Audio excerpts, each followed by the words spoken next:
Let's start with testing your attention to detail a bit. Take a look at two friends, Ariana and Brooke. Can you tell which one of them is richer?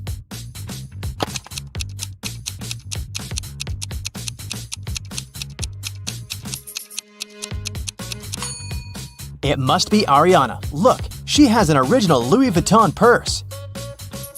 Cameron and Dean went fishing on a lake in the middle of winter. Here are photos of them. Cameron is posing with just a little bit of clothing when it's freezing cold, and Dean is posing with a big fish he caught. Which one of them is less smart?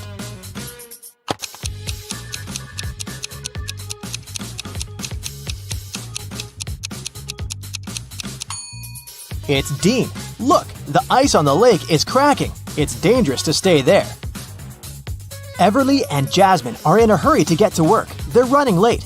Everly is going her usual way, and Jasmine has taken a shortcut. Which one of them is in danger?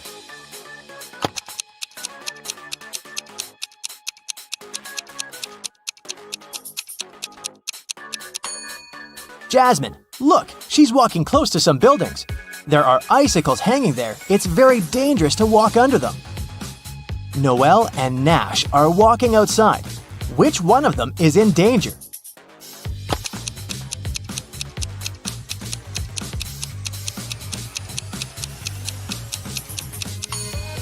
It's Noelle. Even though Nash is blind, he has a stick and he'll know that there is a hole.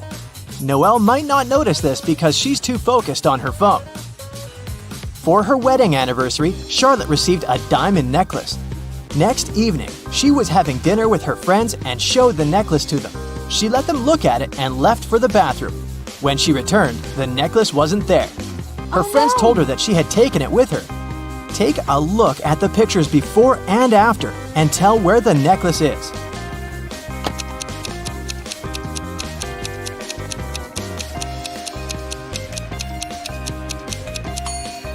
Look at the glass of juice of this woman. Seems like there's more juice in the second picture, but it's not true. She just put the diamond necklace in the glass and the juice level rose. Esme was having a walk in the forest and got lost. She came across a witch's house and asked her to take her home. The witch agreed on one condition. There were 3 cards. 2 of them said stay and one of them stated free. They were facing down and Esme didn't know which one was where. If she picked the free one, she would go home. Otherwise, she'd have to stay with the witch. There was a hint. One stay card wasn't in the middle. The second stay card wasn't next to the other one. Which one should Esme pick?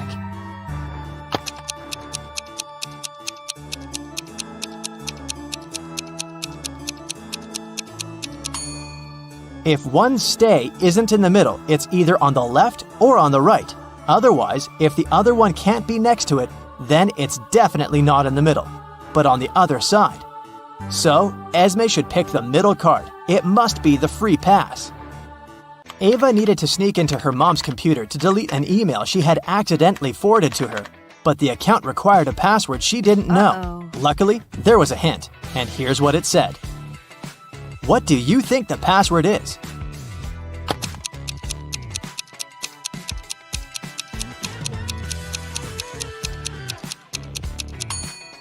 The second number is the number you get if you multiply the digits the first one consists of. 3 times 5 is 15. 2 times 8 is 16. 4 times 5 is 20. Similarly, 4 times 9 is 36. And 7 times 8 is 56. So, the password must be 3656. Gianna owns a factory producing cars. 3 workers can assemble 3 cars in 3 days. How many cars can one worker assemble in 1 day?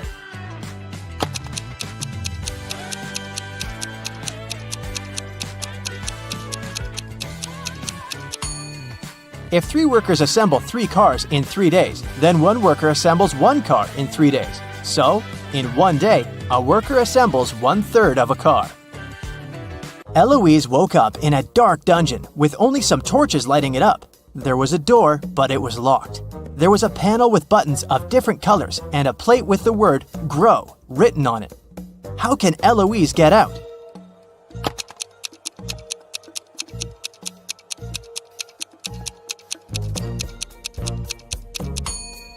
The word is the hint, and the letter it consists of are the first letters of the colors of the buttons Eloise has to press, in respective order, which are green for G, red for R, orange for O, and white for W.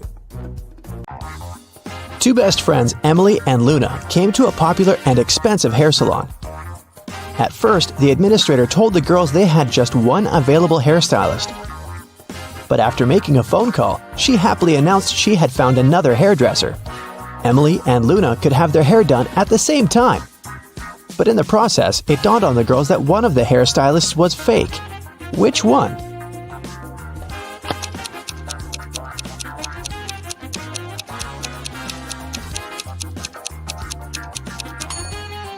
Hairstylists are using regular scissors, but instead of hairspray, the one on the left is holding a can of bug spray.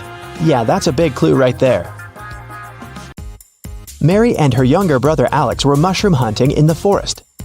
They started to quarrel, so Alex got angry and ran away. After several minutes, Mary rushed after him. She was still fuming but also worried. Soon, the girl reached a small river. A man was sitting on the shore. "Did you see a teenager here?" Mary asked. "Yep, he's just taken a boat and made it to the other side." But Mary didn't believe the man. Why?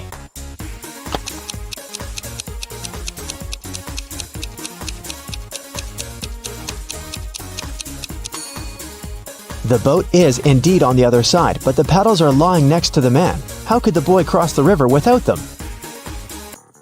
Three prisoners are sitting at a table having dinner, but one of them is wealthy. Can you guess who it is?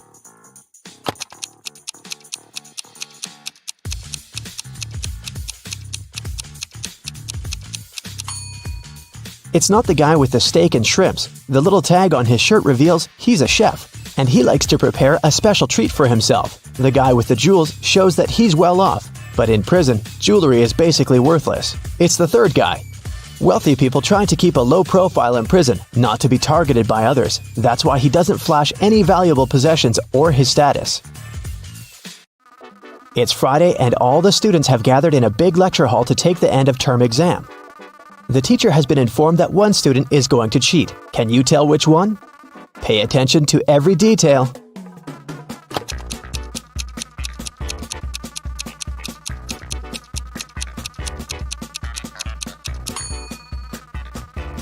It's student C.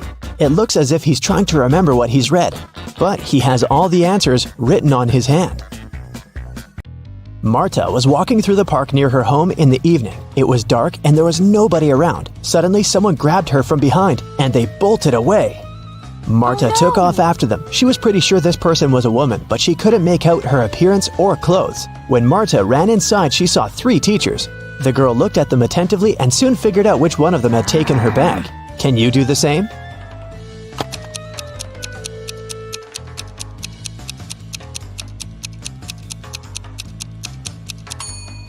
The woman in the middle wouldn't be able to run away with a cast on her leg. The one on the right doesn't have anything in her hands.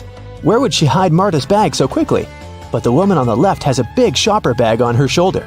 A real teacher wouldn't need to carry it in the classroom, so she was definitely the one who took the bag. Jonathan sneaked out of the house late in the evening to meet his girlfriend. The teenager thought he was extremely careful and quiet, but his whole family knew about his plan. They were aware the guy would return at midnight, so they decided to make a bet. The one who would see Nathan first when the guy started climbing the fence would be the winner. The prize would be no chores for them for 1 week. So as to not fall asleep, Nathan's dad switched on the TV. The teen's grandfather settled in the living room to read a book. The grandmother went to the kitchen to make a pizza, and Nathan's mom went to her room, sat down on the floor, and started to meditate. Who's going to be the first to spot Nathan when the time comes?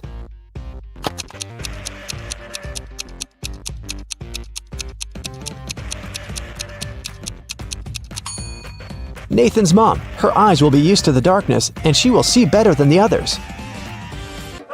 Look at this picture closely and try to figure out who's from the future.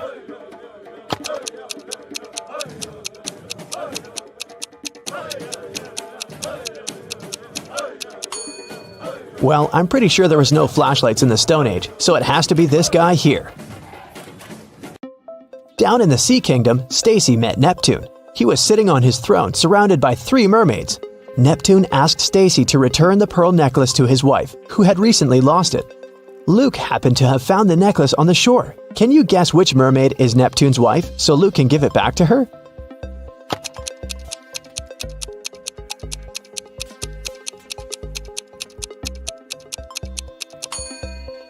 It's the third one. She's the only one who's wearing an engagement ring. Lisa was a famous top model. She was found unconscious in her dressing room during a photo shoot and taken to a hospital. Doctors said she had a severe allergic reaction, but when Lisa came to her senses, she insisted she hadn't eaten anything all day. The model's manager was very concerned and interrogated everyone who'd been around. Lisa's stylist said that she had applied Lisa's makeup and indeed hadn't seen her eat anything. The cleaning lady said she had cleaned the dressing room with organic, non-allergenic products. Lisa's main rival, Nora, said that she'd been watching the shooting all day long. She hadn't noticed anything suspicious. Who's the culprit?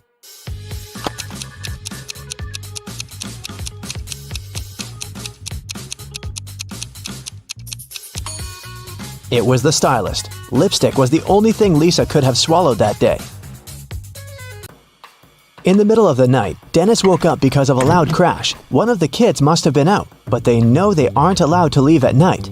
The man went to check on the children. All 3 of them, Catherine, Ruth, and Larry, seemed to be sleeping peacefully.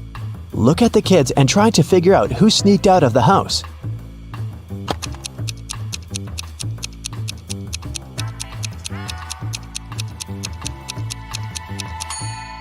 It was Ruth. There's a dirty sneaker hidden behind the curtain and several pieces of French fries under her bed.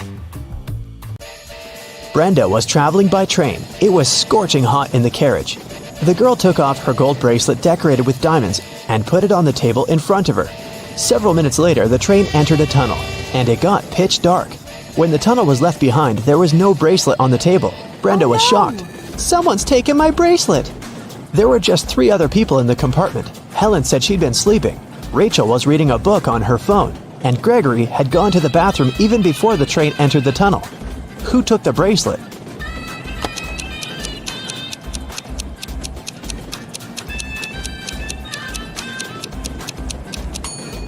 It was Helen. At first, she had her sleeves rolled up, but now they're covering her arms down to the wrists, hiding the bracelet. Sarah bought some ice cream on Saturday, but kept the flavors in secret. When she woke up on Sunday, all the ice cream was gone. She asked everyone in the house if they knew anything about it. James answered he had gone to work early that morning and hadn't seen anything. Mary said she wanted to have the new caramel ice cream in the afternoon. She felt bad she was going to miss it. John didn't even know there was ice cream in the house, but he was looking forward to trying it. Can you figure out who knows something?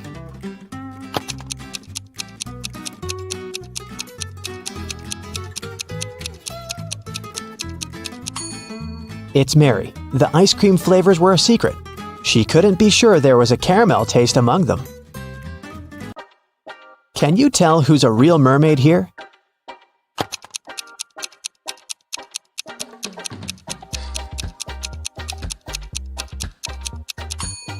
The second one is a guy, so he definitely isn't a mermaid. The girl on the right is chilling in the sun, and she's out of the water. Mermaids wouldn't do that because they dry out in the sun. So the real mermaid must be the one on the left. There were some thefts at the supermarket. There were 3 cases in total, in January, April, and June. The security camera recorded these videos. The security officer tried to have a closer look and suddenly noticed one detail. After that, the identity of the thief became clear. What did he notice?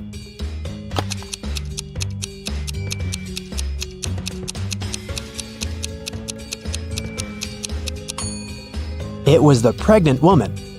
The attentive security officer noticed that in January, she looked about 6 to 7 months pregnant. In June, she looked the same. Seems like it's the mysterious case of the baby bump that was really a canned ham. One day, a thief decided to rob the local bank. He came up with a brilliant plan to dress up as one of the bank tellers and try to sneak into the vault. As he was approaching the vault, he saw a security guard standing right in front of the door. The robber hadn't anticipated this, so he hid and watched the guard carefully when one of the actual bank tellers walked up to the door. The security guard said 12. The worker answered 6 and got in. Then another teller came up to the vault. When the security guard said 6, the person answered 3 and was granted access. The thief nonchalantly walked up to the security guard when the guard said 10. The robber confidently answered 5. He was arrested immediately. So why was the thief's answer wrong, and what could he have answered instead?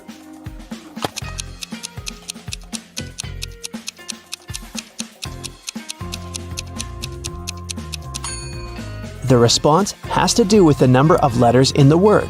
12 has 6 letters, so the answer is 6.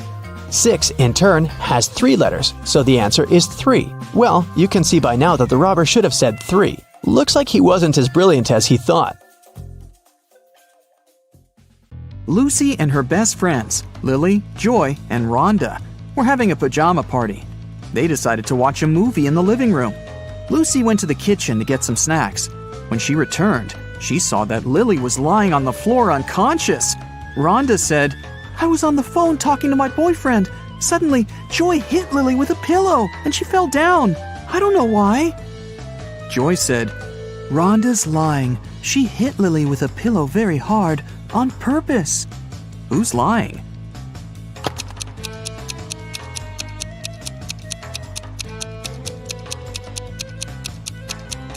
Both of them. There are no pillows in this room. After the movie, the girls decided to play with a Ouija board. They called the ghost of a famous singer. Suddenly, the pointer on the board started moving by itself and wrote this: "Evil lots yad 3 Eva hoy." Can you help Lucy and her friends decode this message?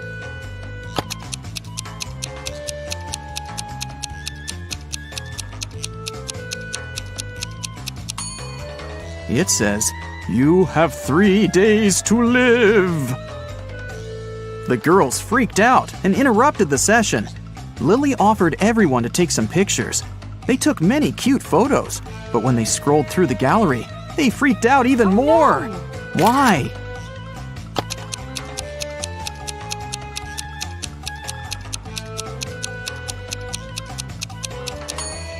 All 4 friends are in this picture. But then, who took it? Lucy told her friends it was time to get some sleep. But as soon as they entered the room, they ran out screaming. Why?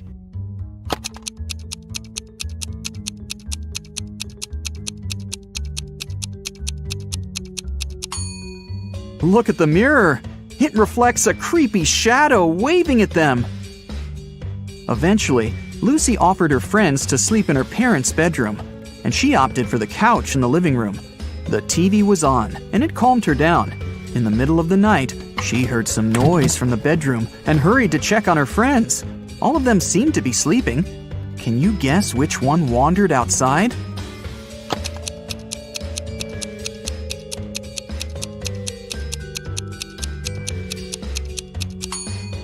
Lily. She has leaves in her hair. The next day, Lucy, Rhonda, and Lily met in the classroom. They were very concerned. Why?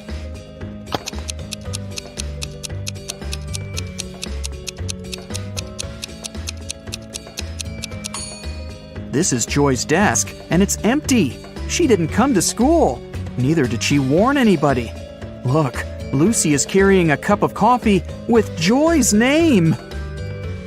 Joy didn't show up and didn't answer her friends' calls. Lucy, Rhonda, and Lily went to visit her. They found the girl in bed, under a blanket. The friends got very scared. Can you tell why?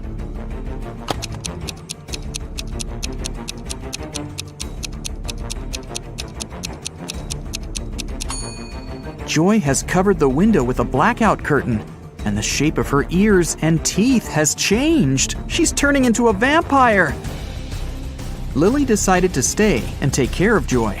Meanwhile, Rhonda offered Lucy to visit her Aunt Vera. She ran a magic shop with different potions.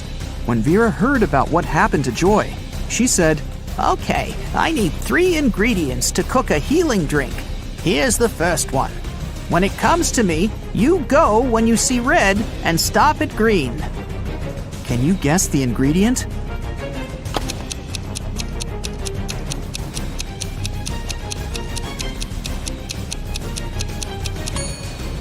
It's watermelon.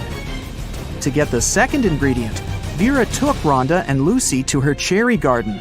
Rhonda picked 8 cherries, Lucy picked 13, and Vera picked 14. How many apples did they collect together?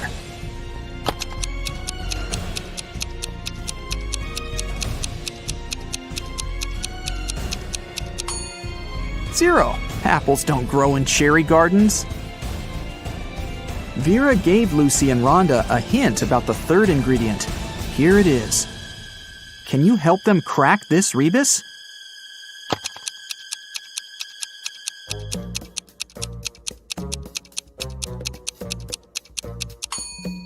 It's mandragora.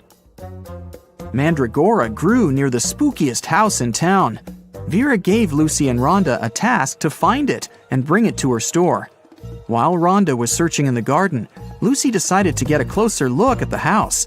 She saw a sign with a weird name on it, Siomon Eprik. She went to the huge door and opened it quietly. After Lucy got inside, the door slammed shut behind her back. Tons of vampire bats rushed at her. Lucy started pulling on the door like crazy. Suddenly, she saw that there was something written on it. Change the order of letters in Siomon Eprik. She yelled the answer, and the door opened. What did the girl say?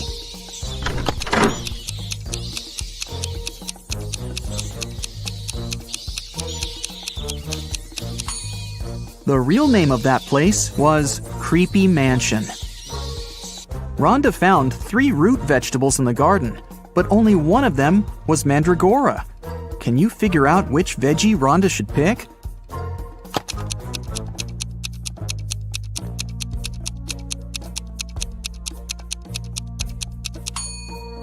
Even if you've never seen a mandrake, you can eliminate the other plants. This is definitely a carrot, and this is a beet. So the remaining one must be the mandragora. Lucy and Rhonda prepared to leave the spooky house, but suddenly they stepped on a trap hidden in the grass and fell into a deep well. They looked around and found 3 tunnels leading to freedom. A fire-breathing dragon was waiting in the first tunnel. It was very angry and disliked people.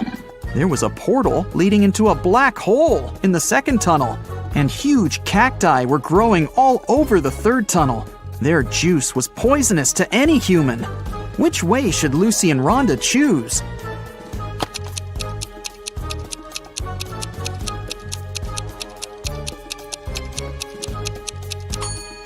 The third one. Look, those cacti don't have any spines, and no one's gonna force the girls to drink cactus juice. Vera cooked the potion for Joy. Lucy and Rhonda took it to the girl's house, but when they entered her room, it was empty. Joy's parents said that Lily and Joy had left together. They were both acting very weird. Rhonda said, "Oh no, they've both turned into vampires. We've got to find them before it's too late." Can you help them find any clues in Joy's room?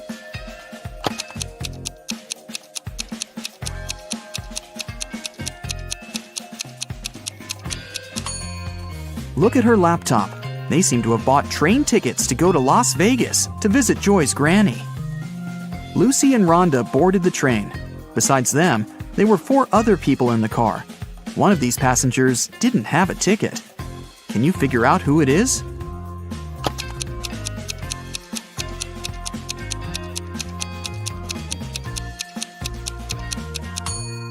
This woman. She's the only one who's hiding her head behind the headrest of her seat so that the camera doesn't spot her.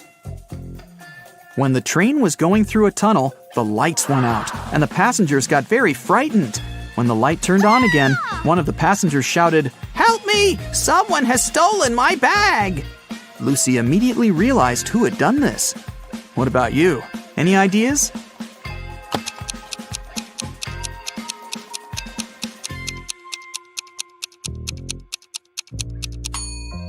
Yeah, this guy. There's some makeup lying under his seat, and his window is open. He put the contents of the bag into his backpack, and then threw the bag out the window. Rhonda and Lucy got to Las Vegas and headed for the house where Joy's granny lived. But they kept coming to the wrong houses. In the first house, they met this old lady, and in the second, there was this one. Can you tell which elderly woman is dangerous?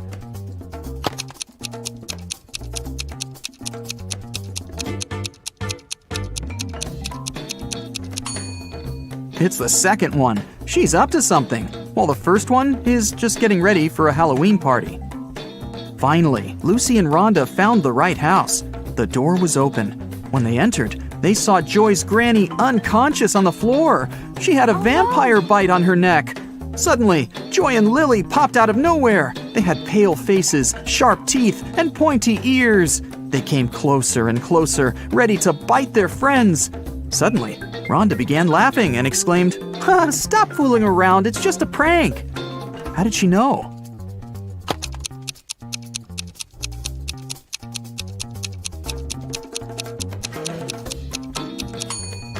The mirror reflects Joy, and Lily casts a shadow.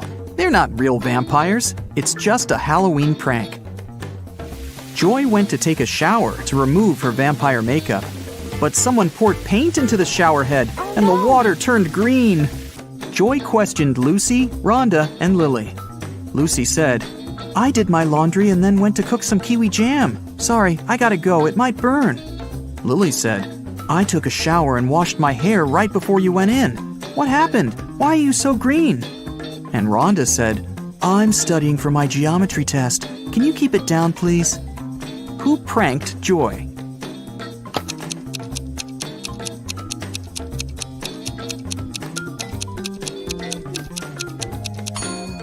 Lily said she'd just washed her hair, but it's dry and braided. Besides, she's wearing a dress under her bathrobe. That's a pretty suspicious outfit. Rhonda decided to prank Lily. She took a balloon and a cupcake paper cup.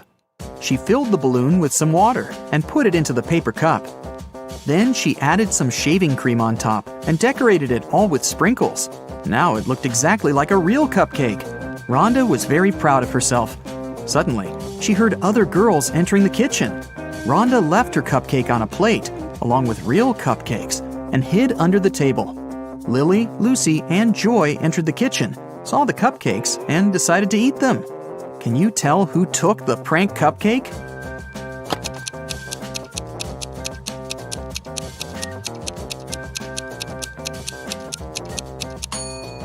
Joy. The real cream has already melted, but the shaving cream still looks perfect. Joy, Rhonda, Lily, and Lucy went out to celebrate Halloween. They knocked on the neighbor's door. Mike opened the door. The girls shouted, "Trick or treat!" Mike said, "I'm going to give you diamonds instead of sweets if you crack my riddle. You will always find me in the past. I can be created in the present, but the future can never taint me. What am I?" Each of the four friends got a beautiful diamond. What did they tell Mike?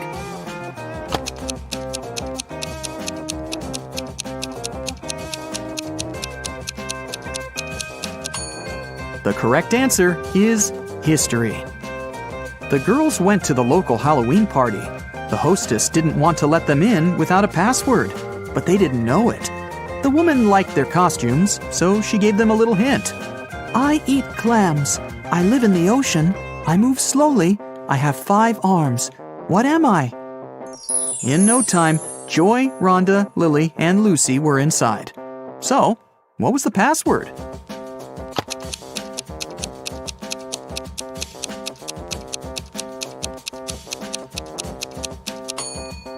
A starfish.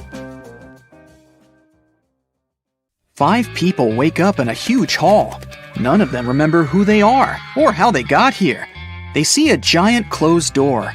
The people look around the room and notice something strange. What is it?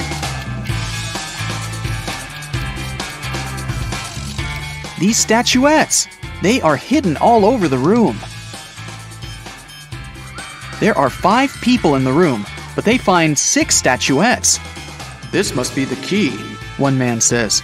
"We need to find out which of the statuettes is the odd one."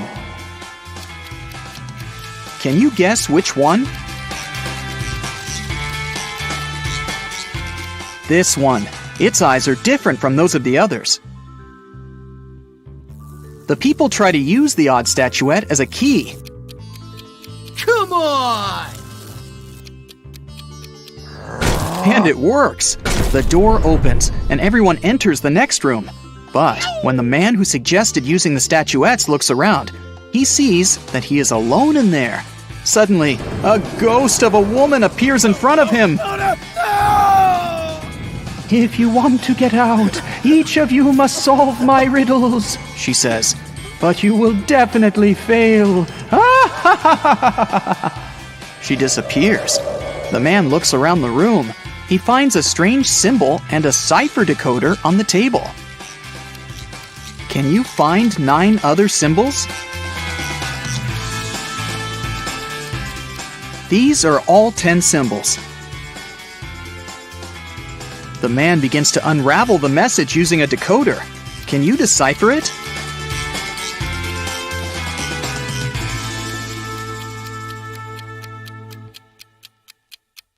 It says page 52.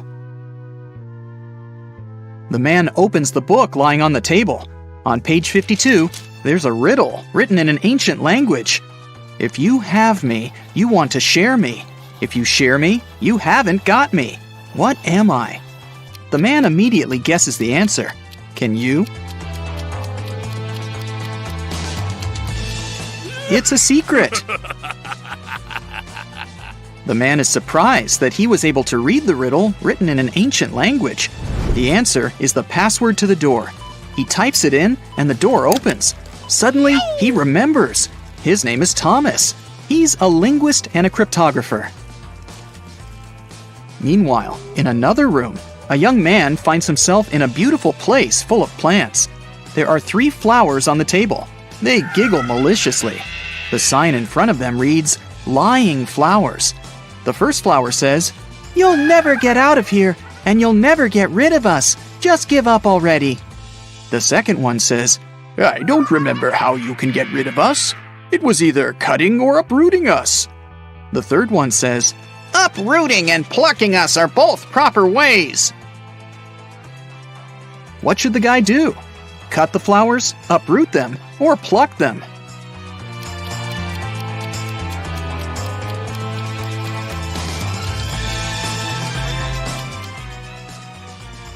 Pluck is the correct answer. These flowers only tell lies. So the conclusions we can draw from their words are these. 1. There is a way to get rid of them. 2. It is neither cutting nor uprooting. 3. And there's only one way to remove them. The only thing that remains is plucking. The guy plucks the flowers. He notices that glowing letters appear on their petals. The letters need to be put together to get the answer. What is it?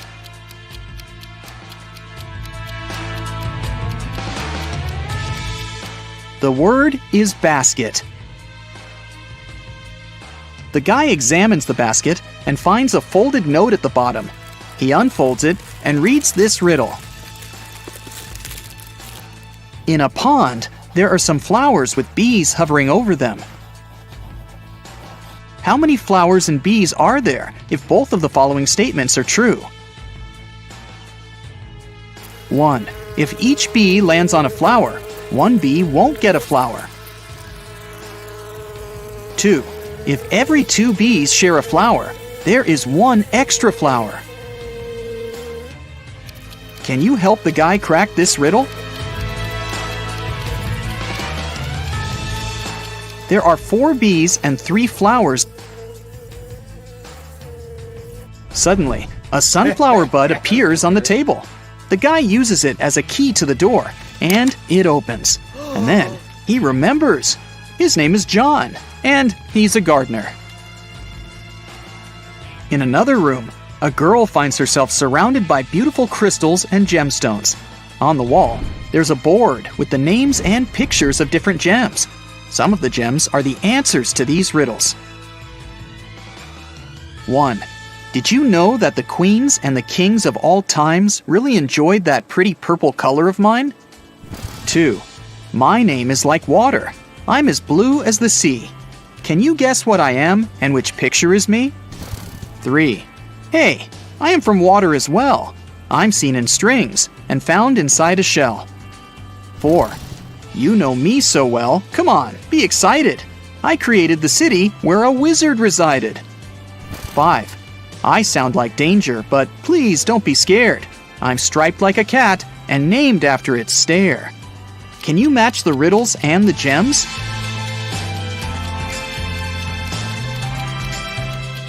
The correct answers are 1. Amethyst, 2.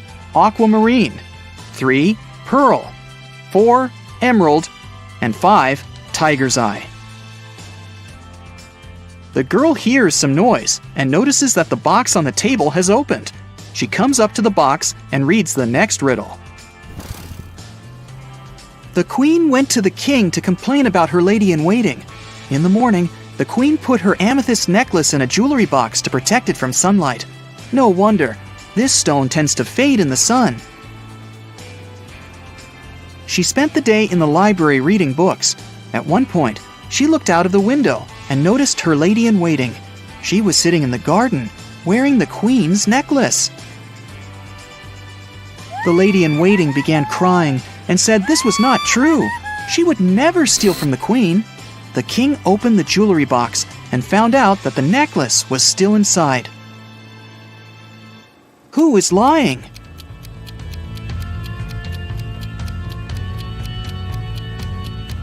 The girl soon realizes that the lady-in-waiting is the liar. Have you noticed that the amethyst is now much dimmer than before? That means that the lady-in-waiting really wore the necklace outside. The girl solves the riddle. 3 gemstones appear at the bottom of the jewelry box: citrine, garnet, and alexandrite. There's also a note that says, "Figure out the weight of each stone without using scales. This riddle will help you." Can you figure out the weight of each stone? The citrine weighs 10 ounces, the garnet weighs 4 ounces, and the alexandrite weighs 2 ounces. Suddenly, the girl remembers. Her name is Melissa. She is a jeweler and collects crystals. In another room, a woman finds 6 glasses on the table. 3 of them are empty, and 3 are full of water. The woman sees a note. Move only 1 glass to make a row of alternately full and empty glasses. How can she do it?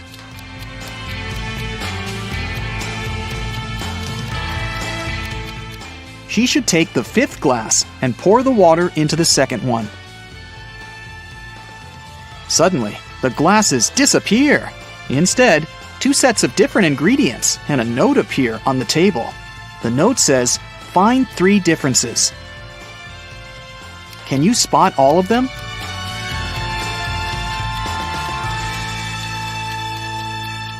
These are the differences. The woman takes the ingredients and throws them into a cauldron, but something is missing. Shiny and beautiful, a werewolf's fear. We need to get more of it for our precious queen. Coins and mirrors, trays and tea sets, the nobles were buying while falling in debts. It's silver. The woman adds some silver and gets a potion that can melt the lock. When she opens the door, she remembers. Her name is Lauren, and she's a chemist. An elderly woman finds herself in this room. She spots 4 photos on the table. All the photos seem to be taken in different periods of time. The note says, "Is there a person who is present in every photo?" Can you help the woman figure it out?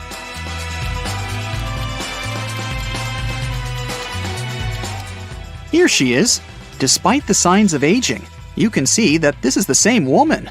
Look, she has this mole above her lip. A mirror appears in front of the elderly woman. Wait, is that her? The woman from the photos? The mirror shows her with a guy in a suit. He looks confused. There's a maid on the left and a bride on the right. "Don't listen to her. I'm your wife," says the bride. "You're lying. I'm his wife." the maid cries. Can you guess who is lying?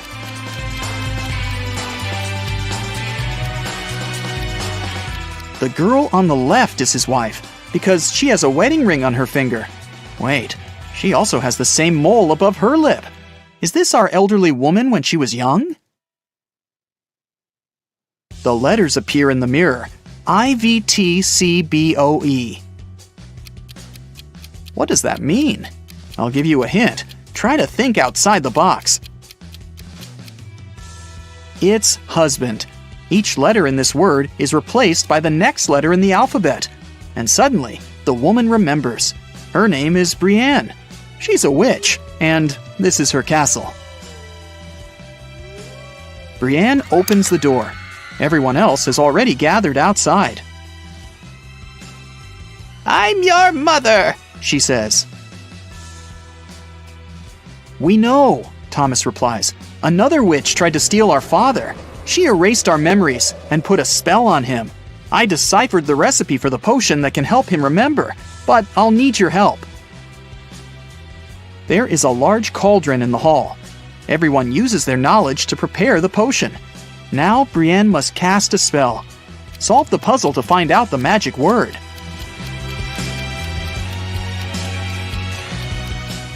It's Memoria.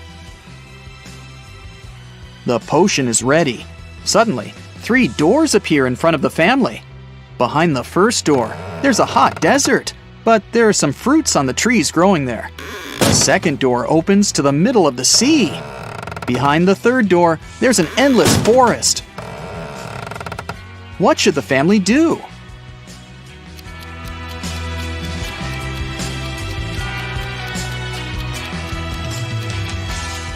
They should use the trees to make a raft and pick up the fruits so that they don't starve. Now they can cross the sea.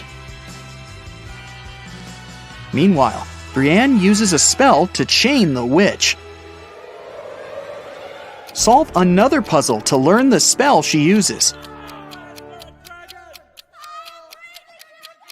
It's Sigillum.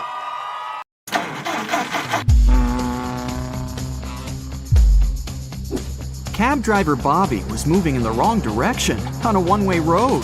A police officer was standing nearby and noticed the driver, but he didn't stop or find Bobby. Why?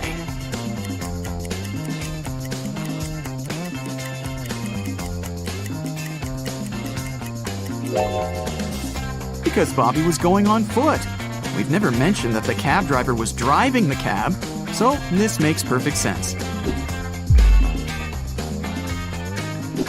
Bobby arrived at the local car service. He decided to give his car 3 coats of paint. Can you guess which coat would go on first?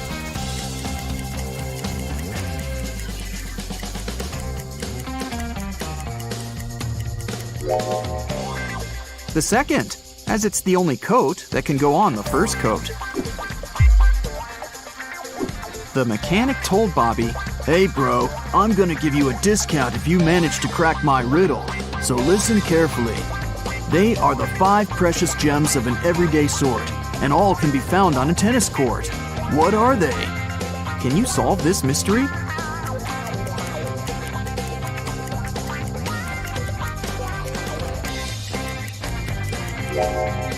And the correct answer is the vowels A, E, I, O, and U. Bobby was having a cup of tea when he called the waiter and told him that there was a fly in his tea. The waiter took away the cup and brought another one. But 2 seconds later, Bobby called the waiter again and said, "Hey, that's the same cup of tea." How did he know?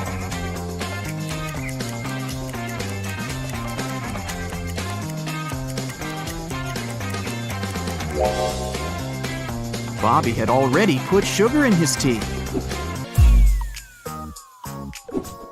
Bobby's friend Bill joined him during lunch and offered a bet. "If you solve my riddle, I'm going to pay for food. But if you fail, you're the one to pay." Bobby liked riddles and agreed. Bill put some matchsticks on the table and said, "Okay, here's the task.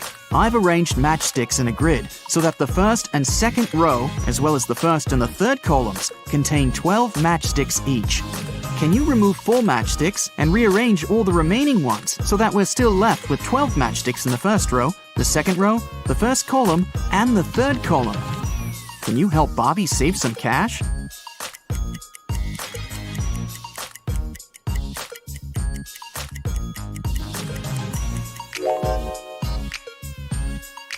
Here's the solution.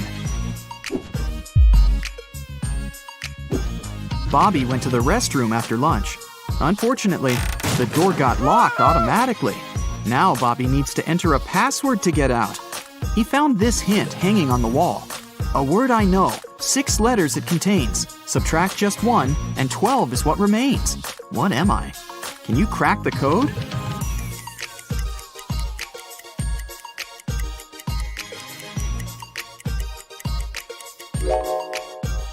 The correct answer is dozens. Bobby was visiting a historical museum. He entered the wrong door and got stuck in a creepy dungeon. There, he found a sufficient supply of buckets filled with food, medicines, and drinking water for a week. But Bobby didn't want to stay there that long.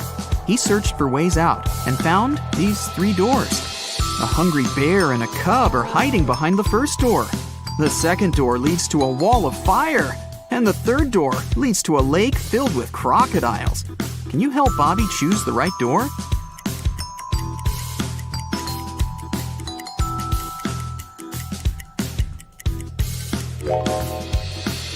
The bear will try to protect the cub, even if you offer them all of your food. Swimming through a lake with crocodiles is also a bad idea. But Bobby can distract the crocodiles with food and use water from the lake and the bucket to fight the fire. So, he should choose the second door. Bobby found out that his favorite rock band was playing a private concert for VIP clients in a luxury club. He decided to sneak inside the club through the backyard. But unfortunately, Bobby faced a strict guard behind the door. He refused to let Bobby in without a password. Can you help Bobby figure out the password?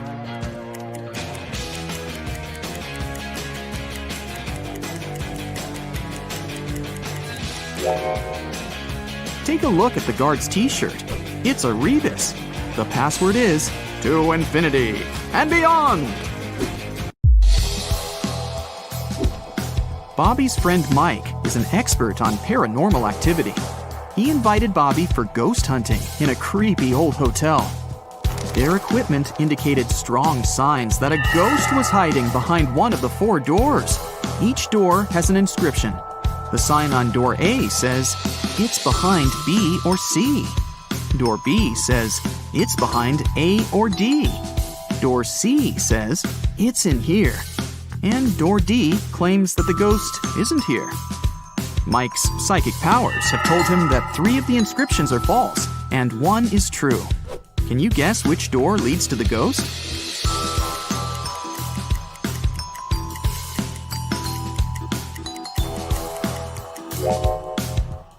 Door D leads to the ghost. Why? Well, if the ghost is behind door A, then both B and D are true. If the ghost is behind door B, then both A and D are true.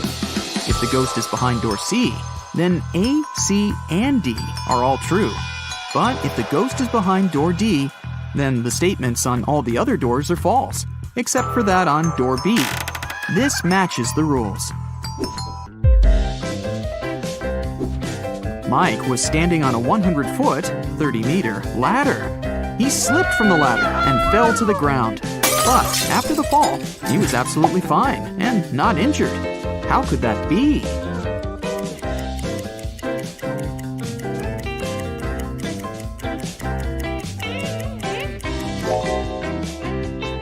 Mike was standing at the bottom of the ladder. Bobby's friend brought him to a round desert island by helicopter and left him there. Bobby wanted to spend some time alone, but something went wrong. He met a lonely lion. Bobby and the lion are standing on the island that measures 1 unit in radius. Both of them can effortlessly run at the speed of 1 unit maximum. Let's suppose that the lion is very hungry. Will he be able to eat Bobby? And if yes, How long can Bobby survive on the island?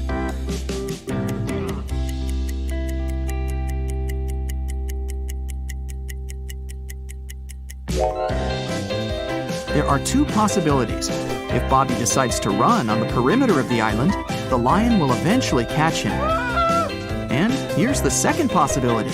Bobby doesn't run on the perimeter.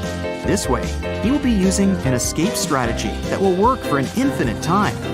So, Bobby should probably choose the second strategy and just wait for the helicopter to come back and pick him up. Bobby and his friends went on vacation to a country house, but unfortunately, it was raining heavily. It kept raining for 13 days. When it rained in the morning, the afternoon was beautiful and clear. And when it rained in the afternoon, the next day was blessed with a clear, nice morning. Overall, the guys experienced 11 nice mornings and 12 nice afternoons. Can you find out the total number of days they spent in the country house?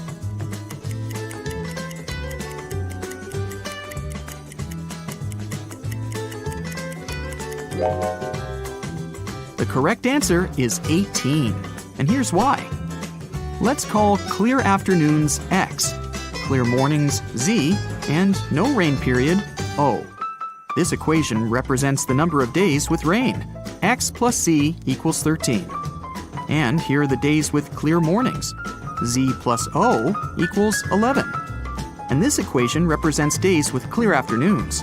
X plus O equals 12. If we solve these three equations, we'll learn that X equals 7, Z equals 6, and O equals 5.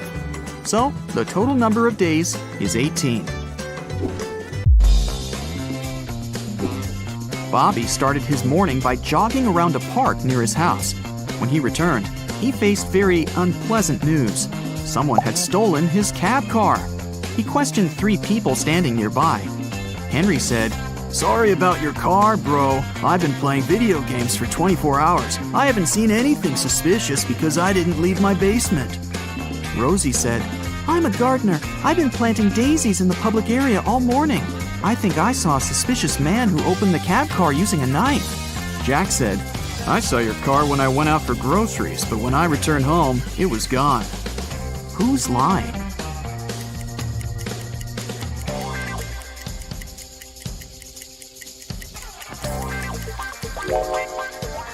Rosie.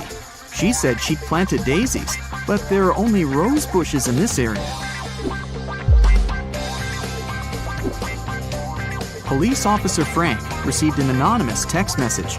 It revealed an address where Frank could find one of the most dangerous criminals. The police went to check the area. They didn't know what the criminal looked like, but they knew that his name was Dirty Jack, and he was inside the house.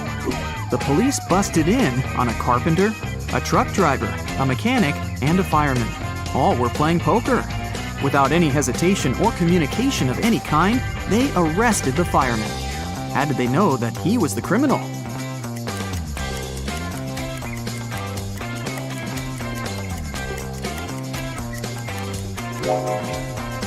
The fireman was the only male in the room. The rest of the poker players were women. Dirty Jack wanted to escape from prison and found 3 possible ways out. The first exit is guarded by hungry dogs. The second exit has a tricky trap. A cage will fall from the ceiling and catch anyone who steps on the floor in this room.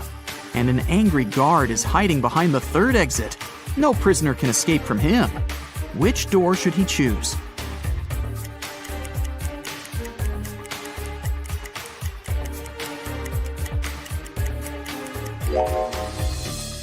The second one. He can throw his boot to activate the trap and then just walk around it. Dirty Jack got out of prison and found himself in the middle of the ocean. He landed in a cave underwater and got trapped. Stones are hanging above him, and he has only 2 options to escape. A huge jellyfish is waiting on the first path, and a hungry shark is waiting on the second path. Which way should he go?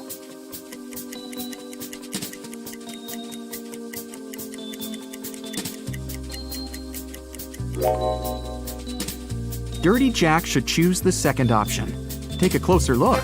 This shark has a Go Vegan tattoo. Therefore, it won't hurt a human.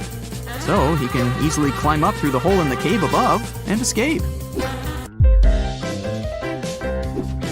What will be the resulting figure if we fold this open cube?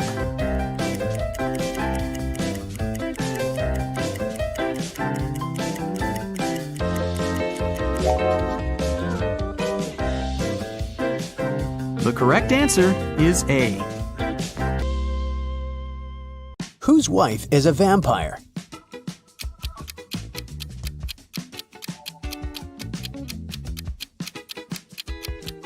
This guy's wife is a vampire because she only came to the party after sunset. Whose husband is a werewolf?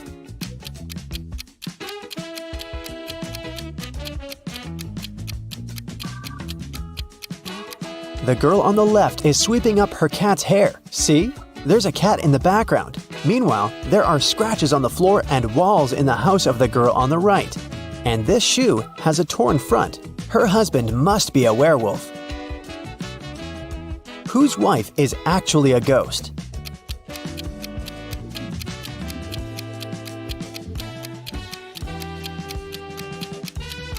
The woman on the right is wearing a ghost costume. It's Halloween. But the woman on the left is a real ghost because we can't see her legs under the sheet. Whose husband is actually a zombie?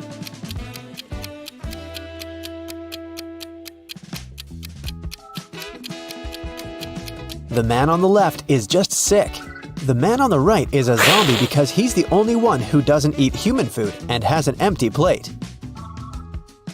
Water lilies grow on the lake. Every day, their number doubles. The lilies will completely cover the entire surface of the lake in 48 days.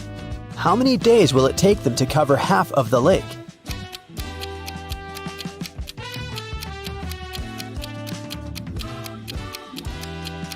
"47 days. You see, every day the number of the water lilies doubles. On day 48, the lake will be completely covered with lilies. It means that on day 47, there will be twice as few lilies as on day 48. Jack noticed that someone regularly ruins his lawn. He decided to install a hidden camera and figure out who approached his house most often. After 4 days, he decided to check the footage and immediately realized who the culprit was. Can you guess who it is?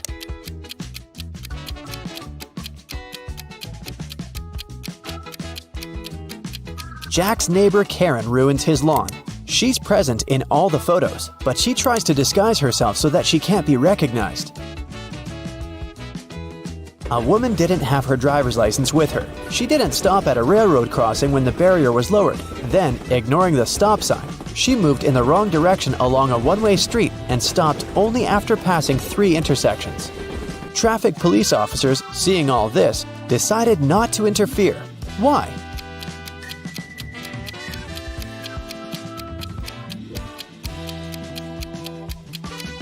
The woman first traveled by train and then walked. Mary is trying to enter an ice castle to save her friend Logan, but there's a combination lock on the gate. Luckily, there's a clue carved on the ice. Here it is. 162. One number is correct and in the right place. 842. 2 numbers are correct, but in the wrong place. 526. Nothing is correct. Can you guess the code?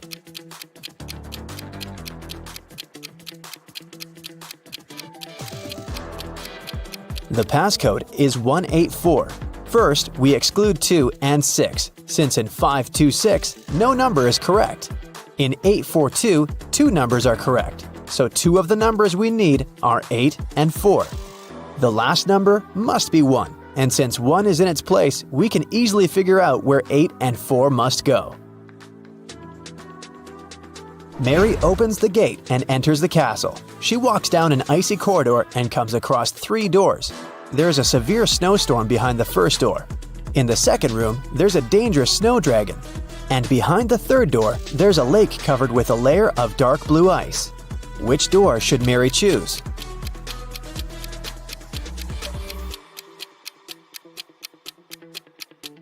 The dragon is a definite no-no. The dark blue ice is thin and unsafe. Mary is likely to just fall into the lake. The first door is the best option. Mary crosses the room and finds herself in a long corridor. The Ice Queen's monsters start chasing her. The girl runs down the hallway and sees another 3 doors made of clear ice. There's a magical snow parrot in the first room. The second room is filled with water. And there's a small black room behind the third door. It looks more like a locker. Which door should Mary hide behind to avoid being found?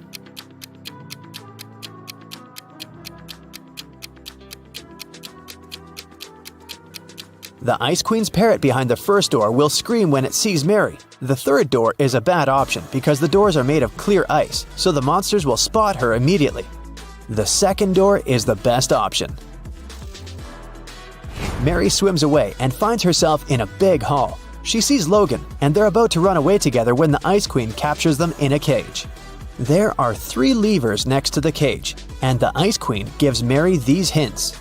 The first lever is going to open the cage, but they'll fall into a freezing cold underground lake.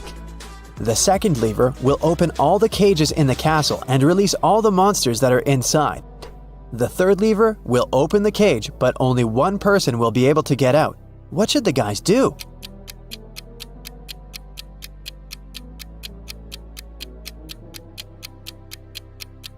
They should pull the third lever and let Logan out. After that, they should pull the first lever. Mary will fall into the water, but Logan will help her get out of the lake. John decided to make a vegetable salad for his friends. To prepare for it, he will need 3 peppers and the same number of tomatoes. And he needs fewer cucumbers than tomatoes, but more than radishes. How many different vegetables will John use in the salad?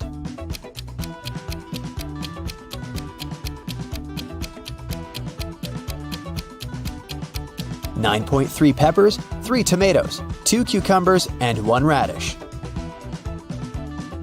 A professor went to have his lunch break, leaving 3 students in the lecture hall. When he returned, he realized that an answer sheet for an important exam had disappeared from his desk. He questioned the students. Kyle said, "10 minutes after you'd left, my mom called me and asked me to meet with her near the college building. When I returned, the sheet was already gone." Brian said, "No one called Kyle. He took something from your desk and left." And Ryan said, "Brian is telling the truth. When we realized that it was an answer sheet, we ran after him outside, but he had already left." Who should the professor believe?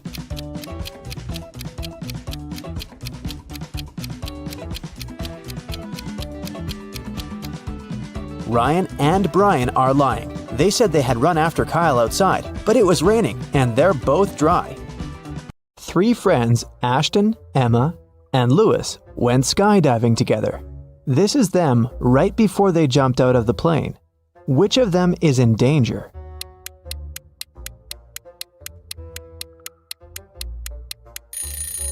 Ashton. He's wearing a regular backpack instead of his parachute. Amelia is running away from a group of zombies and comes across 3 doors. Behind the first one, there's a raging fire. Behind the second door, there's a deep lake.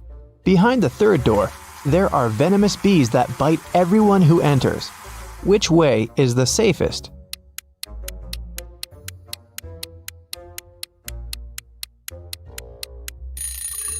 I'd choose the second door and then just swim away. It's just a lake. Amelia can probably do it. Esme was walking in the forest and got lost. It was late evening when she finally found a witch's house and asked the woman to help her get home. The witch recently got internet access and was shopping online, but there were lots of fake items on the internet and she needed to buy only original products. Unfortunately, she didn't know the correct logos, so she needed Esme's help. First of all, she wanted an iPhone. Which iPhone logo is the original one?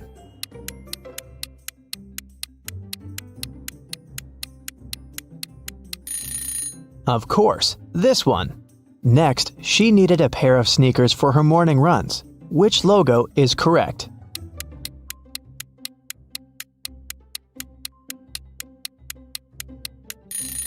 Here it is.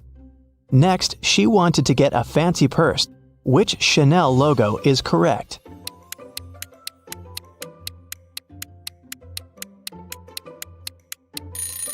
This one. The witch also wanted a BMW motorbike. But which one is the original logo?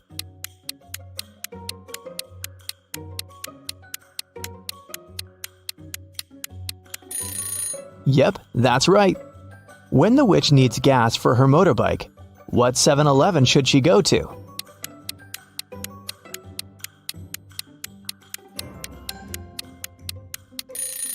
It's this one. Amazing! Now Esme can go back home. Evelyn went to a corporate party with her husband. At the party, she suddenly blacked out. When Evelyn woke up in a hospital, she couldn't remember anything. There were 2 men in front of her, and each of them claimed to be her husband. But which one tells the truth?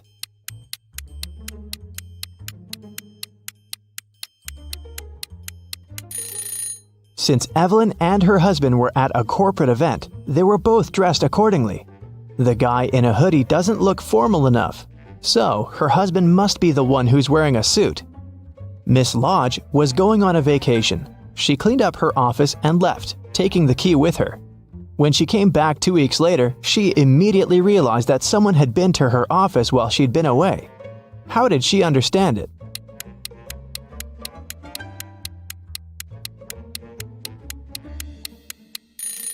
When she left, the window blinds were closed, and now they're open.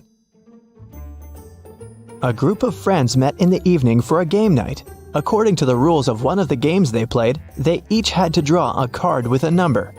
Soon, they realized that the number 6 was missing. Since it was a new set of cards, it was weird that they had already lost it. They all revealed their cards and, indeed, there was no 6. Suddenly, one of the friends started to laugh. She said she'd found the missing card. Can you spot it too?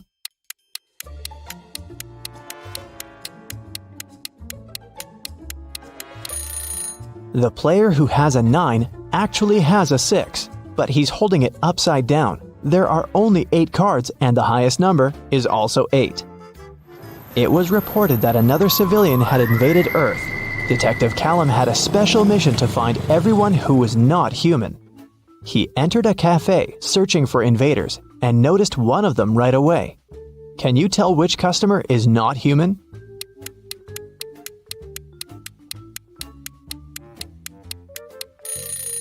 It's that dark-haired guy right there. Look, he has 6 fingers. Take a look at this busy street. Can you find an imposter here?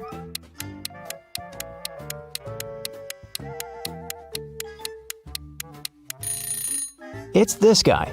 His clothes are super warm, but look, his face is blue. Now we're moving to the mall. Try to find an intruder here.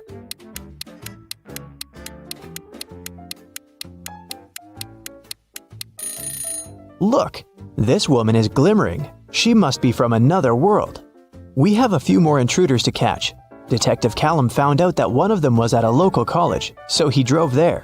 Which student is not human?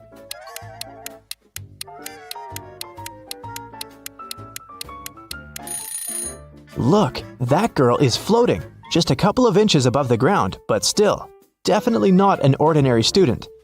After work, the detective went to the gym, but even there was someone from another planet. Can you spot them?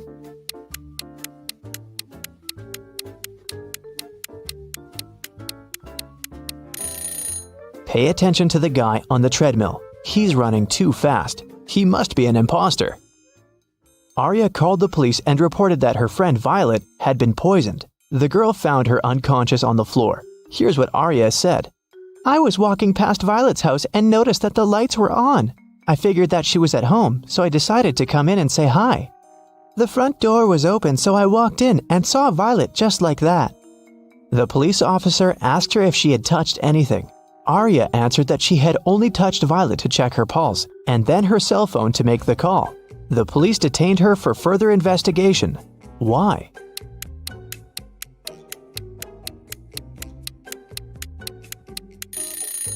The lights in the room are off, but Arya said that it hadn't been dark in the room. That's why she entered. If she didn't touch the switch, then she's lying now. It was a sunny spring Sunday morning. The whole family was at home. When Hannah returned to her room after breakfast, she noticed that someone had played a prank on her and stolen all the clothes from her closet. She questioned every person in the house. Hannah's mom said she'd been busy reorganizing her bedroom. Her dad said that he'd been shoveling snow in front of the house. The girl's sister, Serenity, said that she had been playing video games in her room. Who took Hannah's clothes?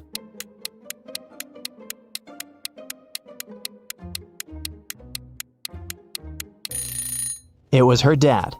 There is no snow outside. It's spring. He couldn't have been shoveling snow. So he lied. Tyler came back home and found a love letter in his mailbox. It was a very sweet one, but the sender didn't write their name. Instead, there was some code added at the end. Can you figure out the name of Tyler's secret admirer?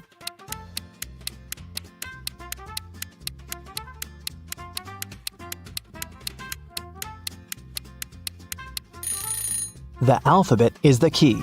D plus 1 means the letter following D, which is E.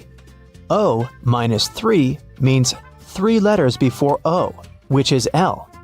2 letters after G is I. Z plus 0 is actually Z. And C minus 2 is A. It seems that the girl's name is Eliza. Kara likes traveling, but she's terrible at packing. So, your task is to check her suitcase and find one thing she doesn't need to take with her.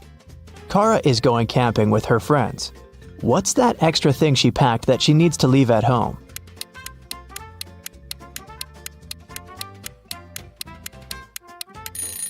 There's no electricity in the forest. She can leave this electric kettle at home.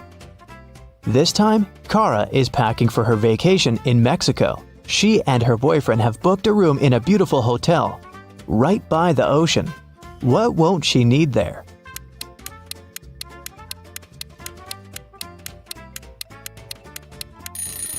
She probably won't need the towel. Hotels usually provide them and replace them every day with clean ones. This time, Kara is going on a ski trip with a group of friends. The task is the same. What won't she need there?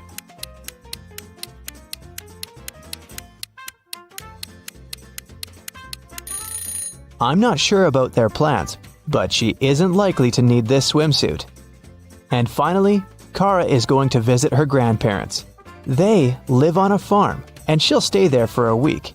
There's no electricity or running water there, so it's gonna be a bit tough for a girl from a big city. What doesn't she need to take with her?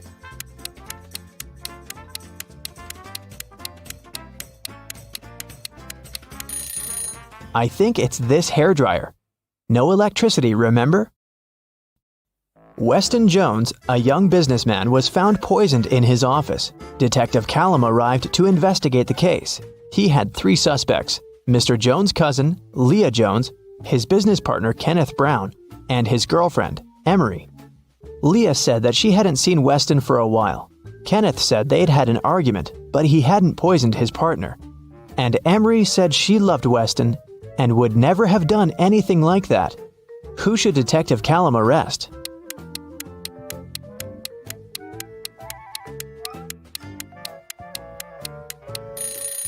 Look, there's a lipstick stain on one of the teacups in Mr. Jones's office.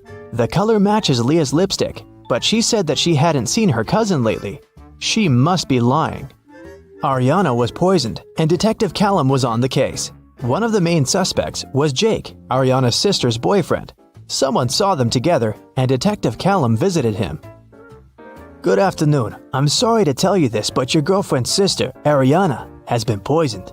Do you know anything about it? And do you maybe have any photos with her?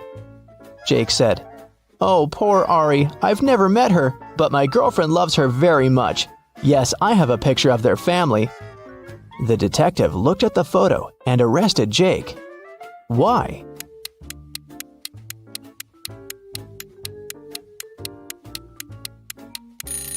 Look, Jake is in the photo too. It means that he must have met Ariana. Then why would he lie about it?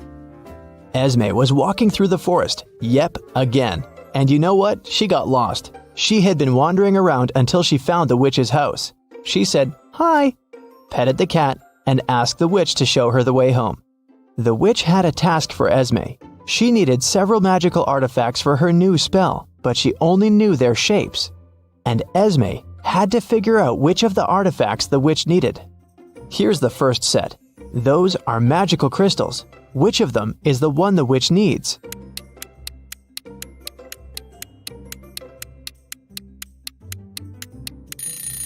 Here it is.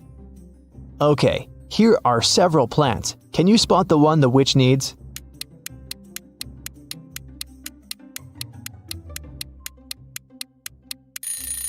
Yes, here it is. Now there are several types of insects. Which one of them is the one the witch needs?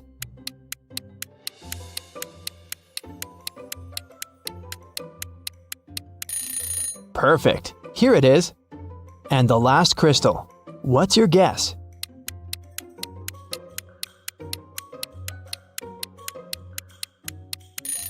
It's right there. Esme's free to go this time. Thank you for your assistance. Betty is a famous artist and blogger with more than 1 million subscribers. She has recently hired an agent to sell her works. The agent created an online shop with Betty's exclusive paintings. One day, Betty woke up and saw that most of her followers recently unsubscribed. Can you guess what happened?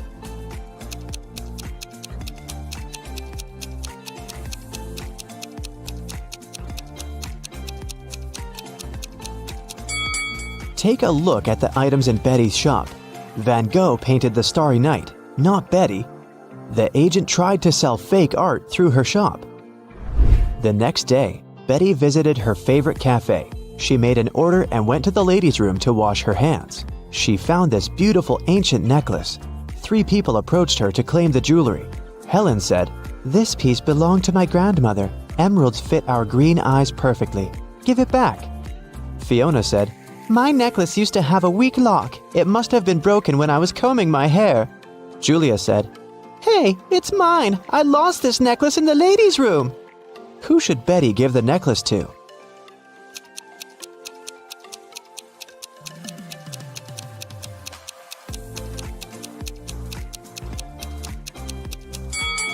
Helen mentioned emeralds, but the stones are red, not green.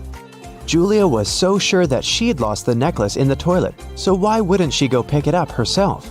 Fiona was the only one who knew about the weak chain lock, so she's the real owner. Betty returned to her table. She noticed that someone had taken a bite out of her bagel. Betty was shocked and questioned other customers. Derek said, "Lady, I'm a billionaire. I don't need to steal other people's food." Zach said, "I'm allergic to gluten. I don't eat any pastries." Sheila said, "I saw a weird hungry guy running around the cafe and asking for money. He must have bitten your bagel." Who's lying?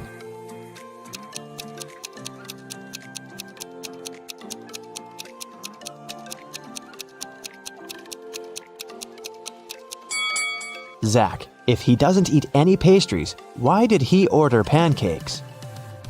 Fiona wanted to thank Betty for the necklace, so she bought her lunch. The women sat down together and began to talk. Betty asked Fiona about her job. Instead of answering, Fiona showed her family tree. Can you help Betty figure this out?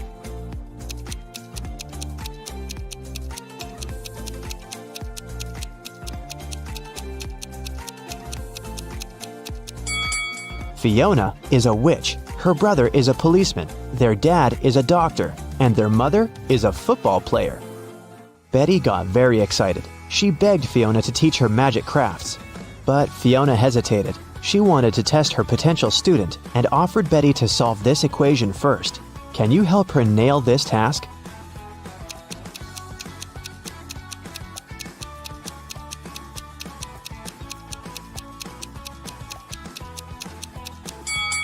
Many people fail to solve this equation because they don't pay attention to details.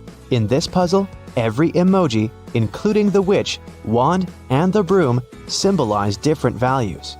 Before calculating the equation, let's find out the value of single things. First, calculate the value of one witch. It's 15. Now let's figure out the value of one wand. As you can see, it equals 7. And now let's do the same thing to the brooms. This task is tricky because there are 4 brooms in this equation. So, if 4 brooms are worth 12, then 1 broom will cost 3. Now let's take a look at the final line. The witch doesn't carry around any broom or wand. Therefore, the value of an empty-handed witch is 5. And now, we're ready to solve the equation. And the correct answer is 73. Great job!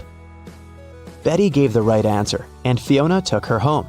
There's a beautiful garden maze on Fiona's land. She teleported Betty to the center of the maze and gave her this map. Betty must find a black cat. Otherwise, she's gonna stay in this trap forever. Can you help Betty out?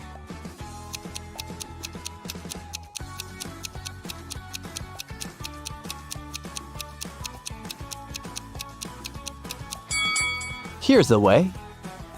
Betty wanted to run back to the castle as soon as possible. Suddenly, a creepy zombie started chasing her. It looked hungry. Betty was running away and noticed 3 paths. The first path was covered by poisonous acid, the second path by bugs and maggots, and the third path by thorn bushes. Which way should Betty choose?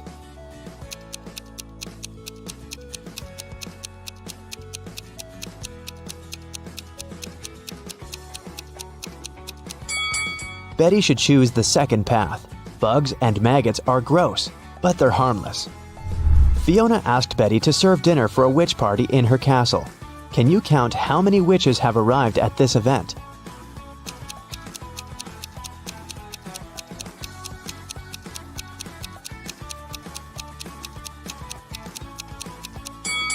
There are 13 witches in this picture. This one is not a witch, it's a garden scarecrow. Betty needed to go to the store to buy some ingredients for dinner. She began to write them down. Milk, lemon juice, eggs, butter, oranges, baking soda, cashews, and vinegar. What was Betty making?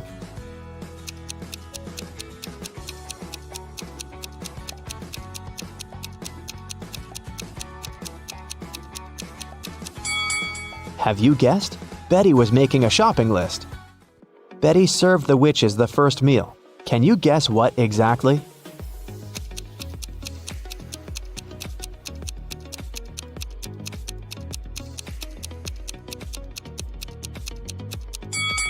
The correct answer is onion rings. Here's a second serving. Can you guess it?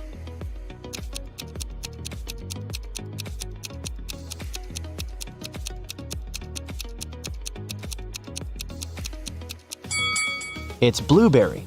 What about this dish? What do you say?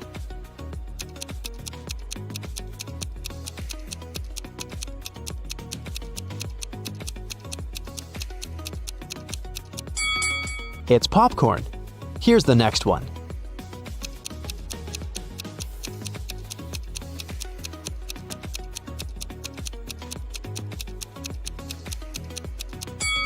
Did you get it right?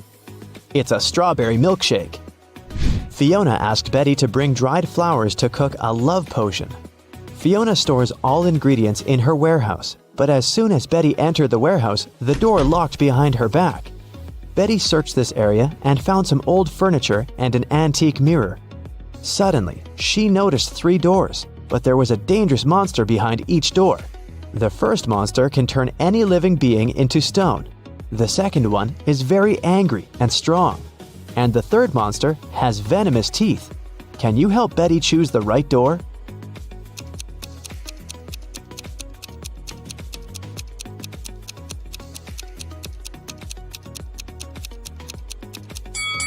Betty should open the first door and show the mirror to the monster so that it would turn into stone. Then she can escape through the first door. Betty took her phone and ran into the forest.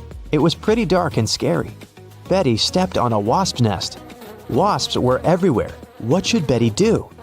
Wave her arms to scare the wasps? Run away as fast as she can? Or walk away slowly?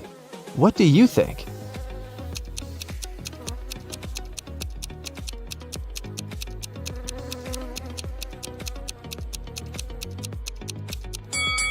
The safest choice is to walk slowly. Waving hands and running is too dangerous. The wasps will get angry and sting her. Betty has returned to the party, But when she saw the crowd of witches by the fire, she got scared and ran away. Why?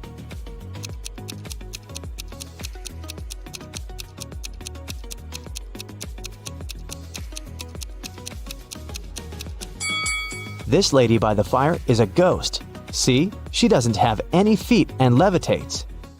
Betty decided to hide in the castle. She wanted to call the police, but she couldn't find her phone. Betty questioned 3 witches. Georgina said, How dare you? I use telepathy. Phones and gadgets are for losers. Lillian said, I was outdoors singing with other witches. I didn't see or hear anything weird. and Nina said, I don't need to steal honey. I can manifest any amount of money anytime. Who's lying?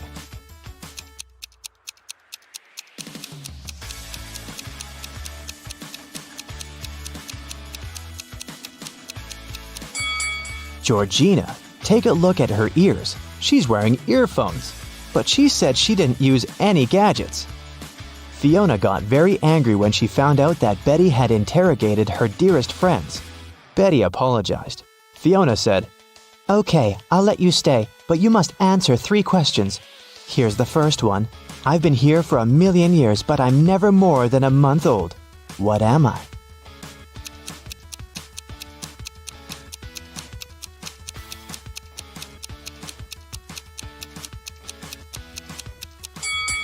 Have you guessed it? The correct answer is the moon. Here's Fiona's second question. I build castles and I tear down mountains. I make some people blind, but I help others see. What am I?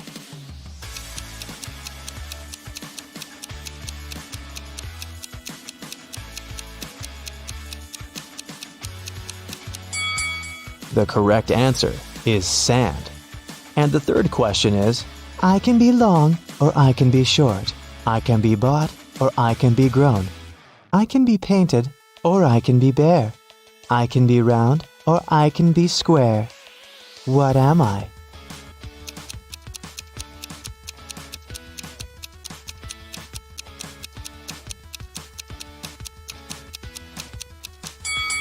And the answer is fingernails.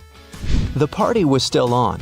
Fiona went upstairs to change her dress. In 5 minutes, Betty heard a scream from Fiona's bedroom and found her unconscious on the floor. Betty asked one question to 4 suspects. What have you been doing for the last 5 minutes? Jenny was roasting marshmallows by the fire. Gemma said, I've spent the last 30 minutes in the pool. Sarah said, My frog Fluffy ran away to the garden. I've been looking everywhere, but unfortunately I couldn't find it. And Nancy was flying on her broom around the house and filming the party on her phone. Who's lying?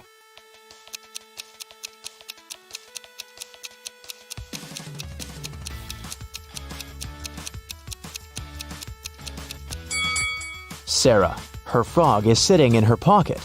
Suddenly, someone turned the lights off. Betty woke up in jail. She found this clue on the floor. It said, Explain this code and you'll be free. Can you help Betty?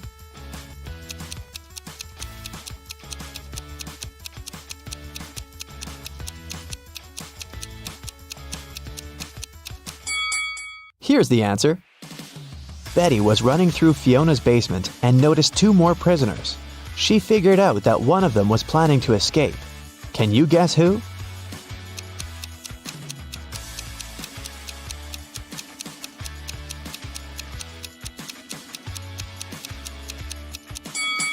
The first prisoner. There's a hole behind the toilet that he started digging. Betty got out of Fiona's castle and ran away through the forest. Can you tell what's wrong with the forest?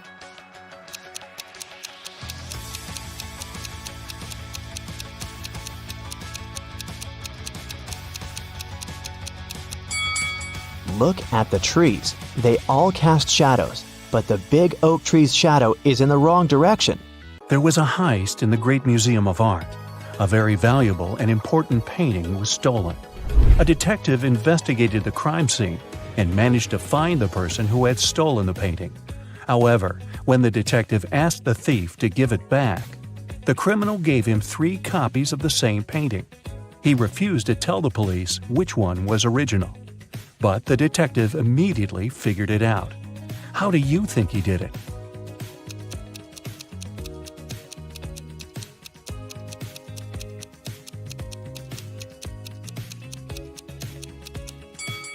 Do you see that each painting has a different frame? But only one of them is similar to the frames of other paintings in the museum. And since this museum is known to use the same style of frames, this one is the original painting. Jeremy was accepted to the best school of witchcraft and wizardry. One of the classes he had to take was about transforming into animals. 3 professors taught that class, and each of them specialized in transforming into one certain animal. Can you tell which professor turns into what kind of animal?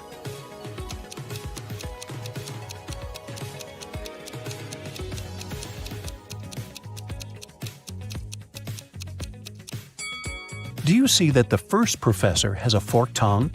She must transform into a snake. Have you noticed that the second professor has a lion's tail? Her animal must be a lion. And do you see bear claws the third professor has? Then he must turn into a grizzly bear. Tony was going to study abroad for one semester. He flew into another country, found his new dorm where he was going to stay, and unpacked his stuff. Then he called his parents to inform them he'd arrived. They asked him, "What time is it there?" Tony was pretty tired and jet-lagged, so he couldn't immediately tell what time it was. Can you help Tony figure out the time?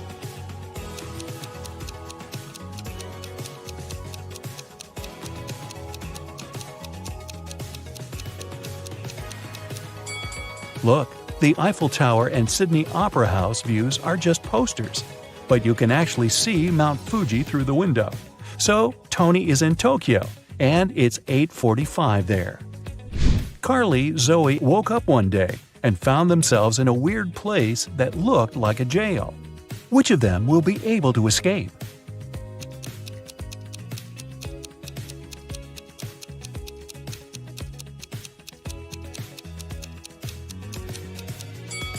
Carly can escape because the bars of her prison cell are made of wax.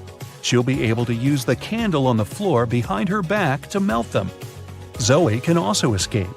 Do you see several rats in the corner that are munching on the bars? It's because the bars of the girl's cell are made of salted breadsticks, and she can eat them and escape. Isabella was a princess and the heir to the throne. One day, an evil witch lured her into an enchanted forest so that she could take over the kingdom. Isabella got lost, but fortunately, she had a magic pendant. The king's magician gave it to her some time ago, claiming it would help her find her way back if she ever got lost. She used the pendant, and 3 spirit animals appeared. The first spirit animal was an owl. The second one was a butterfly, and the third spirit animal was a hawk. Only one of them knew the way back to the castle. But if Isabella chose to follow the wrong animal, she would find herself even further away from her kingdom. Which spirit animal should she follow?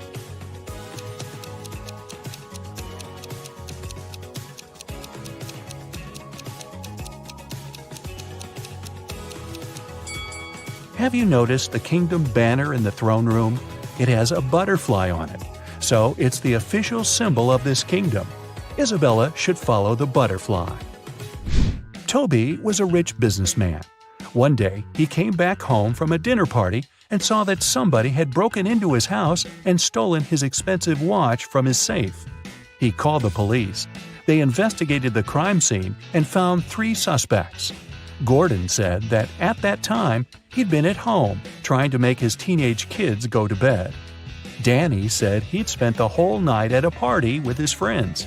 And Matt claimed that he'd been at a movie theater watching a new superhero movie between 12 and 2 a.m. The police immediately realized who'd broken into Toby's house and stolen the watch. Have you figured it out?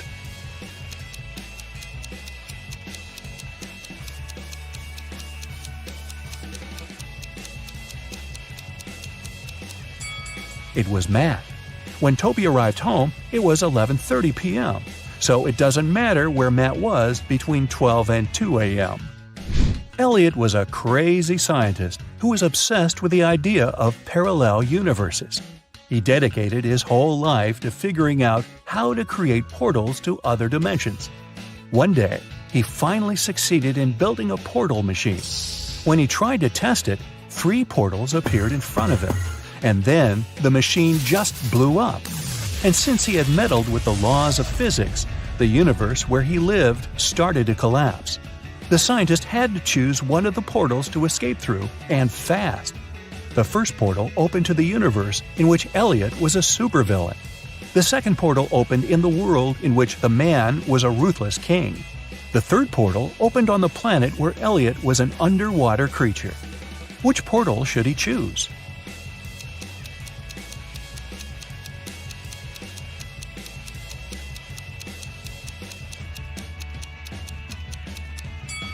Do you see the portal machine the supervillain Elliot is holding? It's the same as the one that destroyed itself. Apparently, supervillain Elliot is a scientist as well. He might be able to help the real Elliot to bring his original universe back by making a better portal machine. Sally was at a crowded concert. Suddenly, she felt somebody reaching into her bag and pulling out her wallet that only had her credit cards inside. She couldn't see who the person was, but after checking the footage from the surveillance cameras, security guards were able to narrow it down to 3 suspects. Joshua said he had been sharing concert videos on his social media and didn't have anything to do with the theft. Jennifer said she was super rich and didn't need anyone else's wallet with credit cards. She only used cash when she went shopping. Penny said she had been singing along to the song the band had been playing, so she didn't even know what had happened. The security guards immediately figured out who the thief was. Who stole Sally's wallet?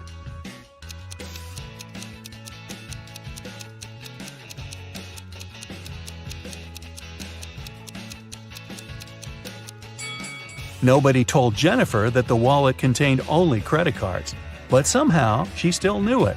She must have stolen it. Mary found a new job in another city, so she had to move. The realtor found 3 options for Mary to choose from and took her to see each of them. First, she brought Mary to apartment number 1, which was located downtown. Second, she took the woman to apartment number 2, which was within walking distance of a subway station. After that, she took Mary to apartment number 3, which was next to a grocery store. Which apartment should Mary choose?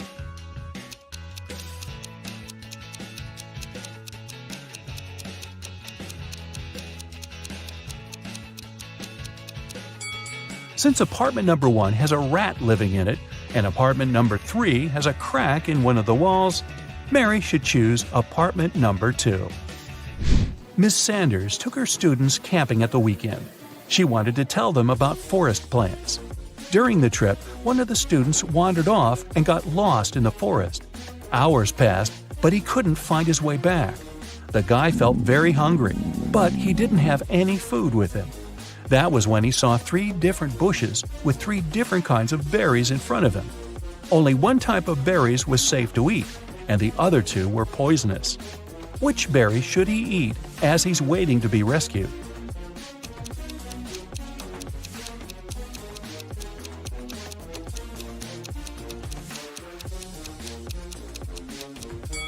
Remember the poster that was in the classroom? It stated that these 2 kinds of berries were poisonous, so only these ones are safe to eat. Sandy was driving across the country to visit her family. She was tired of being on the road and wanted to take a break. She saw a diner and stopped there to have something to eat and rest. The diner looked empty, old, and dirty. The waitress told her there were only 3 meal options to choose from and asked her which one she wanted to eat. So, which one looks safe to eat?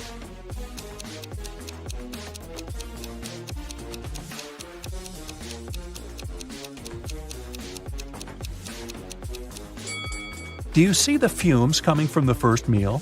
They're green. That can't be a good sign. And the third meal has a little bug on it. Yikes! So Sandy should eat the second meal and get the heck out of there. Audrey won the Best Actress award at a film festival. But when she left the stage and went to give an interview to the reporters, her award was stolen. A police officer arrived and found 3 suspects. The first suspect was Grace, a cleaning lady. She said she had been taking selfies with her favorite celebrities backstage and didn't have anything to do with the award. The second suspect was Gabrielle, a reporter. She said she had stolen the award because she had been with other reporters waiting for her turn to ask Audrey some questions.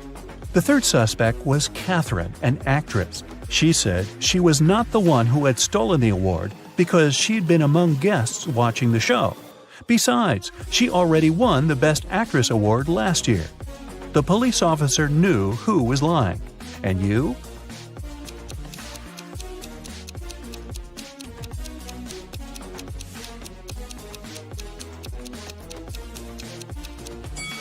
Take a closer look at the selfie Grace took. You can see Catherine behind, sneaking away with the award. Bella and Shelley are sisters and best friends. One weekend, their parents went on vacation. Before leaving, they strictly forbade Bella and Shelley to have parties in the house. But the sisters didn't listen and invited all their friends as soon as their parents left. After the party, the entire house was a mess. So, Bella and Shelley hired a cleaning lady to get rid of any evidence of the party. When their parents arrived home, their mother, Jessica, began to yell, "I told you, no parties in this house!" How did she know?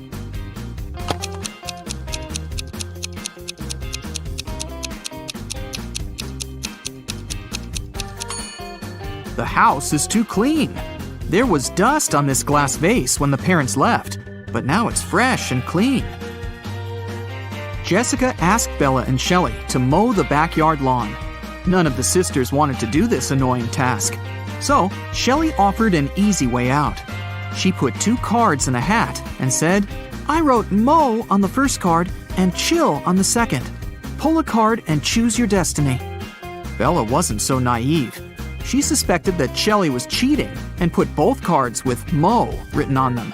But no one would believe her if she just tried to expose Shelley.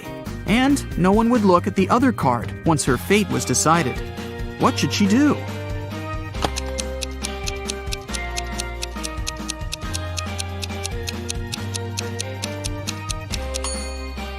When asked to draw a card, Bella should pick any and destroy the paper without looking at it. In this case, to decide her fate, they'll have to look at the other card, which also says mow. And this will mean that Shelley should mow the lawn. Over a cup of tea, Bella bet Shelley $10 that she could convert her $50 into $100. Do you think Shelley should accept the bet?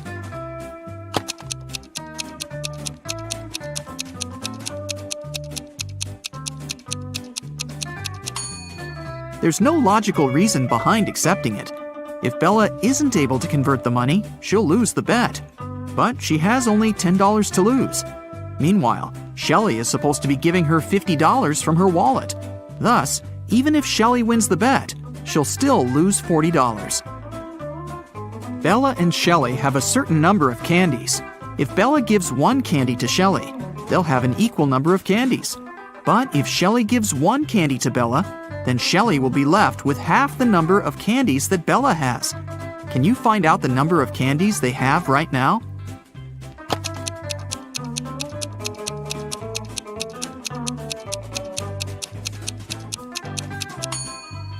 Let's use some math to figure it out.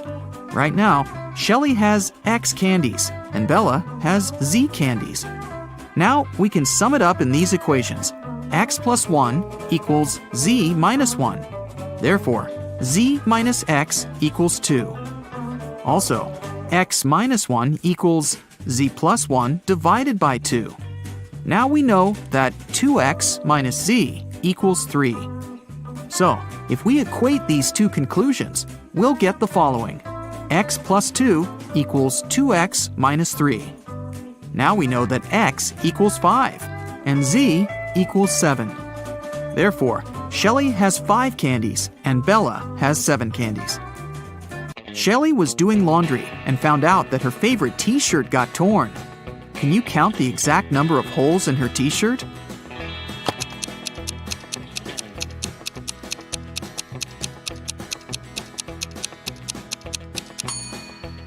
The answer is not 3 or 6, which most people must be guessing. The correct number of holes is 10. 1 hole for the neck, 2 holes for the arms, 1 hole for the torso, 3 holes in the front, and 3 holes in the back. Bella went to the basement to find her old books.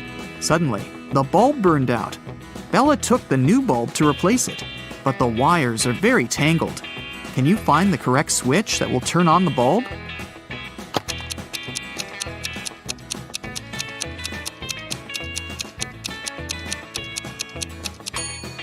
It's the red switch. The best way to get the answer is to start from the bulb. It's been a long day. Bella finally went to sleep. But when she saw her bedroom, she yelled and ran away. Can you tell what's wrong here?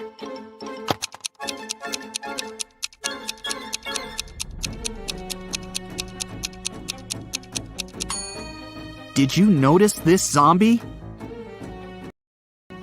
Bella ran to the living room and shut the door. Is she safe here?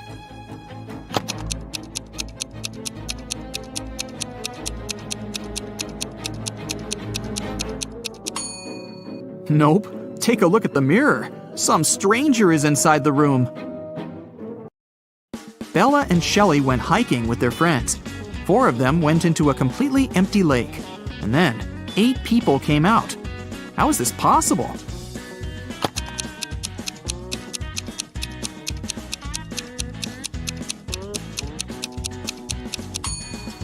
Four people were sitting on the shoulders of the other 4 when they were getting inside the lake. The guys made a stop to have a picnic. They began to play football.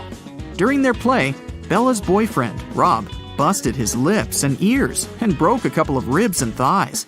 However, he still managed to play a professional match the very next day. How can this be possible?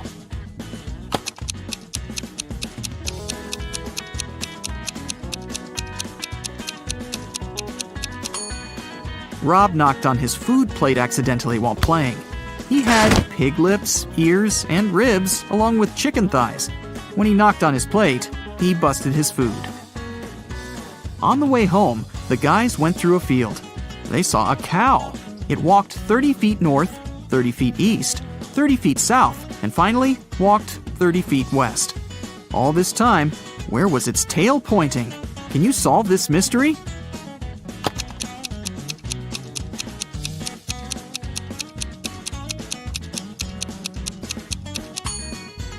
Downwards, of course. The guys rented 4 scooters in 4 different places and hit the road. They agreed to meet in a cafe at the gas station. Here's the map. Can you tell which scooter will reach the destination first?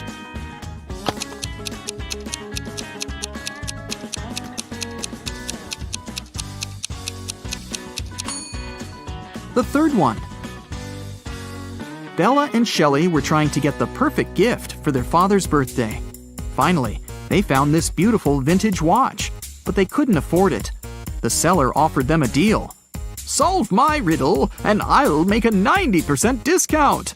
The sisters agreed. The seller took out a $50 bill and asked, "What's the easiest way to double my money?" Can you help them solve this mystery?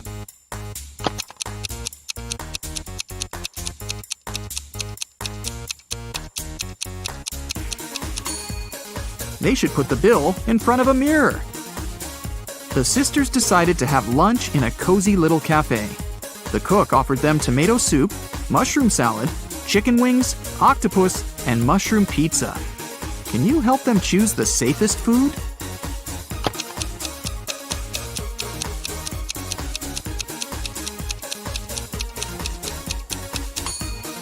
There are mirror shards in these chicken wings. Probably not the healthiest option. I'm pretty sure those mushrooms are poisonous too. This octopus is still alive, and this soup must be several weeks old. So, Bella and Shelley should choose the mushroom pizza. After lunch, the local barista offered the sisters free coffee if they managed to solve his tricky riddle. Here's the task. Name a 10-letter word in English that can be typed using only the top rows of your computer keyboard. Can you help the ladies get their free coffee?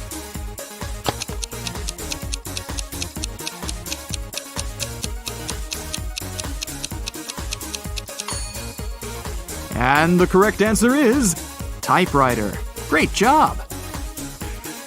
Shelley got a job at a restaurant. One night, a cook, a cobbler, and a doctor went to dinner together and asked Shelley to split the bill equally among them. When the bill arrived, it was for 4 people. How can this be possible?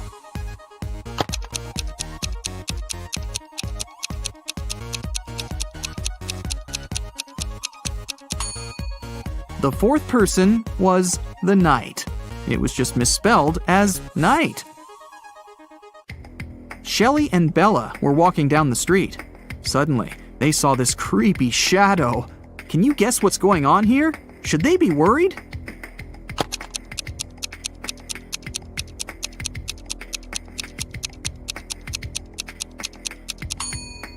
Nope, it's Halloween. The guy is just walking around and scaring people in his witch costume. See, he's wearing sneakers. Shelley and Bella saw this mysterious magic shop sign and decided to go get some tarot readings. As soon as they entered the shop, a wicked witch locked the door and said, "I will make your biggest dreams come true if you crack my code. But if you fail, you'll stay here forever." Then she gave them the following clues. A. 981. One number is perfectly placed. B. 924. Everything is incorrect. C. 093. 2 numbers are part of the code, but are in the wrong places. D. 147. One number is part of the code, but is in the wrong place. E. 783. One number is part of the code, but is in the wrong place. Can you help Shelley and Bella?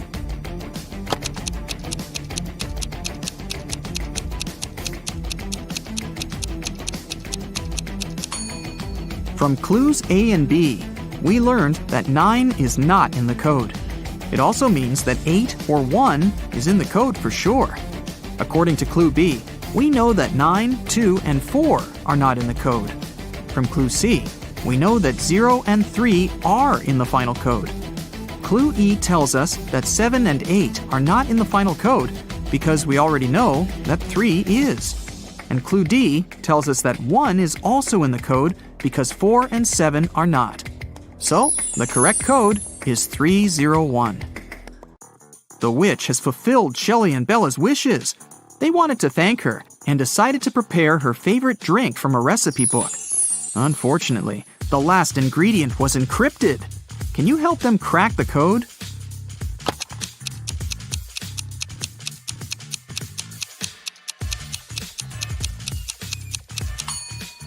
They should add a tear of a triton. After visiting the witch, Shelley met a handsome guy, Tom. They had a perfect date. Shelley couldn't believe that he was real. She thought it was an illusion created by the witch's spell. So she decided to test the guy's logical skills. She showed him this list and asked just one question. What do these words have in common? Can you help Tom?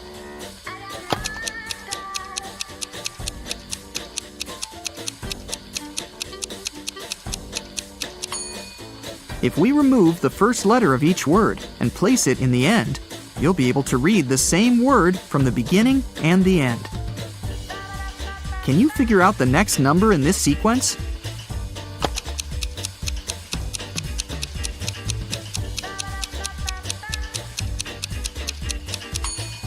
It's 2. To make the puzzle seem harder, all digits are placed apart. In fact, the sequence consists of 2 different sequences. The first one is 2, 3, 4, 5, and so on. And the second sequence is 9, 18, 36, 72, and so on. Now it's obvious that the next digit should be 2. Who is wanted?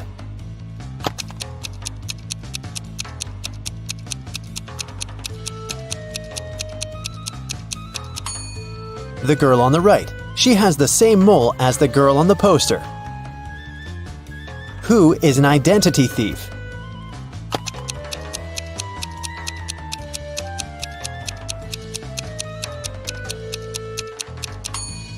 It's the man on the right. His real ID is sticking out of his backpack, which means he must be showing a fake ID. Who is an imposter?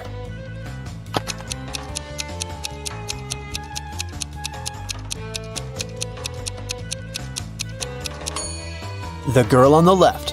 The script she's reading is turned upside down. It means she only pretends to be an actress. Who is the real thief?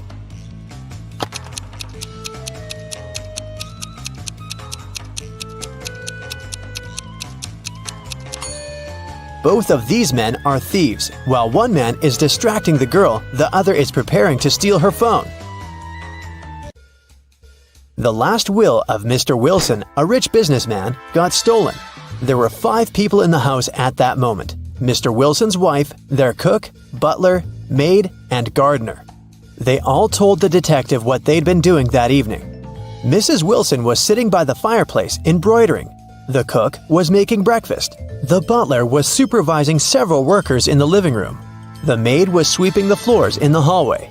The gardener was watering the plants in the greenhouse. Right after this conversation, the detective arrested the thief. Who is the culprit? And how'd the detective figure it out?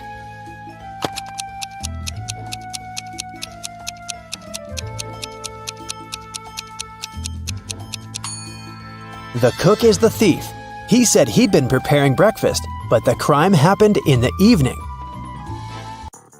Lily owned a flower store. One day, she got a call from the police. They told her that her shop had been robbed. When she arrived, shards of glass were on the ground near the store, and the pots and plants inside were broken. The police questioned 3 suspects. Jacob, Lily's ex, said, "I was in a hurry and didn't notice that the windows were broken when I was passing by the store. I only realized what had happened when the police called me." Camille, Lily's friend, said, "Lily asked me to help her with something in the store. When I arrived, everything had already been broken. I called the police immediately." Matt, Lily's ex-coworker, said, "I was walking nearby and I saw someone breaking a window and sneaking into the shop. I left my phone at home, so I ran to the police station." Can you guess who's lying?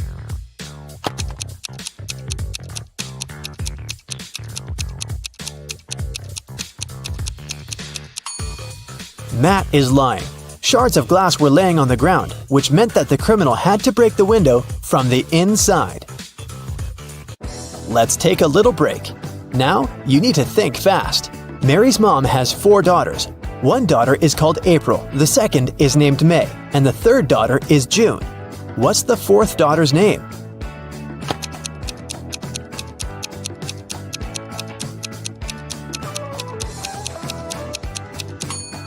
It's Mary, of course. Who doesn't belong to this list? Napoleon Bonaparte, Queen Elizabeth, William Shakespeare, Sherlock Holmes, Aristotle, Christopher Columbus, Donald Trump.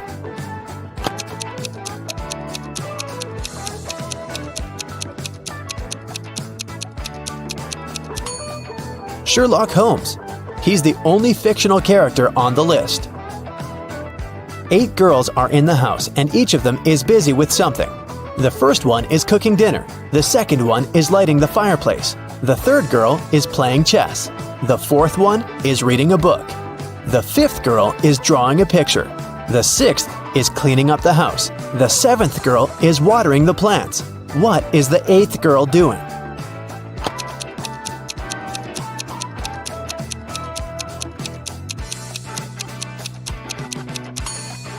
She's playing chess with the third girl. One woman turned 40 in 1850, but in 1860 she was 30 years old. How could this happen?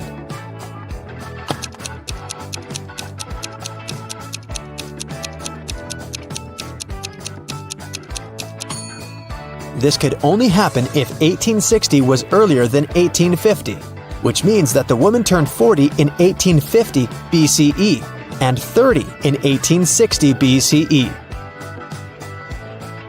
An artist was walking in the park when it suddenly started raining. He had neither a hat nor an umbrella to cover his head.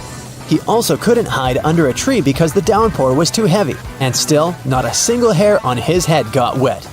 How can that happen?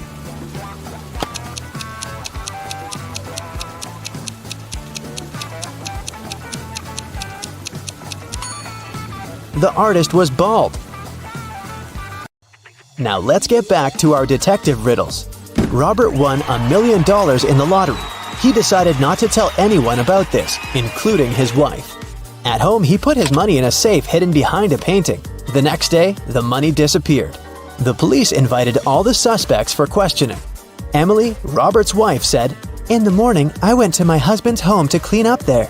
The safe was open and there was nothing inside."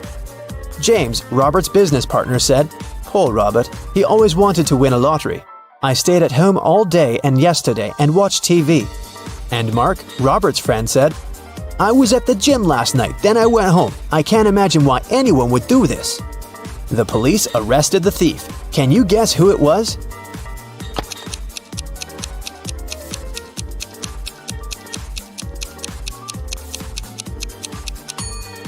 Robert's business partner did this. Robert didn't tell anyone that he'd won the lottery. His wife noticed an empty safe when she entered the office, but she didn't know what was inside. Marina was participating in a figure skating championship. She was a very strong competitor, and many people believed she could win. When the time for a warm-up ran out, all the participants started preparing for the performance. Marina was the first. She was amazing, but suddenly she tripped, fell down, and broke her leg, which made her unable to continue. The investigation revealed that someone had ruined her skates. The police interviewed 3 suspects. Anna said, "I didn't do anything, but I saw Jacqueline and Kate walking into the locker room before Marina's performance. They're the ones who ruined her skates." Jacqueline said, "Yes, I indeed went into the locker room to take my things, but I didn't see Kate there." And Kate said, "Yeah, that's because I've been practicing in the gym until it was my turn. Besides, Anna is lying. I saw her in the locker room." Can you guess who's lying?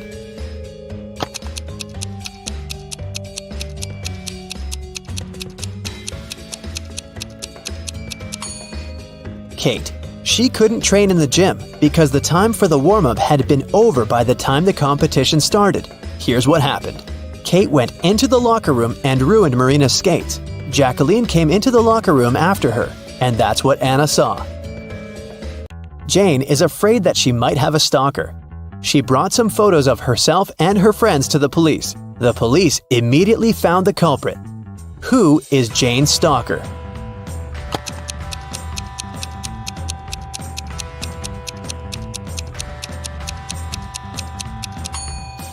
Jane's friend Mike. He's the only one who is present in all the photos, and sometimes he even tries to conceal his identity.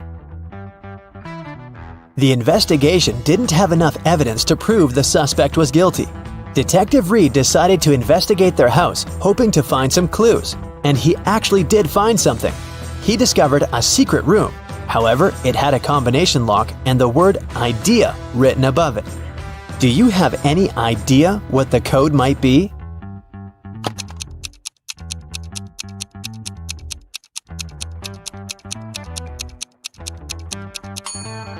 "9451. The code is the number of each of the letters in the alphabet. The door opened to the suspect's secret office. At first glance, there was nothing suspicious inside. A table with a book in the middle, some dusty furniture, and a picture on the wall. The detective examined the painting and found a safe with a 3-digit code behind it. Next to it, there was a note with a hint. P270L7-8. Can you guess what the detective needs to do next?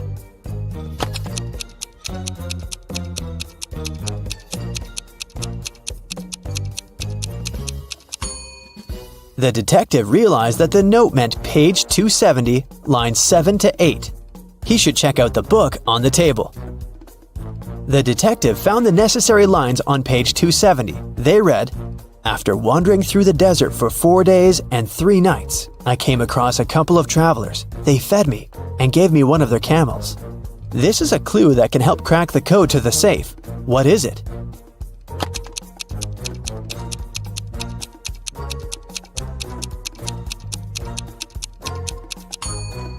"721. 4 days and 3 nights make 7. A couple of travelers is 2. And don't forget about 1 camel." The detective opened the safe and found the evidence that proved that the suspect was guilty. In the middle of the night, someone stole a unique artifact from a museum. The museum guard claimed it had been a robber. Detective Ridd arrived at the crime scene immediately and questioned the guard. The man said, I was walking around the museum. Suddenly I saw a dark shadow. I called out to them, but they didn't respond. But Detective Ridd noticed that something was wrong with this story. Can you guess what it is?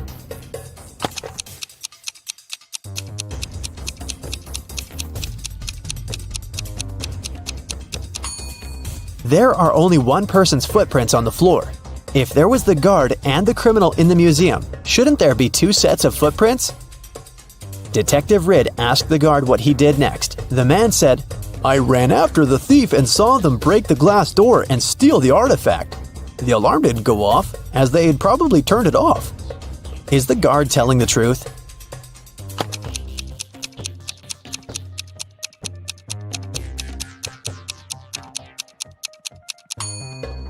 The door is indeed broken, but it's also open. It can only be opened with a key. It looks like someone opened the door to prevent the alarm from going off, and then broke the glass to hide the traces.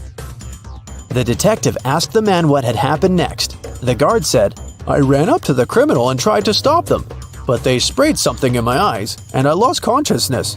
When I woke up, I immediately called the police. Is he telling the truth?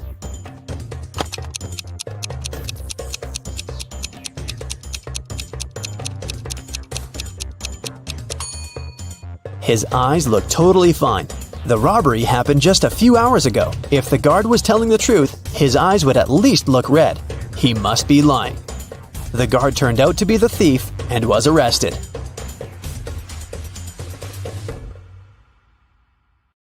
John's father has 3 sons. There's Jack, a quiet, intelligent student. Then there's Jason, a popular athlete. So who's the 3rd son?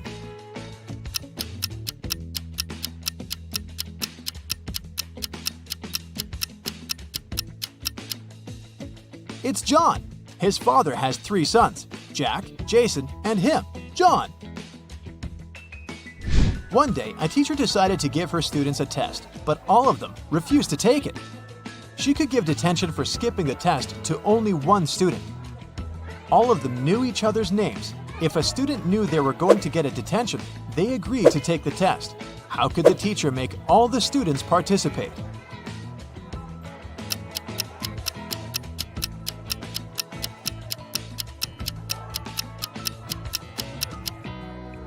She told them that she'd give detention to the student whose name came first alphabetically. Then this person wouldn't skip the test. The next person on the list wouldn't skip as well, and so on until the end of the list. Randy was at home, sitting in his chair with a book. Suddenly, his sister's super expensive vase fell and broke in the living room. He ran there in time to see a stranger jump out of the window and run away. Randy tried to chase him, but his glasses fogged up because of the cold, so he couldn't see the person. When the police arrived, they immediately knew he was lying. He'd broken the vase himself. How did they know?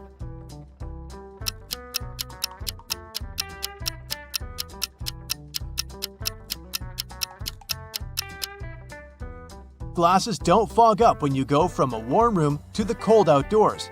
It's the other way around. Michael Winston, who dislikes modern art, rushed into the city gallery and caused millions of dollars worth of damage to several paintings. Yet, the manager of the gallery thanked Mr. Winston for his actions. How come?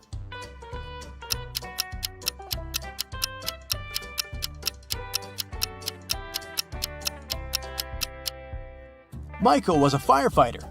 The water from his hose damaged several masterpieces, but he still managed to extinguish the fire and save many more exhibits.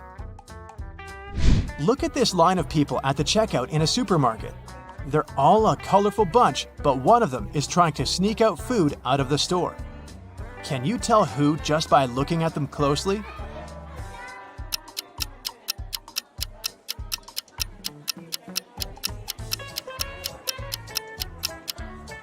You might have thought it was the pregnant woman because of the fake tummy, but look! She's wearing comfy sneakers without shoelaces so that she could slip them on easily.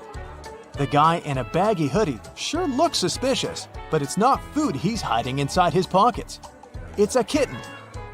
And the real culprit is the guy behind him. Look at his sleeves. One of his arms looks way bigger than the other. He must be hiding something in there. A man dressed in black from head to toe was walking in the middle of the road. All of a sudden, a huge black car with its headlights off came around the corner and screeched to a halt, not to hit him. How on earth did the driver of the car see the man in black?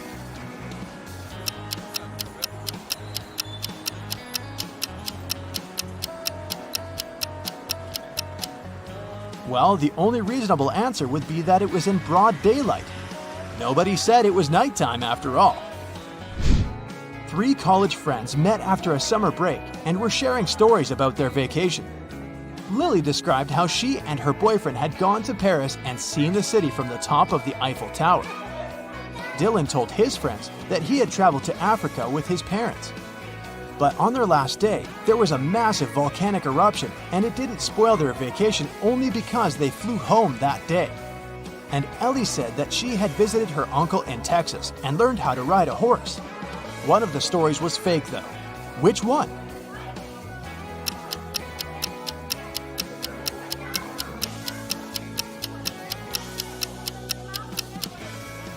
Dylan's story is fake.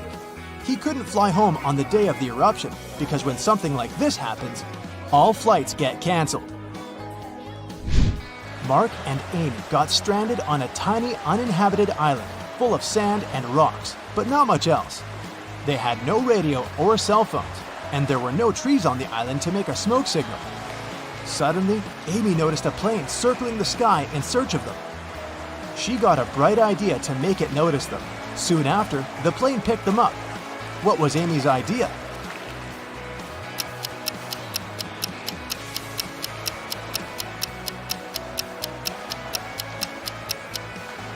She suggested using rocks to spell out SOS on the sand. Mike was studying for a big test in the school library. It was already late when he finished up and suddenly heard someone shouting for help. The voice was coming from behind a locked classroom door. Mike rushed there and opened it.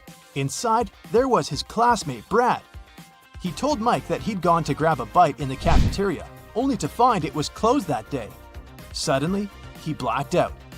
And the next thing he knew, he was locked in the classroom. Mike promised to find out who had done this. By morning, Mike had 4 suspects in mind. When school started, he interrogated them. Matthew told him he'd been doing his homework in a classroom. Emily said that she'd been with Matthew, but later she'd gone home. Olivia claimed that she'd been having lunch in the cafeteria, and Chris explained that he'd been sick that day. It took Mike no time to figure out who was guilty.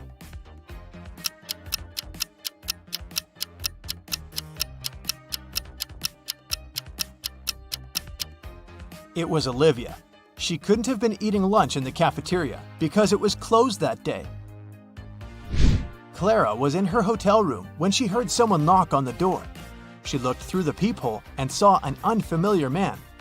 He said, "Hi, I'm the hotel manager. Sorry to bother you, but our database has crashed. Could you let me in to confirm some information?" Clara immediately rushed to her phone and called hotel security. Can you figure out why?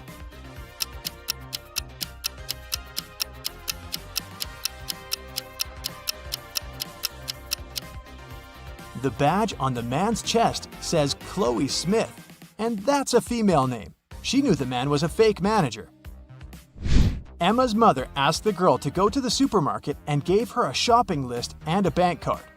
But in case Emma forgot the card's PIN, her mom also gave her a little clue. When Emma was already at the checkout, she took the clue out of her pocket and immediately recalled the code. Can you say what number it was if the clue was a sheet of paper with a fly, a cat, a girl, and a snake drawn on it?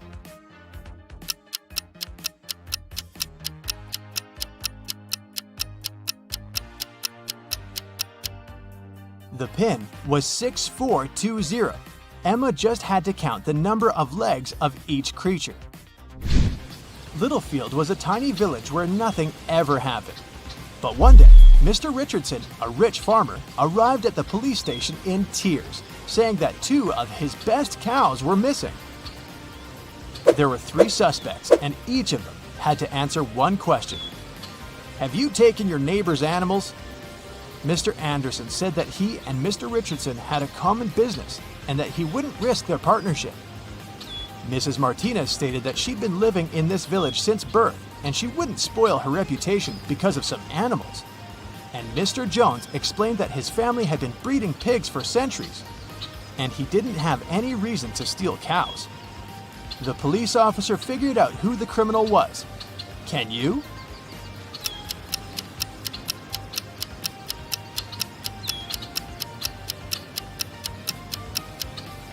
The thief is Mr. Jones. How did he know that it was cows that were stolen? Nobody had told him the animal species. A woman was having breakfast at a nice restaurant. At one moment, she noticed a fly in her coffee. She was indignant and made the waiter bring her another cup. After he returned with a new cup of coffee, she shouted, "What's with this service in this place? You've just brought me the same cup of coffee." How did she understand it?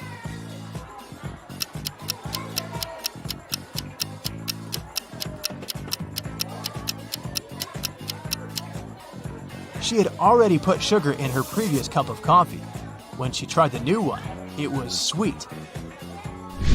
There's a barrel of water in the yard. You look inside and see that it's more than half full, but your friend argues that it's less than half full. How to figure out who's right without using any measuring tools or removing water from the barrel?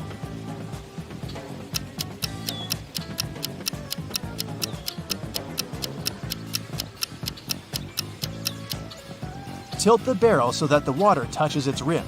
If you can see the bottom, the barrel's less than half full. If the bottom is still covered with water, it's more. Louis returns home after sunbathing on a beach. He turns on the stove to make an omelet. Sometime later, while he's having breakfast, someone knocks on his door. Several men introduce themselves as maintenance workers. They tell Louis about a gas leak in his apartment and ask him to evacuate immediately. Louis slams the door in their faces and calls the police. He's sure these guys are thieves. Why would Louis think that?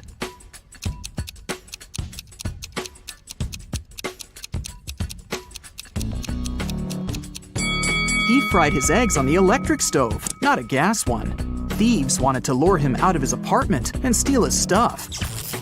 6 people got stuck on a desert island. They know a helicopter will arrive in a few hours, but they need to eat something now. They have a pot, a bottle of fresh water, and 5 potatoes. They cook them and are about to have dinner. But first, they need to divide 5 potatoes of different sizes and shapes among 6 people. And the food should be distributed equally. How can they do it?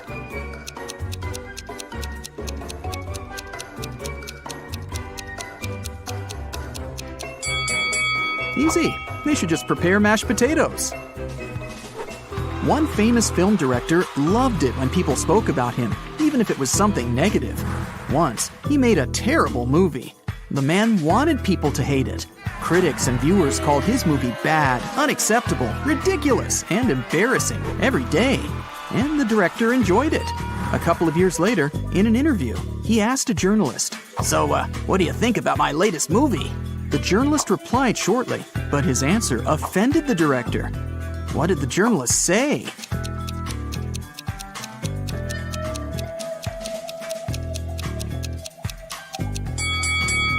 I don't remember it.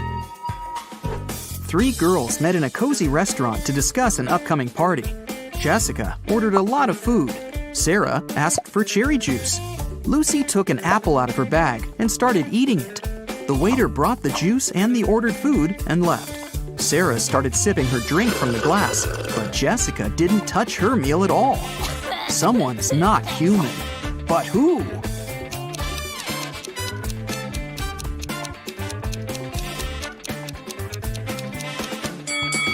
It's the waiter. Did you see that his hands were covered with scales and his pupils looked like those of a snake? A traveler is walking through a dense Amazon jungle.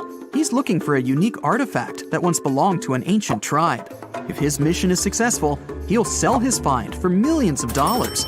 He comes out of the jungle into a wide clearing and sees 2 caves. They're both filled with traps, but only one of them contains the treasure.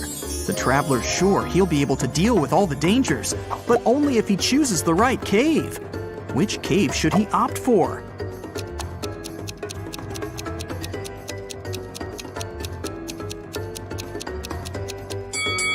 The right cave. See, the entrance is overgrown with cobwebs. This means that no one's been there for a very long time. All the other treasure hunters entered the left cave, and they never came back. Mark's friends invited him to a picnic. He arrived at the place, walked around the house, and saw a group of 8 people. None of them was his friend. It was the wrong house.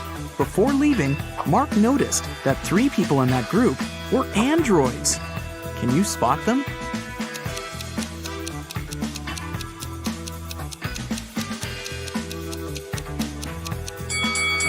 That guy is pouring a drink from a gasoline container. Smoke is coming out of this elderly lady's head because of a short circuit. And this girl is charging her phone through a cable connected to her neck. After a shipwreck, Jack found himself on a desert island. He built a raft and equipped it with small sails that he took from the ruined ship. Jack couldn't sail far from the shore because there was no wind. A few days later, he noticed a ship. It was approaching the island, but its wind-filled sails were facing the opposite direction. According to the laws of physics, it should be sailing away from the island. Besides, there was no wind. So how is it possible that the ship was getting closer to the shore?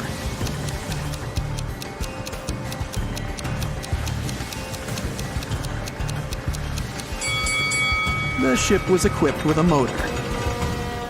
Richard is walking through the forest barefoot because some monkeys have stolen his shoes. He's cold and hungry. Fortunately, he spots a hut. Smoke is coming out of the chimney, and light is shining through the windows. 3 paths lead to the house. The first is covered with red-hot coals, and there are loads of rusty nails on the second one. And the third path is littered with broken glass. Yikes! Which way should Richard choose?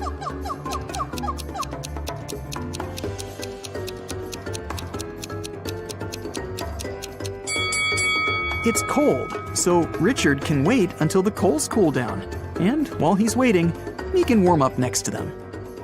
Toby has been wandering through the desert for several hours. The sun's burning his neck. There's nothing but hot sand around. He's run out of all the water he had. Toby gets weaker and weaker, and finally, he falls down. At this moment, he sees 2 tiny ponds. Toby only has enough strength to get to one of them. Which of these ponds is a mirage, and which is real?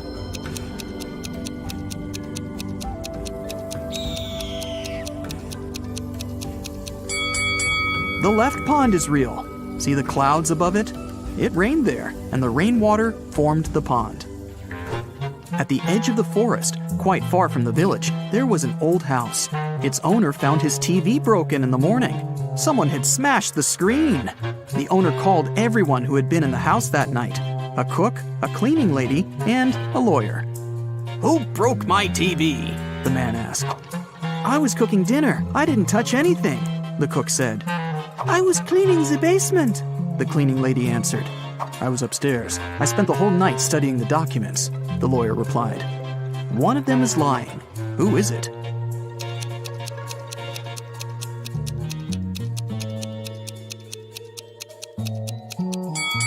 The lawyer. He said he was upstairs, but it's a 1-story house. He couldn't be studying the documents on the roof all night. Tom has lost his car keys. He's searched every corner in every room, but hasn't found them. The guy goes to the farthest room, looks at the floor, and realizes the keys are hanging on the chandelier. How does Tom know that?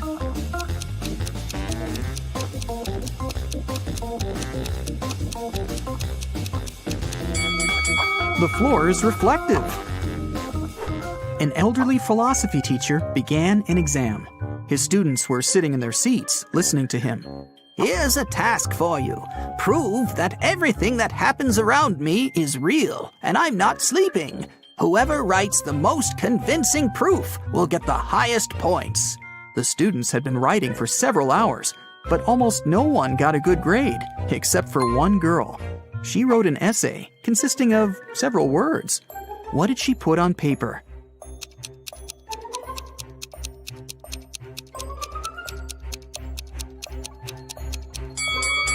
You can't read this if you're asleep. By the way, you can use this tip while sleeping. It's almost impossible to read anything in a dream. Therefore, to find out whether you're asleep or not, look at your phone and try to read something. There was an old haunted house in town. Local people were afraid to go there, but one day, 3 girls and 2 boys decided to check that place out and record whatever was happening there. They approached the scary building, but one guy, Rob, refused to come in. He said he would wait for his friends outside. The rest of the group went into the house. Rob was nervous. After waiting for them for a few minutes, he was ready to call someone for help. But all 4 girls and 1 boy returned at this moment. Rob realized there were ghosts in the house and ran away from there. How did he know that?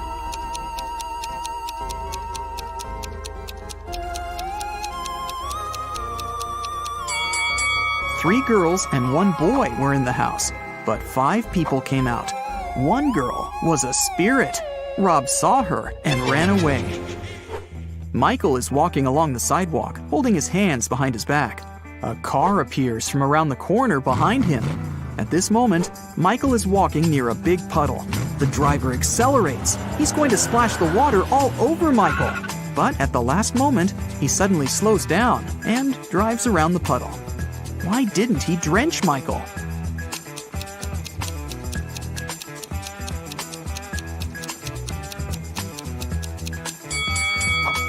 Michael was carrying a brick behind his back. The driver was afraid that Michael would throw it at his car, so he didn't drive over the puddle. Alexandra is walking around an old castle. There are lots of portraits of kings and queens on the walls. The corridor is lit by candles. Alexandra goes down to the first floor, where several people are dancing.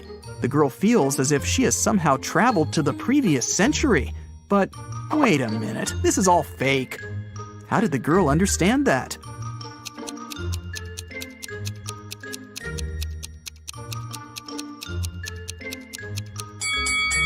A hidden camera is installed in the corner of the hall. Also, that dancing girl has a smartwatch on her wrist. See? It's morning. Bob leaves his house and goes to the beach. The sun is peeking over the horizon. The sea is calm. There's no wind. Bob sits down on the sand, closes his eyes, and begins to meditate. Several people come up to Bob and sit down next to him to meditate too. Bob opens his eyes, sees them, and realizes that something's wrong with these people. But what?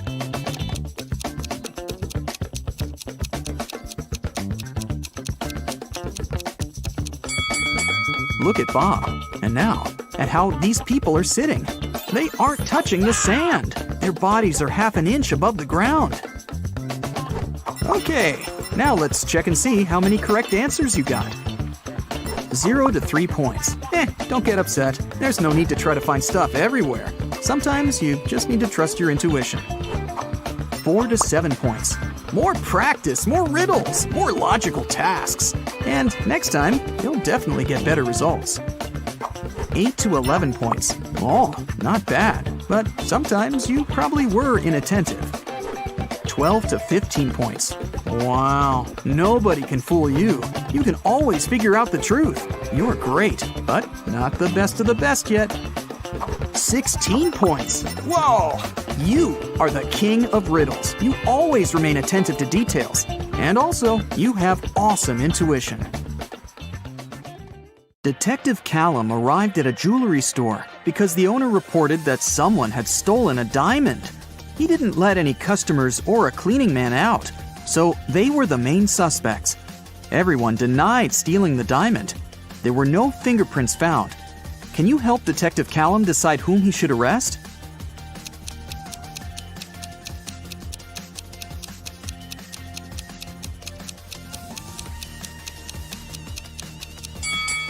He should arrest the man and the woman wearing gloves.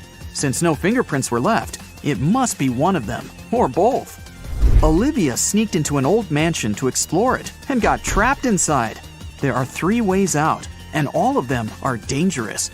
Behind the first door, The roof and the floor are made of magnifying glass, and the sun would burn anyone who enters. Behind the second door, there's a dangerous doll with knives that can come to life at any moment. Behind the third door, there's a room filled with poisonous gas that makes anyone's skin melt. How can Olivia escape safely?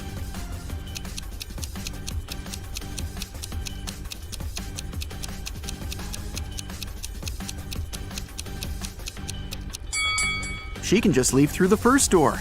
It's night, so the sun isn't shining, so the first way out is safe. Detective Callum was abroad, traveling by train, when he heard two men arguing. One of them, Hendrix, was blaming the other, Brian, for trying to steal his suitcase. Their suitcases looked exactly the same, and Brian claimed that he had just confused the two by accident. Detective Callum asked both men to open their suitcases. Do you think it was an accident?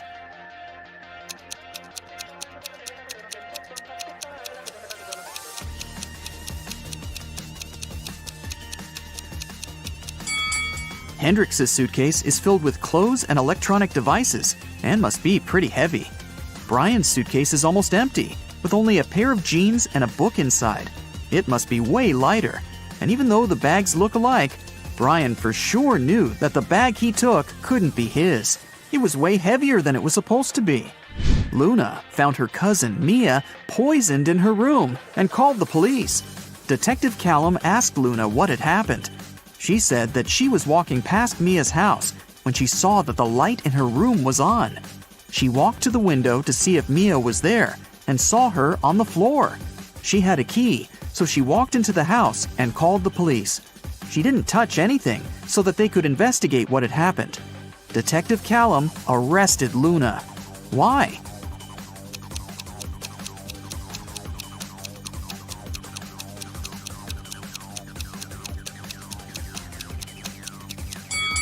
She said that she saw Mia in the window. But look, the blinds are closed. If Luna hadn't touched anything, she couldn't have seen what was going on in the room. She must be lying about something.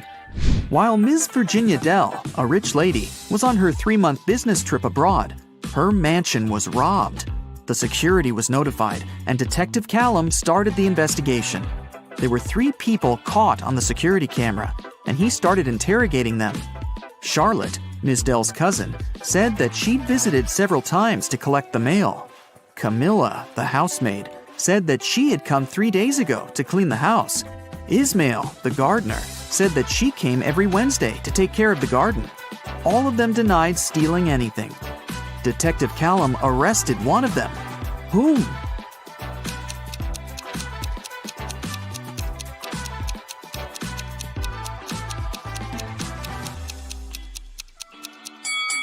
Camilla, the housemaid.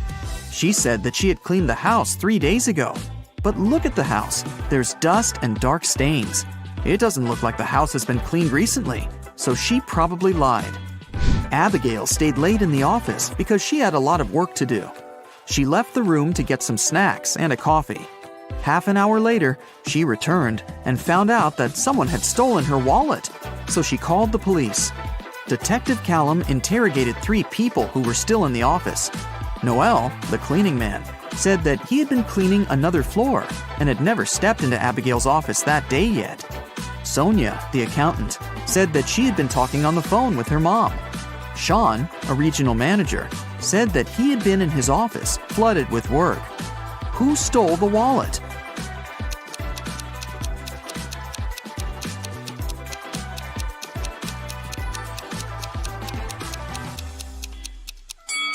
No one.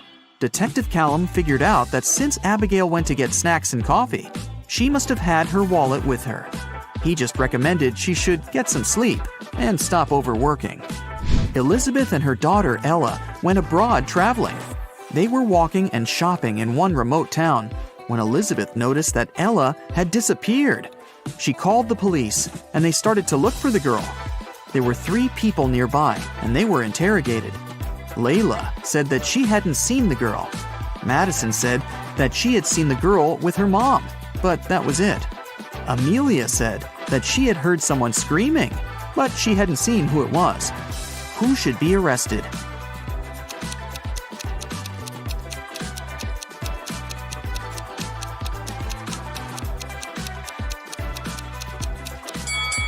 Layla. Look, she's carrying Ella's purse. Gideon had a girlfriend, a sister, and 2 cousins. Figure out who Gideon's sister is if the cousins are saying the truth and the sister and the girlfriend are lying. Chloe. E is his girlfriend. Ruby. Chloe is lying. Skylar. Ruby is lying. Lily. Skylar is not his sister.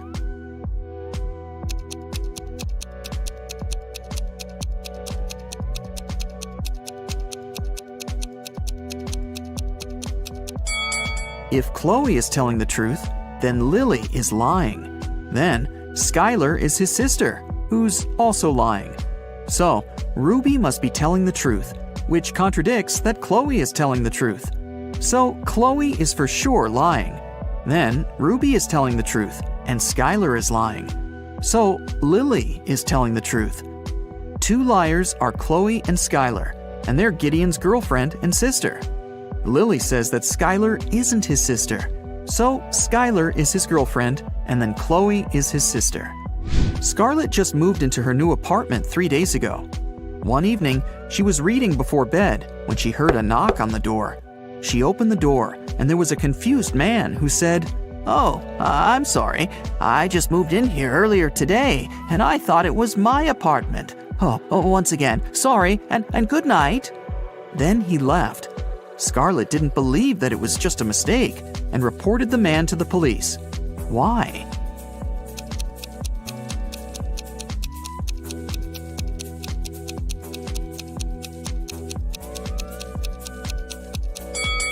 The problem was that the guy had knocked. If he had really thought it was his room, he would have tried to open it with his own keys. Nora lived alone in the city suburbs. She called the police and reported that someone had robbed her house and stolen her savings that she had been keeping in a pair of socks on one of her wardrobe shelves. Detective Callum arrived with the police, took a look at the room, and closed the case, claiming that the lady was lying. Why did he think so?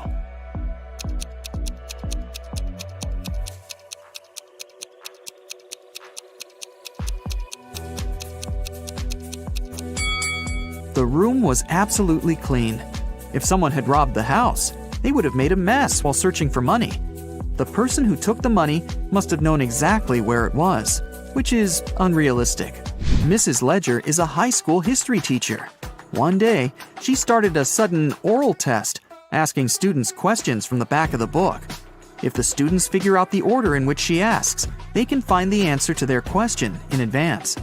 The first 3 people she asked were Atlas, Eleanor, and Gracelyn. There are Zoe, Luca, Sienna, and Victoria left. Can you guess who will answer which question?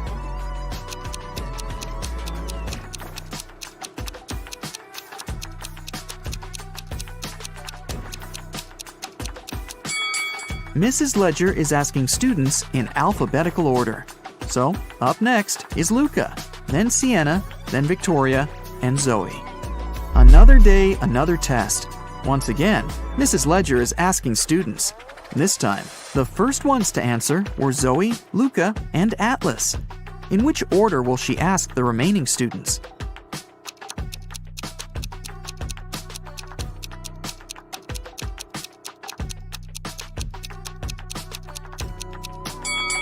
This time, she started with people with the shortest names. There are 3 letters in Zoe, 4 in Luca, and 5 in Atlas. The next one is Sienna, who has 6 letters in her name. Then Eleanor with 7 letters, Victoria with 8 letters, and Gracelyn with 9. Ellie found herself locked in a dungeon and couldn't remember what had happened. She looked around and saw a door that could have been a way out, but it required a passcode, and she didn't know it. Luckily, there was a hint. 1-802-3004-0803-2611. She has just one chance, and if Ellie doesn't get it right, the dungeon will get locked forever. Can you help her decide which password is the correct one?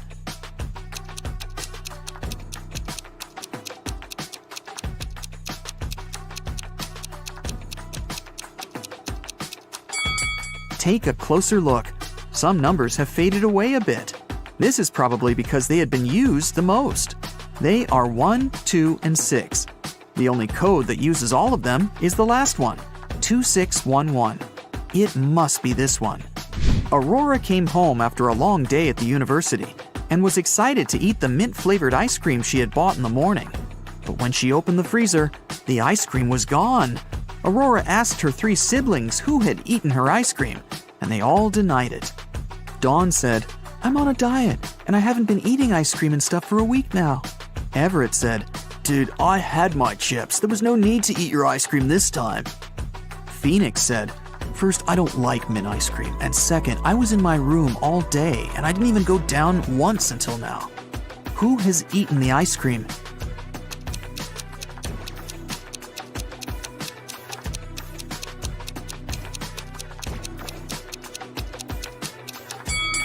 It was Phoenix. Aurora never mentioned the ice cream flavor, but he still knew it.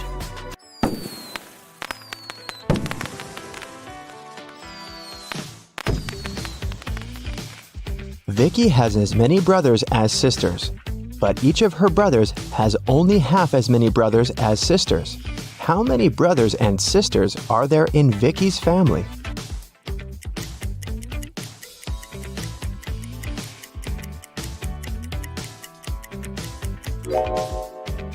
The correct answer is 4 sisters and 3 brothers.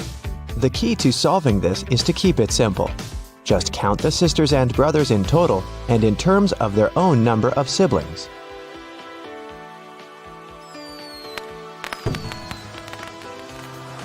Vicky is a music teacher. One day, she came over to her student's house to give him a lesson. The door was unlocked, so Vicky got in.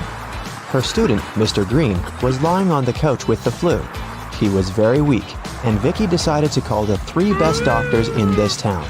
Since Mr. Green was really rich and influential, many people wanted to get rid of him. That's why his bodyguards had to search the doctors before they began any treatment. It turned out that one of the doctors was a criminal. Can you tell which one?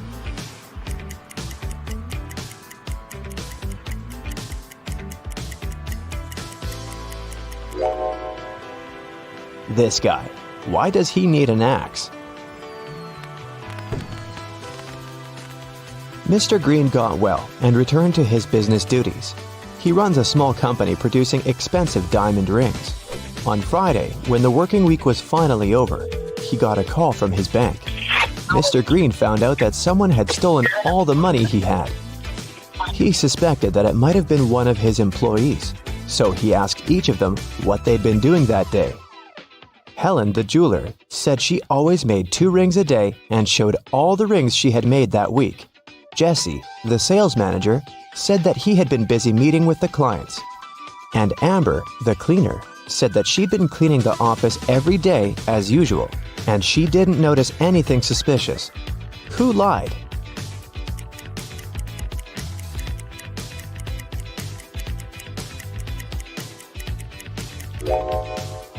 Helen. There are 5 working days in a regular week. She said she made 2 rings a day, but she only showed 8 rings. It means she missed 1 day of work. Vicky was walking down a shopping mall. Suddenly, she heard screams. Looking outside the window and saw 2 women in big trouble. Can you tell who has more chances to survive?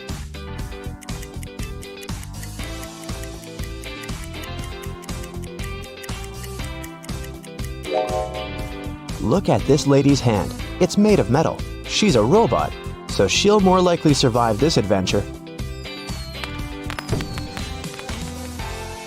One morning, Vicky was walking in the park and noticed this missing cat poster. Can you help her find the cat in this area?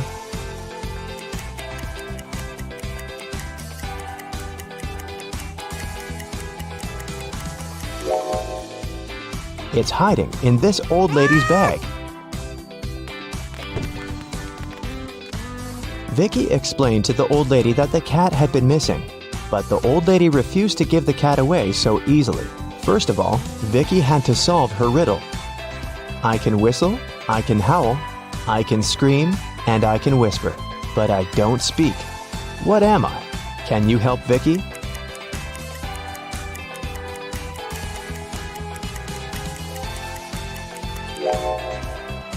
The correct answer is wind.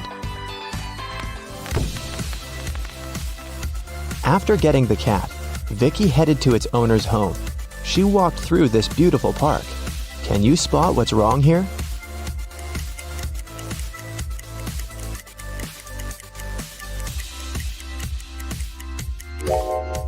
This bench doesn't have legs. It's literally flying in the air. Vicky brought the cat to its owner, Diana. She was very glad to get her pet back and invited Vicky for dinner. Vicky was very hungry and agreed. Diana served these 4 dishes with various foods, but only one of them is safe to eat. Can you tell which one?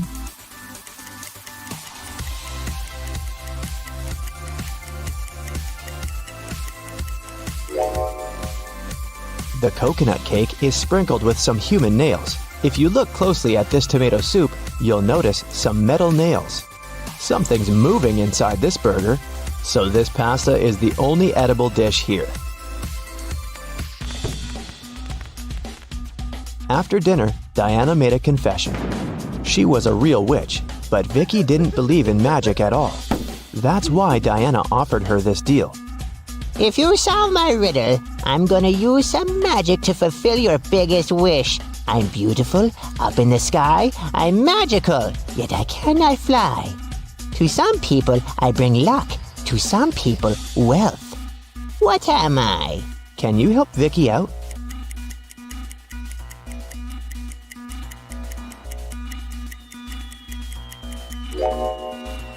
The correct answer is rainbow. Vicky has always wanted to become a famous singer. She received an invitation to a singing contest. Vicky sang beautifully and won first place. After the performance, she drank a glass of water backstage. After that, Vicky felt very sick. The contest manager called the ambulance. Doctors said that someone had poisoned Vicky. The police questioned 3 suspects and searched their bags. Lily said, "I was crying in the dressing room. This contest meant so much to me." Jessica said, "Who do you think I am? Singers should stand for each other." And Rose said, "I was outside the music hall with Lily. She was crying because she had lost this competition." Who poisoned Vicky?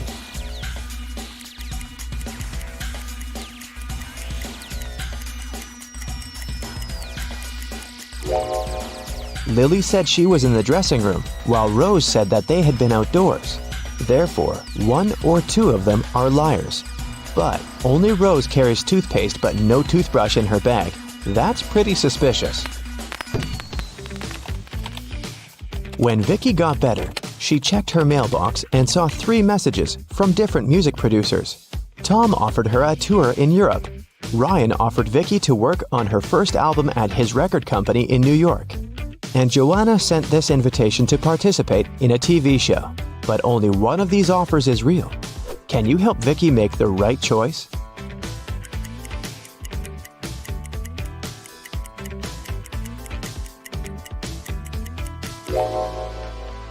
Joanna's message is spam. She doesn't mention Vicky's name anywhere, and the text includes a suspicious link. Ryan sent Vicky a picture of his record company. But there are palm trees and a tropical forest outside the window. It's clearly not in New York. So, Vicky should pick Tom. Vicky was walking home from a rehearsal and stepped on a magical portal. She fainted and woke up in an enchanted forest. Suddenly, a wicked witch popped out of nowhere and gave Vicky a choice. If you solve my riddle, I'll let you go. And if not, you'll get lost in this forest forever. Here's the riddle. I can be flipped and broken, but I never move. I can be closed and opened, and sometimes removed. You can seal me with your hands. What am I? Unfortunately, Vicky failed to crack this riddle. And what about you?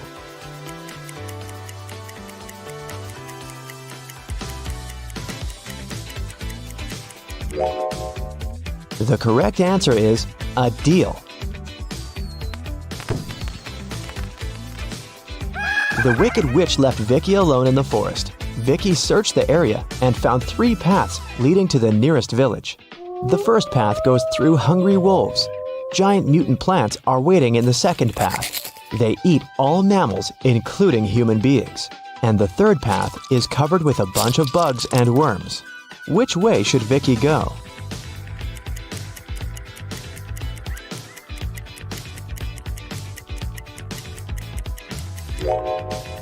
Although insects are gross, they are the least harmful to humans, so Vicky should choose this path. Vicky got very hungry and decided to find some food in the village. When she came closer, she realized the gates were locked. Can you help her guess the right code?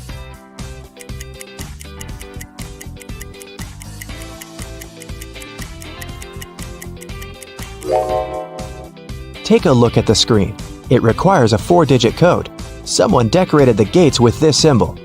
It's a hint. If we divide this symbol into 4 parts, we will see that it's made up of 4 2s. So, Vicky should enter 2222 and come in. When Vicky entered the village, an angry pixie stopped her and said, Not so fast, lady. You gotta solve one riddle first. What should you do when you see a green man? Vicky cracked this puzzle right away. What about you?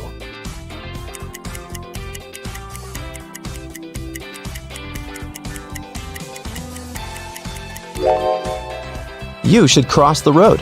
Vicky solved it so easily because she was standing next to a traffic light.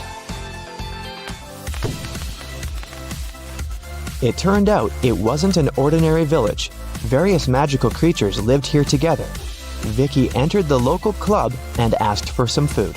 But the owner, Werewolf Fred, said, "If you want to eat, you gotta work." Now Vicky's job is to check the guests' ID cards. She shouldn't let suspicious persons or those under 21 get inside. Take a look at these 3 ID cards and figure out who shouldn't enter the club.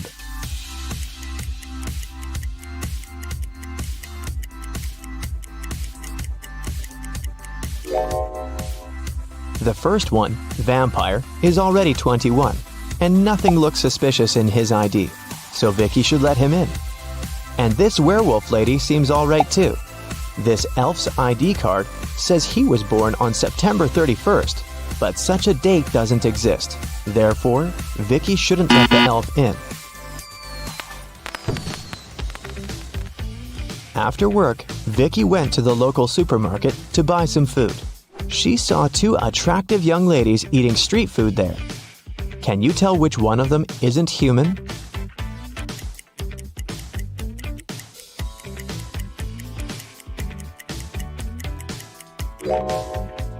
Take a closer look at this ice cream. Raw meat? This lady is definitely a werewolf. Vicky liked this village and decided to stay there. She met the love of her life, and 2 years later, they got engaged. Today is her wedding day. Can you guess who her husband is?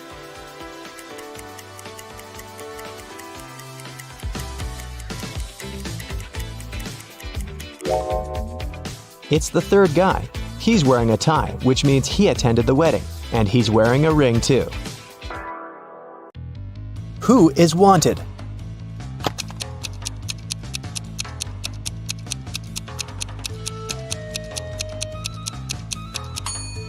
The girl on the right. She has the same mole as the girl on the poster. Who is an identity thief?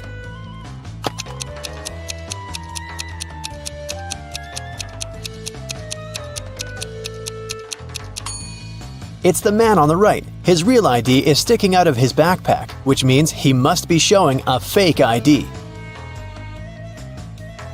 Who is an imposter?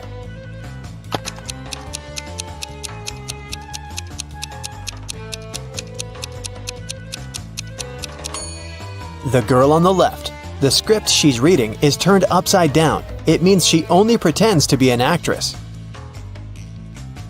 Who is the real thief?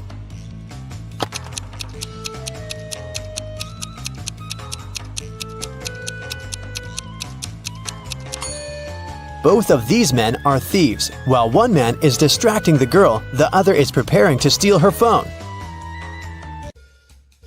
The last will of Mr. Wilson, a rich businessman, got stolen. There were 5 people in the house at that moment: Mr. Wilson's wife, their cook, butler, maid, and gardener. They all told the detective what they'd been doing that evening. Mrs. Wilson was sitting by the fireplace embroidering. The cook was making breakfast. The butler was supervising several workers in the living room. The maid was sweeping the floors in the hallway. The gardener was watering the plants in the greenhouse.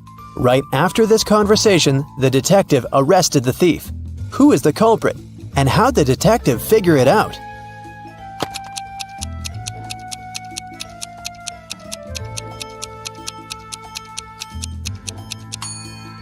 The cook is the thief. He said he'd been preparing breakfast, but the crime happened in the evening. Lily owned a flower store. One day, she got a call from the police. They told her that her shop had been robbed. When she arrived, shards of glass were on the ground near the store, and the pots and plants inside were broken. The police questioned 3 suspects. Jacob, Lily's ex, said, "I was in a hurry and didn't notice that the windows were broken when I was passing by the store. I only realized what had happened when the police called me." Camille, Lily's friend, said, Lily asked me to help her with something in the store. When I arrived, everything had already been broken. I called the police immediately. Matt, Lily's ex-coworker, said, I was walking nearby and I saw someone breaking a window and sneaking into the shop.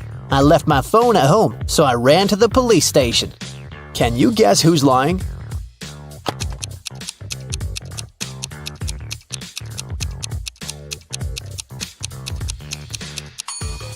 Matt is lying. Shards of glass were laying on the ground, which meant that the criminal had to break the window from the inside. Let's take a little break. Now, you need to think fast. Mary's mom has 4 daughters. One daughter is called April, the second is named May, and the third daughter is June. What's the 4th daughter's name?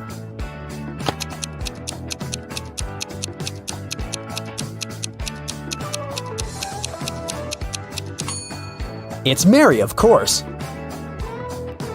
Who doesn't belong to this list? Napoleon Bonaparte, Queen Elizabeth, William Shakespeare, Sherlock Holmes, Aristotle, Christopher Columbus, Donald Trump.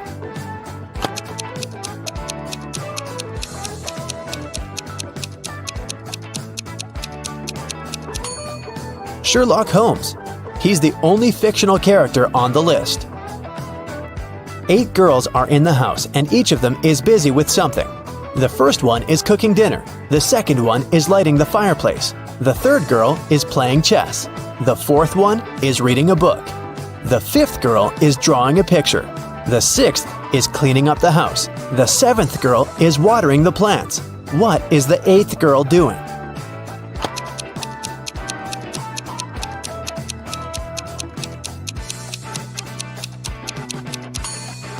She's playing chess with the third girl.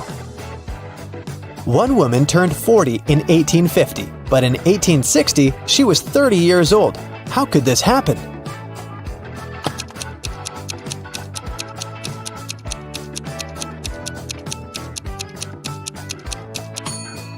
This could only happen if 1860 was earlier than 1850, which means that the woman turned 40 in 1850 BCE and 30 in 1860 BCE. An artist was walking in the park when it suddenly started raining. He had neither a hat nor an umbrella to cover his head. He also couldn't hide under a tree because the downpour was too heavy, and still, not a single hair on his head got wet. How can that happen?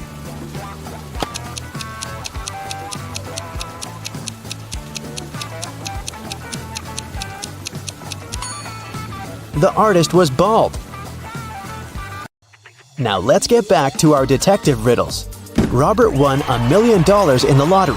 He decided not to tell anyone about this, including his wife. At home, he put his money in a safe hidden behind a painting. The next day, the money disappeared. The police invited all the suspects for questioning. Emily, Robert's wife, said, "In the morning, I went to my husband's home to clean up there. The safe was open and there was nothing inside." James, Robert's business partner, said, "Poor Robert, he always wanted to win a lottery. I stayed at home all day and yesterday and watched TV." And Mark, Robert's friend, said, I was at the gym last night, then I went home. I can't imagine why anyone would do this." The police arrested the thief. Can you guess who it was?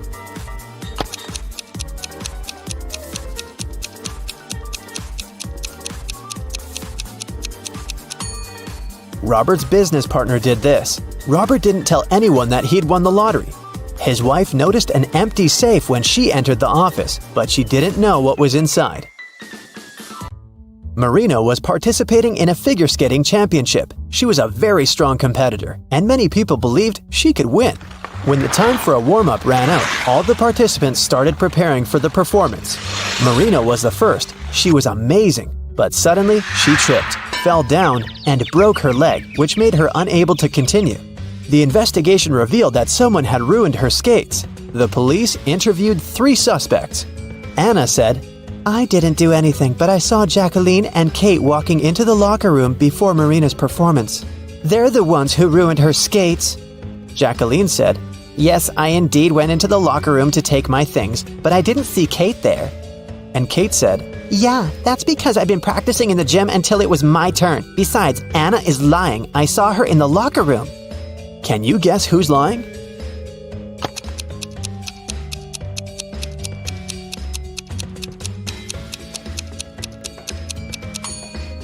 Kate. She couldn't train in the gym because the time for the warm-up had been over by the time the competition started.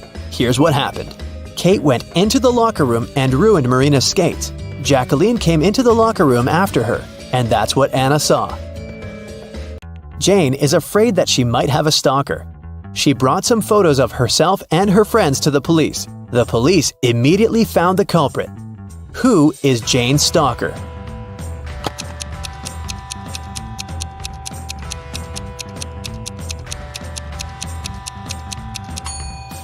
Jane's friend Mike. He's the only one who is present in all the photos, and sometimes he even tries to conceal his identity.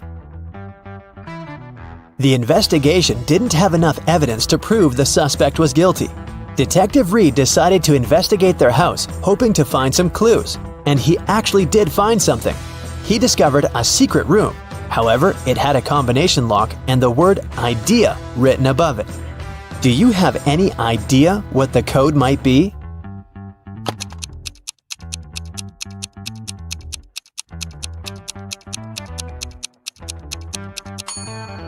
"9451. The code is the number of each of the letters in the alphabet. The door opened to the suspect's secret office. At first glance, there is nothing suspicious inside. A table with a book in the middle, some dusty furniture, and a picture on the wall. The detective examined the painting and found a safe with a 3-digit code behind it. Next to it, there was a note with a hint. P270L7-8. Can you guess what the detective needs to do next?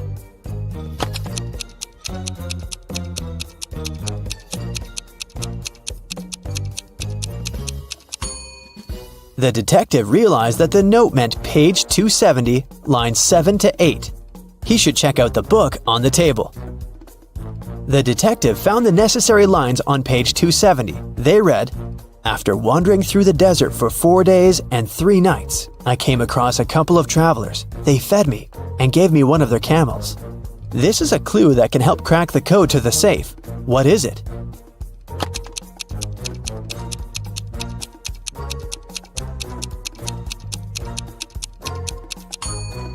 $721.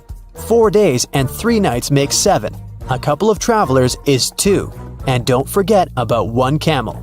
The detective opened the safe and found the evidence that proved that the suspect was guilty.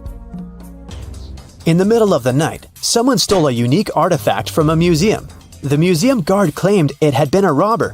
Detective Reed arrived at the crime scene immediately and questioned the guard. The man said, I was walking around the museum. Suddenly I saw a dark shadow. I called out to them, but they didn't respond." But Detective Reed noticed that something was wrong with this story. Can you guess what it is?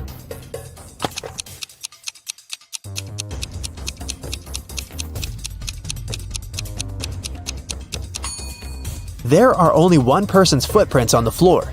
If there was the guard and the criminal in the museum, shouldn't there be 2 sets of footprints?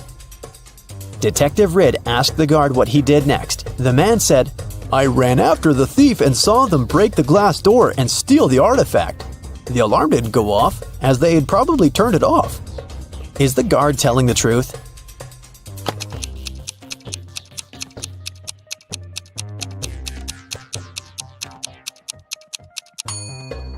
The door is indeed broken, but it's also open. It can only be opened with a key. It looks like someone opened the door to prevent the alarm from going off, and then broke the glass to hide the traces. The detective asked the man what had happened next. The guard said, "I ran up to the criminal and tried to stop them, but they sprayed something in my eyes, and I lost consciousness. When I woke up, I immediately called the police." Is he telling the truth?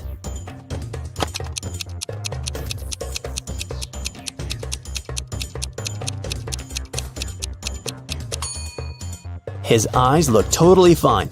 The robbery happened just a few hours ago. If the guard was telling the truth, his eyes would at least look red. He must be lying. The guard turned out to be the thief and was arrested. Anna runs a chocolate factory. She offers all her clients a special deal. Anyone can exchange 5 chocolate wrappers for 1 chocolate bar. Robert spent 2 weeks collecting the wrappers and managed to find 77. Yeah. Can you tell what maximum number of chocolates he can get from Anna?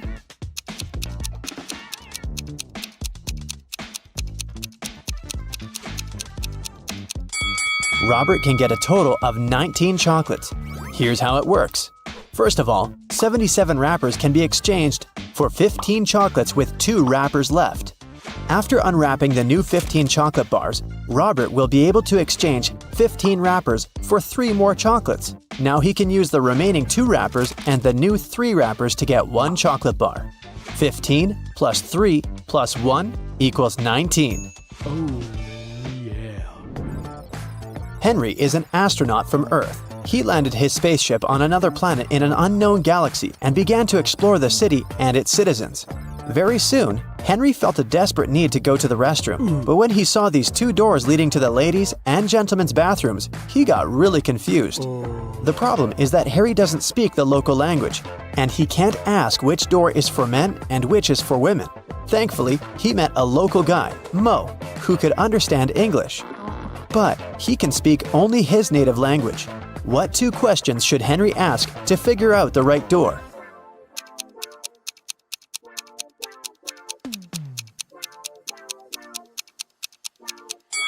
He should point at one of the doors and ask, "Is this the men's restroom?" Then he needs to remember Mo's reply and ask, "Am I a man?" If Mo says the same word, then the restroom Henry is pointing at must be for men. And if Mo says a different word, the restroom is for women. There were 9 candies in a box. 9 people took 9 candies, but 1 candy is still in the box. How can it be possible?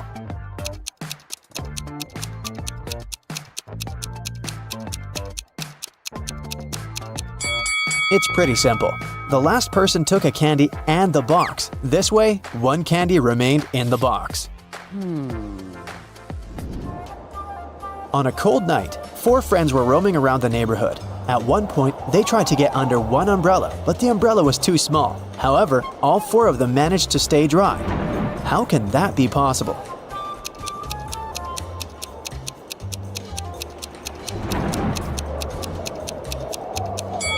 It's possible because it wasn't raining.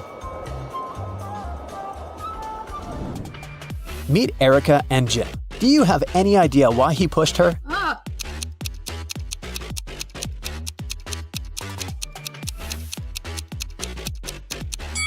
Because they're shooting a movie. Do you see that cameraman reflected in the window? Billy organized a betting game for his friends. According to the rules, he will place 2 candies, 1 yellow and 1 red, in a dark box. If the player picks the red candy, they will get $5,000. But if they pick the yellow candy, they will have to pay $500. Unfortunately, Billy's a liar. He put 2 yellow candies in the box instead of 1 yellow and 1 red. Billy's friend Wendy watched the players losing the game one by one. But when it was Wendy's turn, she won $5,000. How did she do it?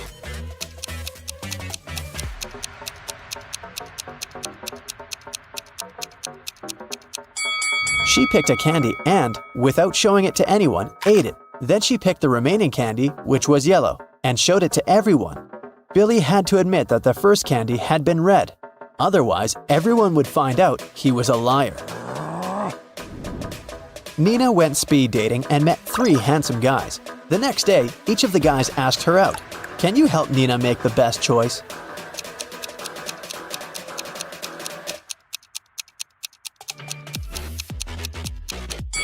Brad didn't even ask the girl if she wanted to go to the restaurant or not. Besides, he's pretty rude and bossy. She barely knows Rob. It's not safe to go to his place alone, so Nina should choose David. He looks nice and polite. Hello. Amy has 2 strings. The only thing she can say for sure is that when you light one end of either string, it takes exactly 1 hour to burn. Can you help Amy measure 45 minutes with the help of the strings?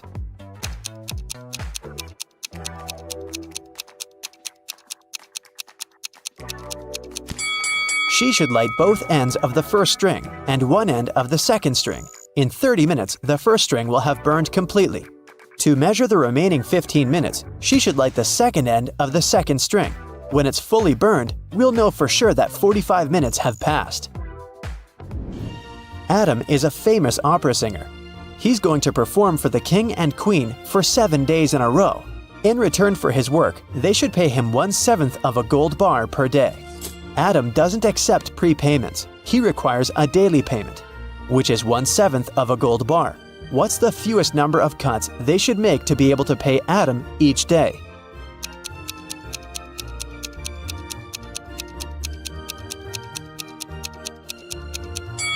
Just 2. Here's how it works. Day 1. Cut 1/7 of the gold bar and give it to Adam. Day 2. Cut 2/7 of the gold bar and give this piece to Adam. He'll give you 1/7 of the bar back.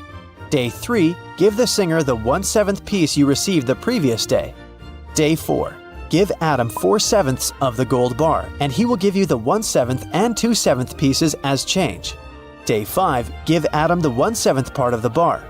Day 6, give him the 2/7 piece and get the 1/7 one as change.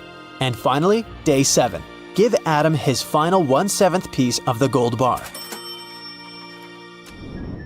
Jenny and Sam arrived at a picturesque campground. They had to set up a tent. There were 3 good spots: in the forest, in the field, and near the lake. Which place should they opt for?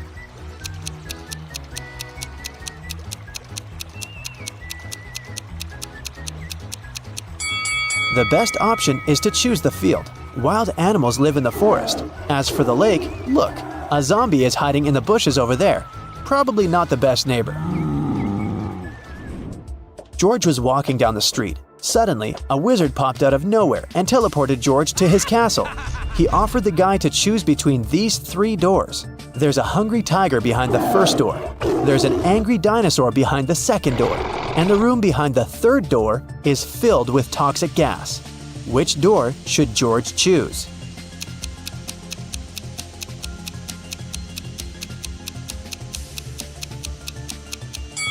The second one. Dinosaurs went extinct millions of years ago. Jerry has an apple tree. The number of apples on his tree doubles every week. After 30 weeks, the tree is completely covered with fruit. Can you guess how many weeks the tree needs to get half covered with oranges?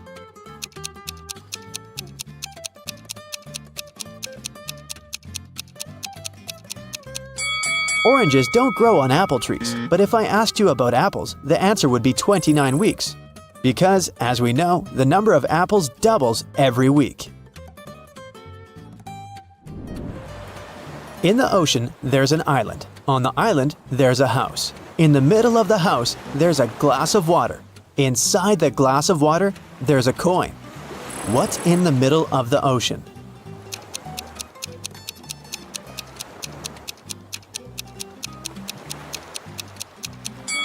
The correct answer is simple, the letter E. Harry went to a party. He liked these 4 ladies. He wanted to talk to one of them. Which one should he choose?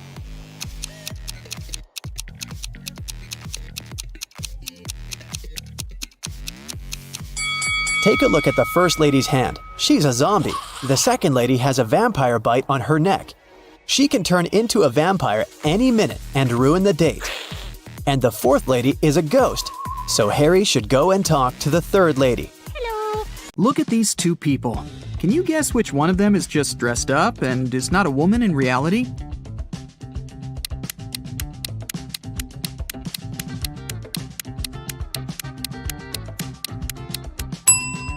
It's this one here, the one in the pink dress. Look closer. She's blonde, but has dark hair on her arms. Also, you can see some naturally dark hair slipping under the wig. Okay, let's try to find some more imposters. There are two pregnant women. Can you tell which one isn't really pregnant?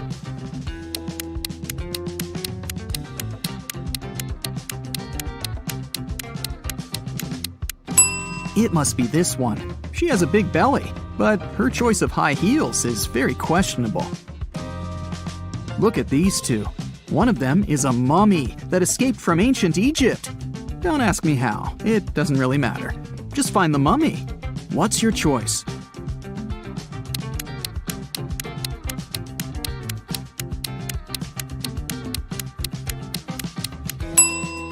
It's this one. Look at the ankle. There's a piece of bandage slipping out of the pants. Dira came to a hospital for an x-ray. Two doctors are ready to accept her, but one of them isn't a real doctor. Take a close look at them. Who's not a real doctor here?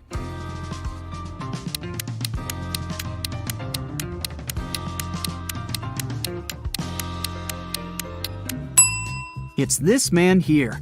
See, he looks nothing like the person in the photo on his badge. He must have stolen the uniform. Mrs. Cook left for a business trip, and 3 of her daughters stayed at home by themselves. When Mrs. Cook returned the next day, she found her car crashed. Obviously, one of her daughters had taken it and had crashed it by accident, but none of the 3 took the blame. Sage said that she hadn't left the house. Leora said that her friend had picked her up for school that day. Amaya said that she had taken the bus. Who crashed the car?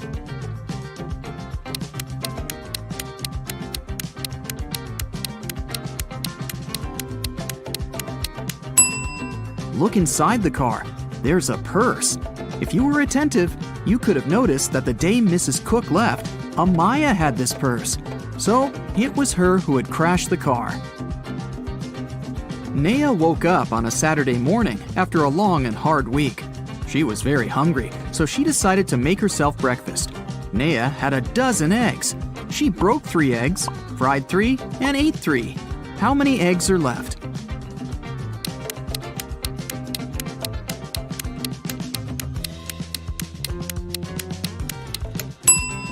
There are 9 eggs left. Naya broke, fried, and ate the exact same 3 eggs. Esme was walking through the forest and got lost. After hours of wandering around, she found a witch's house. She walked in, pet a cat, and asked the witch to take her home. The witch was making a new potion and asked Esme to give her a plant from the shelf. Esme walked there, but there were 5 of them. "Which one?" she asked. Not the one right in the middle, and not the smallest one. Also, don't take the one that's next to the pink flower. So, which one does she need?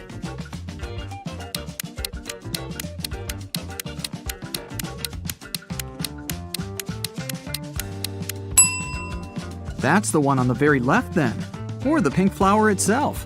But in that case, wouldn't the witch just say so? Probably. She seems satisfied, so Esme is going back home this time.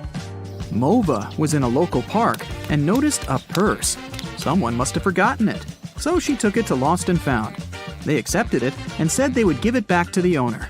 At the end of the day, 3 women came in and demanded the purse back, each stating that the purse belonged to them. Take a look inside the purse and decide to whom it really belongs.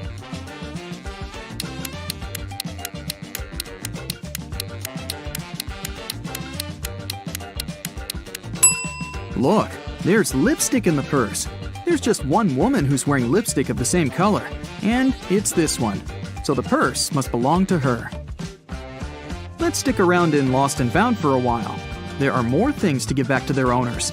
Like this wallet, for example. There are 3 people claiming that it belongs to them. But which one is the real owner?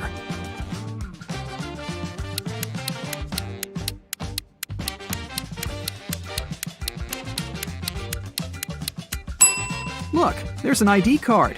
It has a photo of this guy, so it must be his wallet.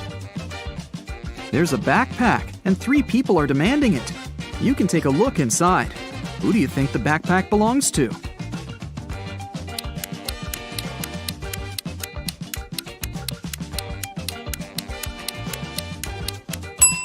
There's a jacket that matches this girl's trainers perfectly. It must belong to her. Can you pick the owner of this purse out of these 3 people?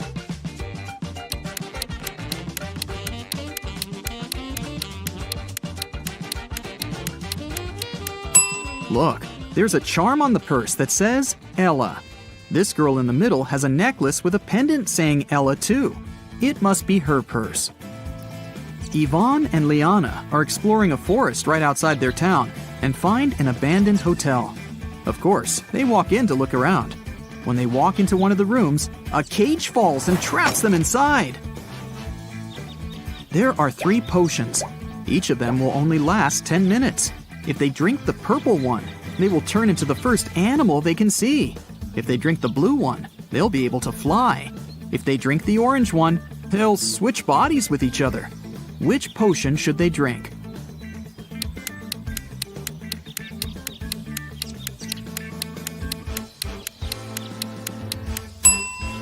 Look, there's a little mouse in the room. If they drink the purple potion, they can turn into a mouse and will be small enough to escape through the cage. What they do afterward is another matter. Inez was studying in a boarding school. She often stayed in the library till late because, well, she didn't want to spend time with her roommates. One day, she found a dungeon. Of course, she walked in to see what was there. She found a pile of old books and a journal filled with weird symbols. Can you help her decode the name of the person this journal belongs to?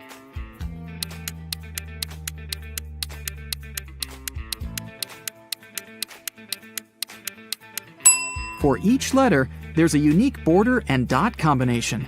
To decode, Inez just has to find the respective letter. If she does it right, she should get the name Marion. Eddie and Lucy decided to go camping in the forest for the weekend. However, they didn't know that it was protected by an angry spirit who didn't like intruders. He appeared in front of them and said, "You have set foot into my forest uninvited. You will not be able to leave. Forget your home. With it, you will never be reunited." "We apologize. We didn't know the forest belonged to you. Please let us out. We won't ever come back," Lucy cried. The spirit replied, "I'll show you mercy, for you are sincere. Mysteries of my forest await you. Solve them all, and you will be able to leave." Then he magically teleported them to the deepest, darkest part of the forest and vanished out of sight. As Eddie and Lucy walked around trying to find their way out of the forest, they came upon a river. They had to cross it to continue their journey. There were 3 different bridges in front of them. Which one should they choose to move to the other side?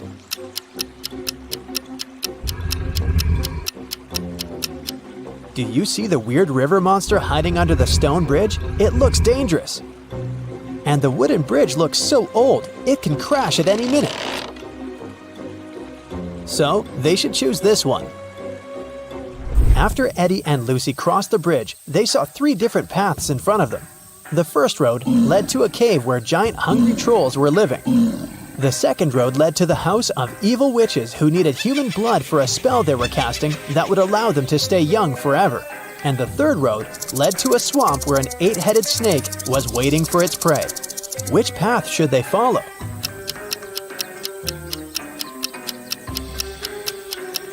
They should choose the third road because if you look carefully, you can see that up ahead, the road is forked too. It means that there's a 4th path they can take if they continue walking on this one, and they won't end up in the swamp after all. When they arrived at the end of the 4th path, they saw a wizard's hut. They thought he might be able to help them, but the gate was locked. When they tried to force it open, a magical quill came flying towards them from one of the windows of the hut and started writing a riddle in the air. The only being who can let you in is my familiar Arthur the Owl. He must be sleeping on a tree at this hour. To convince him, you must bring him his favorite flower.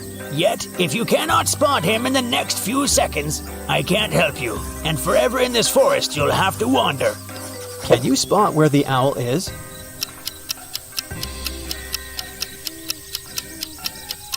Look there. Eddie and Lucy managed to spot not one, but 3 owls standing on a tree branch. Only one of them was Arthur. If they don't figure out which one of them is Arthur, they won't be able to get help from the wizard. The first owl said, "The third owl is not Arthur." The second owl said, I am not Arthur. and the third owl said, I am Arthur. However, only one of them was telling the truth, and the others were lying. Can you figure out which one is Arthur?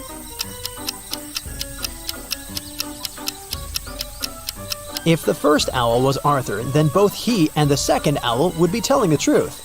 If the third owl was Arthur, then he and the first owl would be telling the truth. But only one of them is telling the truth, remember? So the second owl must be Arthur. Once Eddie and Lucy figured out which one was Arthur, the remaining owls flew away. Then Lucy asked him what his favorite flower was. Arthur answered with a riddle. I can grow very tall. I am of the color yellow. When I am young, I follow the closest star in the sky. Can you tell what flower I am?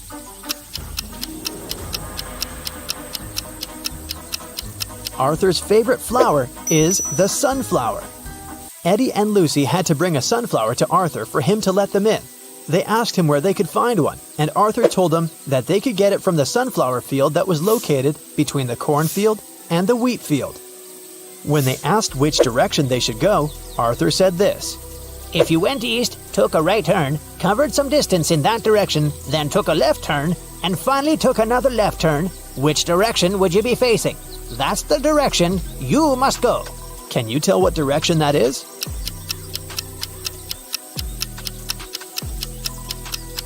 It's north. After Eddie and Lucy had walked for some time, an angry leprechaun jumped onto them out of nowhere and knocked them out with fairy dust. They opened their eyes in a prison cell. The leprechaun said, You stole my pot of gold and you're going to stay in this prison until you tell me where you hid it. Eddie said, We don't know anything about your gold, but the leprechaun didn't believe him. Suddenly, Lucy saw something strange that could help them. There was another prison cell in front of them with 3 different prisoners. Lucy noticed that one of them was going to try to escape. She suggested making a deal with the leprechaun. She said, I will tell you which prisoner is planning to escape if you let us go. He's probably the one who stole your gold, and I promise we'll help you find it once you free us. The leprechaun agreed to the terms. Take a look at these 3 prisoners. Can you tell who's trying to escape?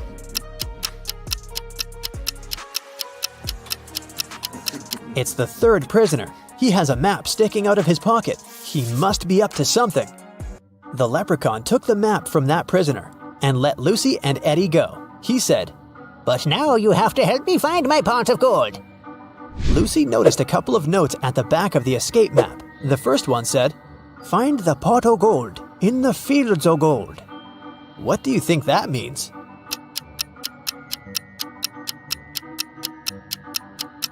Remember what Arthur said?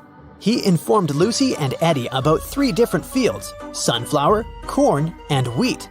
These 3 things are all yellow or golden. It could only mean that the leprechaun's pot of gold is in one of these fields.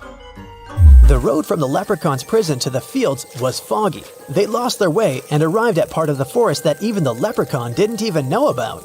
Eddie immediately noticed 3 unusual things. Can you spot them?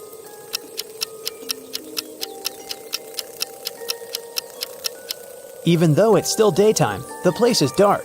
The mushrooms on the ground are actually tiny houses. And finally, one of the butterflies flying there in the distance is no butterfly at all. It's a fairy. As soon as Eddie spotted the fairy, it flew next to them and said, The fairy mother wanted me to bring everyone food, but when I asked what she wanted, she only said this. Remove the outside, cook the inside, eat the outside, and throw away the inside. What I want is what this is. But I don't know what that means. Can you help me, please? Do you know the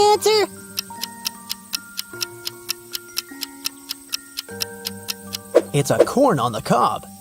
At first, you'll be a Sherlock trainee. Look carefully at the pictures and pay attention to the smallest details to solve the riddles. Which one of these students has 3 mothers?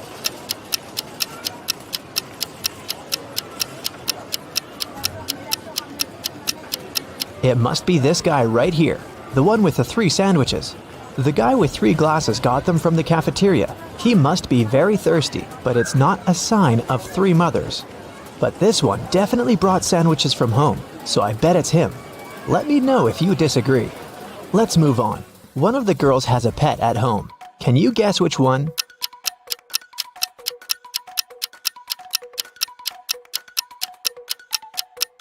It's the girl in the middle. Look, her hands and arms are scratched. She must be living with a cat. Okay, look at these 3 people. Who is a vampire?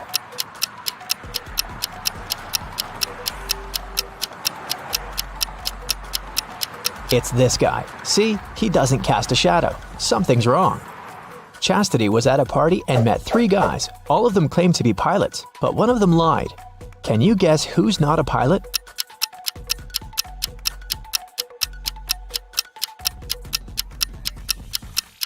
Pilots must have perfect eyesight. This guy is wearing glasses, so he's not a real pilot. Look at these 3 students. One of them is left-handed. Can you figure out who exactly?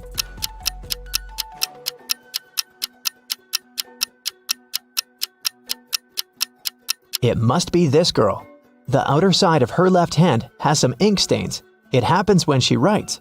Since we write from left to right, her arm covers everything she's just written. 3 best friends met for a coffee in the evening. Can you tell which one of them has a pet?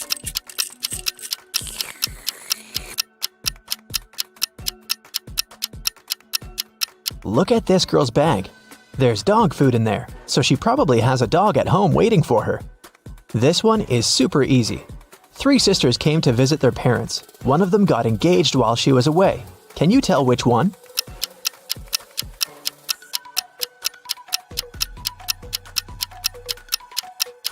It's this girl who's wearing a ring. 3 men came to a job interview. The company didn't want to hire fathers because they needed full commitment for the first year. All men said they were single and had no families, but one of them lied and actually had a daughter. Which one?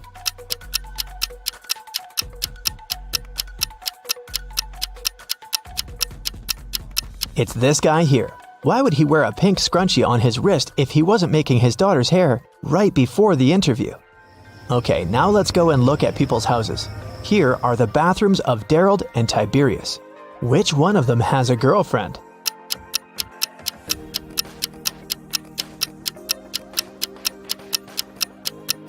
It must be Tiberius. Look, there are 2 toothbrushes in his bathroom.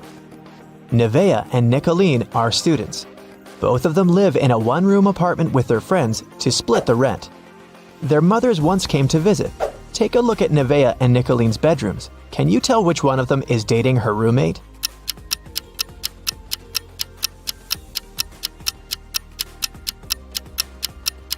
It must be Nevaeh. In Nicolene's bedroom, there are 2 single beds, and in Nevaeh's bedroom, there's just 1 big bed. Look at these 3 friends. One of them isn't really a human, but which one?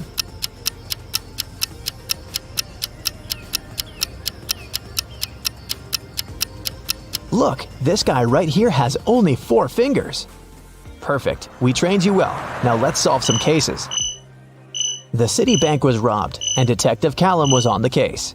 After a long investigation, the police managed to track the robber and found the money hidden in the nearest desert in a cactus bush.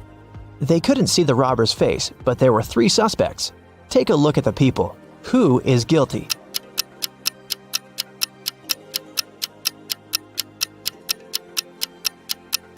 It's this man. Look, he has many scars on his arms and hands. He must have gotten them when he was digging the money in the cactus bush.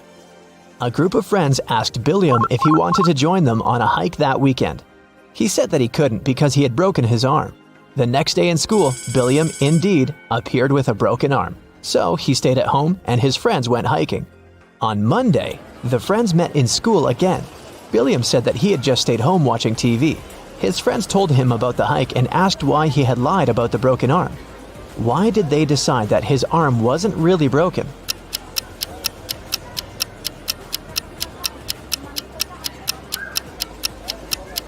Last week, Billiam's right arm was broken. On Monday, it was the left one.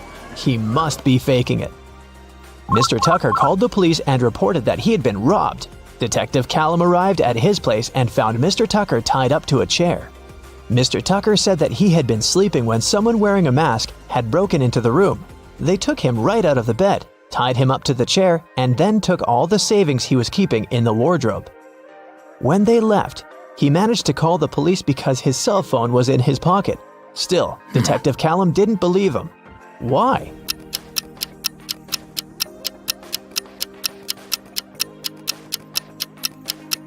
Mr. Tucker said that he had been taken right out of bed, but the bed was perfectly made. I doubt that a robber would care enough to make Mr. Tucker's bed on their way out. Detective Callum was spending the winter holidays at a ski resort with his friends. In the morning, they were going to go skiing on the fresh snow that had fallen at night when a local police officer called him and asked him to come to a hotel nearby to solve a case. So, Detective Callum had to go. Someone robbed the cashier's desk and there were 3 suspects. Questley said that she was in her room all night sleeping. Egbert said that he was out partying in a different hotel and had just come back around an hour ago. Fenton said that he had been binge-watching a show all night but hadn't stolen anything. Who is guilty?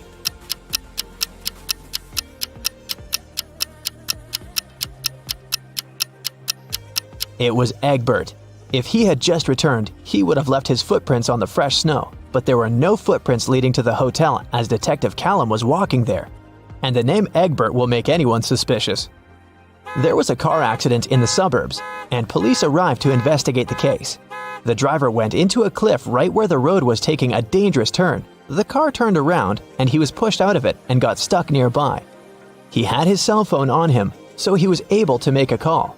A police officer helped the driver out and asked him to show what was in the trunk. The driver gladly opened it with his keys. In the trunk, there was his suitcase, some instruments, and a spare tire. The police officer said that the accident had been staged. Why?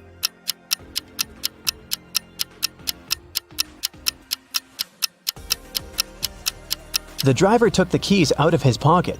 If it had been a real accident, the keys would have remained in the car.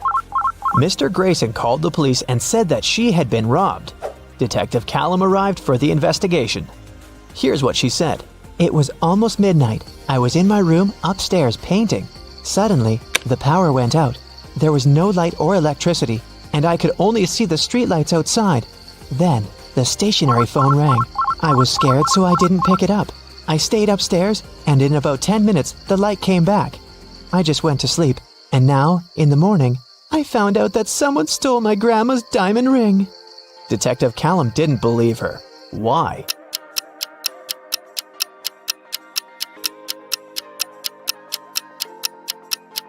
If the lights and the electricity were out, how would a stationary telephone ring? This lady is making things up. Gavin drove to get some groceries and parked his car in front of the store. Of course, he forgot where he had parked and couldn't find his car. Luckily, he had taken a picture of his parked car and he opened it to look up the number of the parking lot. The problem is that his parking lot number is covered and the number of the lots nearby doesn't make any sense. Can you figure out what's Gavin's parking lot number and where he should search for his car?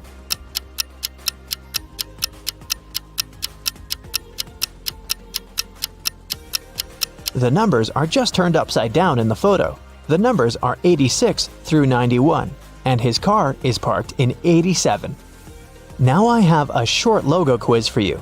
I'll show you a logo and you have to tell the company. Here's the first one. Do you recognize it?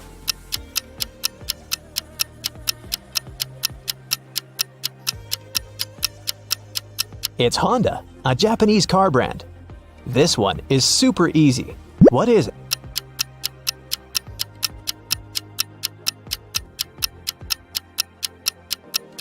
This is Pepsi, of course. What about this cute crocodile? Does it ring a bell?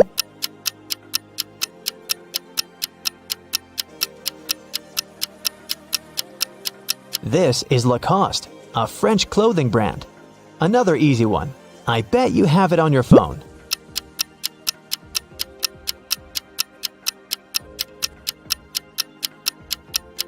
Yes, of course. That's Spotify. What about this one?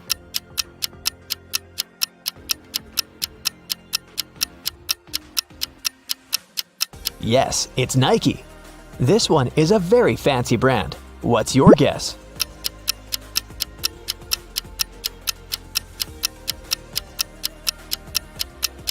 That's Louis Vuitton. Okay, another one for you. It's harder, but you've got this. What's your call?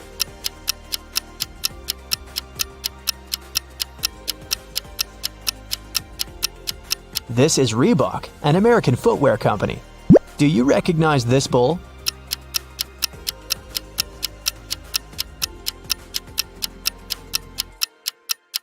Is a Lamborghini logo. This is a painfully familiar yellow rectangle. Where is it from?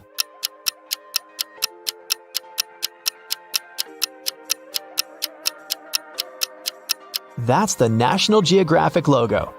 Portia and Vinette live in a country where postal services are super unreliable. Everything sent by post is stolen from the package. How can Portia send his wife, Vinette, a diamond ring if both of them can buy locks, but don't have keys from each other's locks?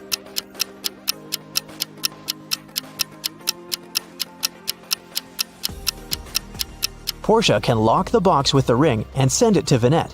When she receives the box, she should lock the box with her lock and send it back to him. When he receives it, he can open his lock and remove it, and send the box back to Vinette with her lock only, so that she can open it once she gets it again. There is a box filled with balls of different colors. 5 red ones, 8 blue ones, and 11 purple ones. Ninja has to pick out balls blindfolded until he's sure that he has at least 2 balls of the same color. What's the minimum number of balls Ninja should take out to be sure of that?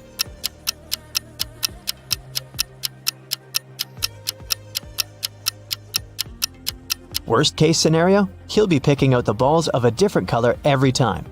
There are 3 colors, so if he picks out 3, they might all be different.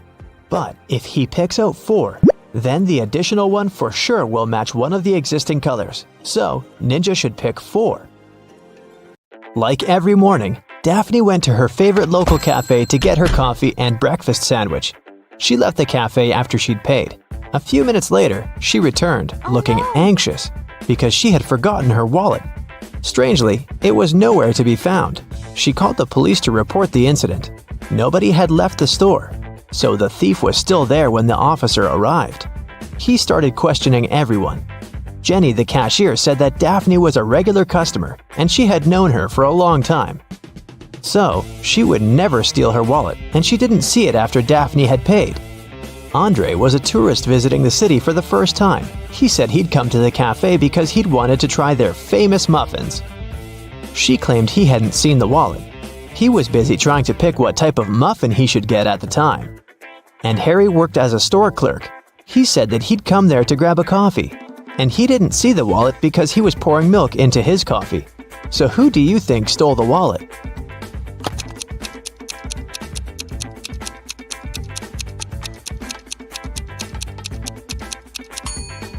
It was Harry, the store clerk, or should I say Harold.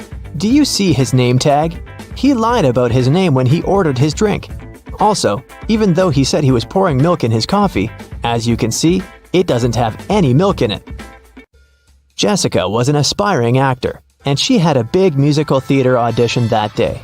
She left her house early in the morning to make it on time, but she had forgotten to take her sheet music with her, so she had to drive back. When she walked in, though, she saw her roommate lying on the floor unconscious. A nurse was standing beside her. She explained to Jessica that her roommate had been poisoned, but luckily, she'd had enough time to call an ambulance before she passed out. Jessica immediately realized something was wrong. She thanked the nurse for helping her friend and asked her if she could get her a glass of water or anything else. The nurse agreed, and Jessica hurried to the kitchen. There, she called the police saying, There's a fake nurse in my house. She poisoned my roommate and tried to rob her. How did Jessica understand that?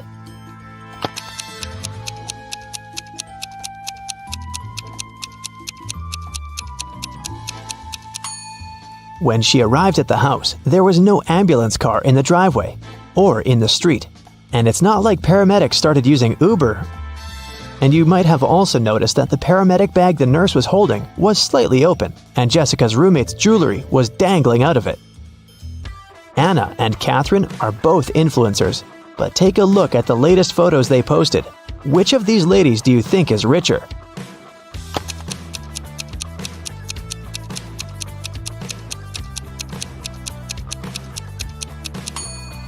Catherine is richer, of course. Just look at the number of likes on her photo. She has 27,907 likes.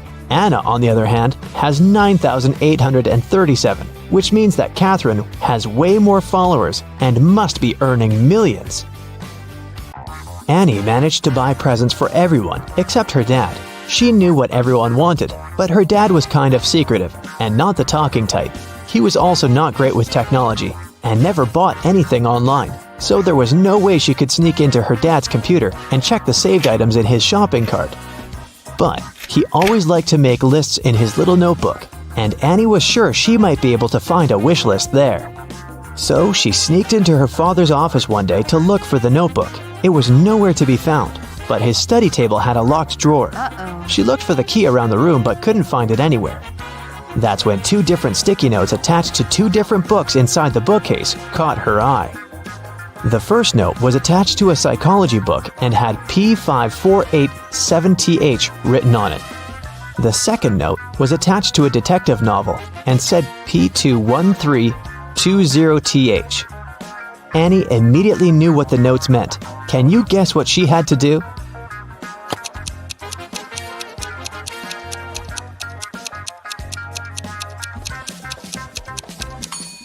She had to open to page 548 in the first book and find the 7th word on this page. Then, she had to open page 213 in the second book and find the 20th word on that page. The words she found were under and desk. The girl immediately looked under the desk and found the drawer key taped to it. James was walking back to his apartment from work late at night. Suddenly, he was hit on the head and taken away. When he woke up, he found himself in a small room. He tried to escape, but the door was locked with a padlock. James tried to look for the key, but there was nothing in there but a window with strange-looking metal bars. Suddenly, he noticed something. It helped him to find the key. Do you see it too?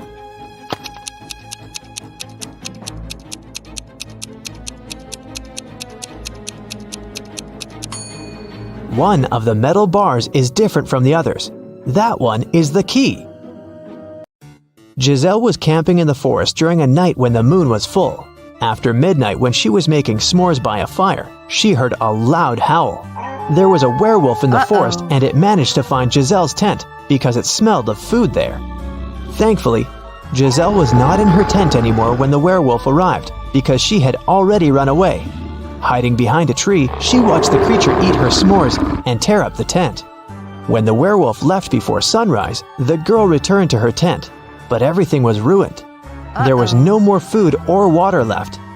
Her cell phone had run out of battery, so she couldn't call anyone. She started wandering through the forest, and soon she came upon a witch's house. When she walked in, she saw the witch and another lady. Giselle asked the witch if she could send her home. The witch agreed to help her on one condition. She would only send Giselle home if she guessed her sister's name. If not, she would turn her into a frog. Giselle knew the answer, but how?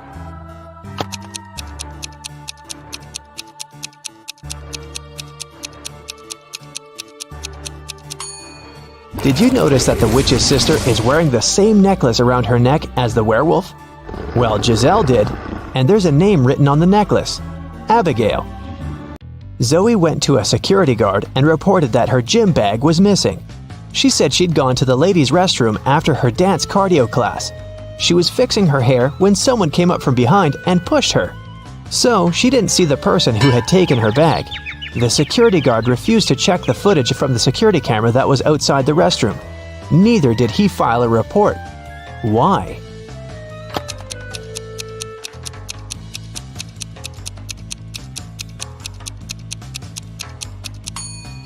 Zoe said she was fixing her hair, so she must have been looking in the mirror.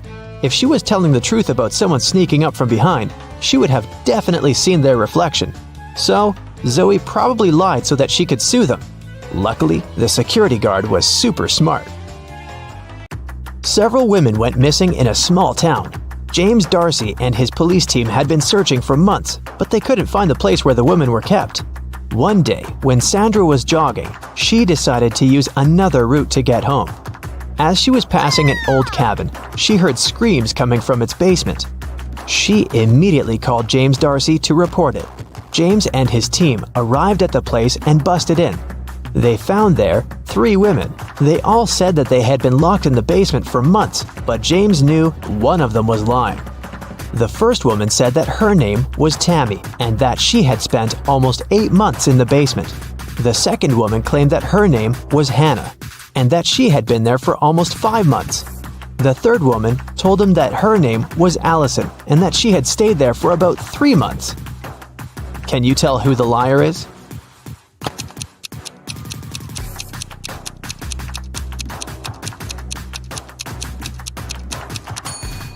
Allison is telling the truth. Look at her. Her clothes are dirty. Her hair is greasy. Her roots have started to grow out. She definitely hasn't seen daylight for a long time. The same goes for Hannah. But look at Tammy. She looks clean. Her clothes look new. Her hair and makeup look fresh. So it must be her who is lying. David spent his summer break at a science camp that was at a big space facility. When the summer break ended and school started, he told his friends from the science club all about his camp adventures. He said that at the facility, he had found a secret room. And in there was a time machine. He stepped into it and pressed some buttons to test if it really worked. And it did. He traveled through time and was able to talk to Nikola Tesla, Chuck Berry, and King Aragorn. But one of his friends immediately called him out for lying. How did he know that David made up this whole thing?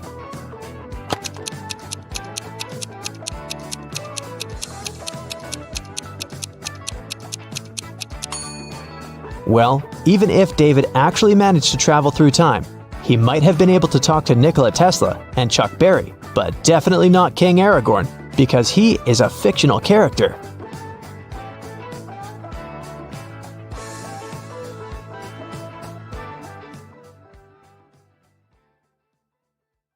Erica works at the Railway Security Service. This morning, she received an emergency alert. There's a person with fake documents trying to escape to Canada by train. Erica and her colleagues found 3 suspects who look almost the same. Can you identify a criminal just by looking at one's passport?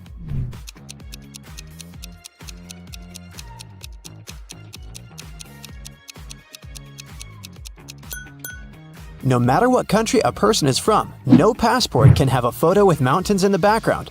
So these documents are fake. Bob is a college teacher. He invited his worst student, Dan, for a conversation. Bob wants to test the guy's logical thinking.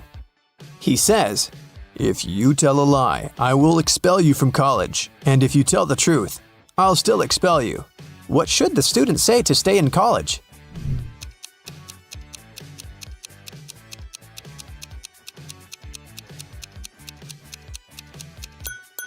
Bob should say, "I'm telling lies."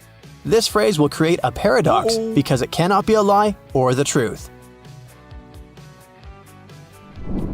Nancy has 10 bowling balls. Her brother Josh decided to check her intelligence, so he asked Nancy to place those 10 balls in 5 lines, such that each of the lines has exactly 4 balls on them. Can you help her accomplish this task?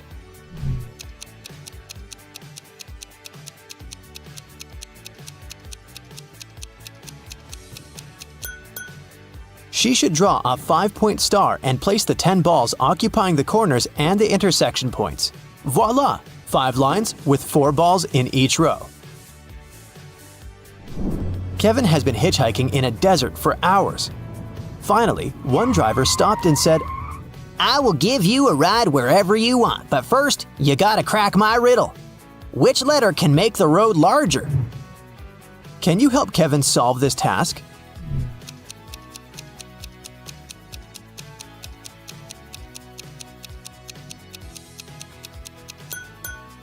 The letter B can turn road into broad.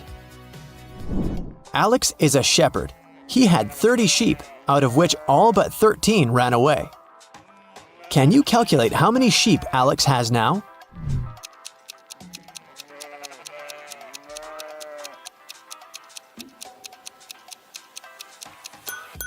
He has 13 sheep. The phrase all but 13 ran away actually means that all except the 13 escaped. Take a look at these 3 prisoners. The first guy pushes the iron bars. The second guy shakes muscles with dumbbells. The third guy sits and reads a book. There's a picture hanging on the wall. Can you say for sure who's likely to escape?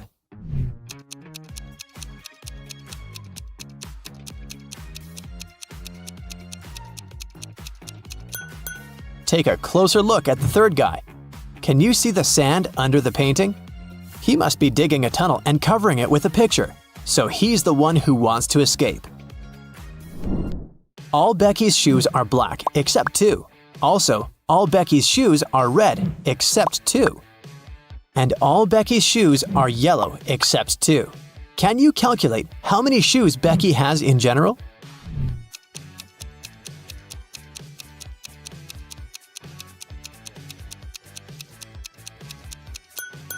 Just 3, one of each color.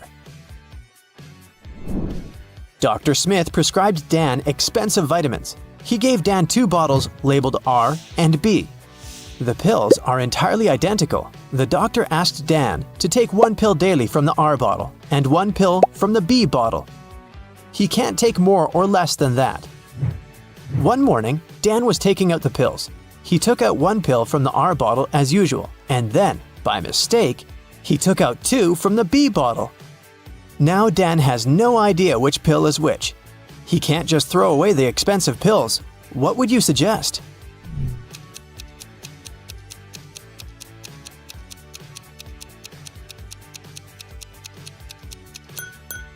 Dan should cut each of the 3 pills in half and put each half in 2 piles. Now each of the 2 piles will contain half of pill R and 2 halves of pill B. Now, Dan should take 1 more pill from the R bottle, cut it into half, and put the 2 halves in 2 different piles. This way, we'll know that each pile will have 2 halves of pill R and 2 halves of pill B, or 1 complete R pill and 1 complete B pill. Dan can take 1 pile today and keep the second pile for tomorrow. I am red, but I smell like blue paint. What am I?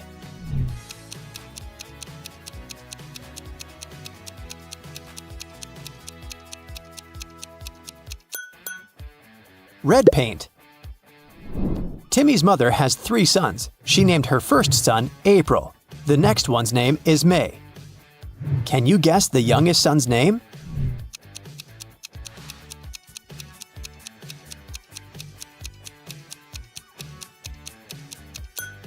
And the correct answer is Timmy. Pretty obvious, huh? Can you spot what's wrong in this picture?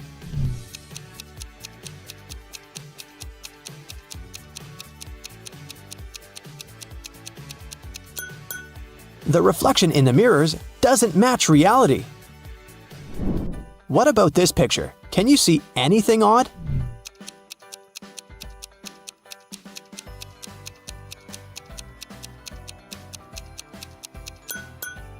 These 2 ladies seem completely fine, but there's a bandage on this guy's leg. No one would go to a swimming pool if they had big scratches, unless they're a zombie. The king of octopuses has sons, who have 6, 7, or 8 legs. The one with 7 legs always lies, but the one with either 6 or 8 legs always tells the truth. On a certain night, 4 sons meet and chat. The blue octopus says, "We have 28 legs altogether." The green one says, "We have 27 legs altogether." The purple one says, "We have 26 legs altogether." And the red octopus says, "We have 25 legs altogether." Can you identify the color of the sun who's speaking the truth?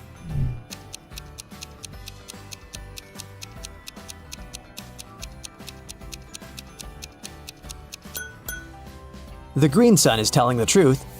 To prove it, let us first assume that one of them is telling the truth. Obviously, 3 of the 4 suns lie as they disagree with each other.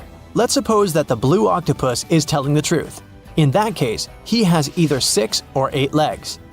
And each of the other octopuses is lying, which means they have 7 legs. In this case, the total number of legs will be 6 plus 7 plus 7 plus 7 equals 27 legs, or 8 plus 7 plus 7 plus 7 equals 29 legs. But the blue octopus said that they have 28 legs altogether. Therefore, he lies. Now we can follow the same logic and check the remaining 3 suns. And we'll find out that only the green octopus is telling the truth. I have an eye, but cannot see. I'm faster than any man alive, but have no limbs. What am I?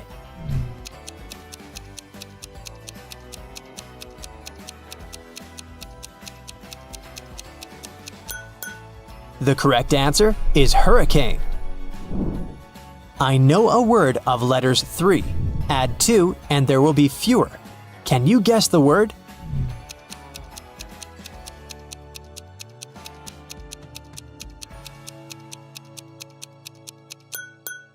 The correct answer is few. I have a beard without being a man. I'm green, but I'm not a lizard. I'm white, but I'm not snow. Who am I?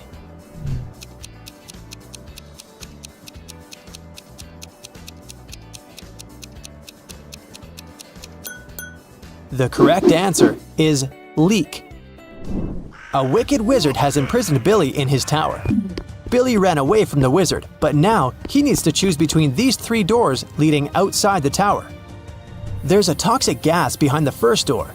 The second path is full of poisonous scorpions and snakes.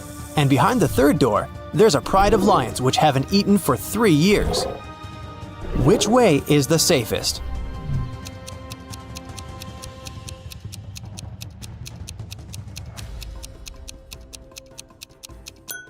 The third one. The lions can't starve for 3 years and still be alive. Monica adores real estate. She used to spend $300,000 per house and acquired property worldwide. She realized that she had too many houses at one point, so she started selling them at $30,000 per house. How is that possible if she was obviously losing money?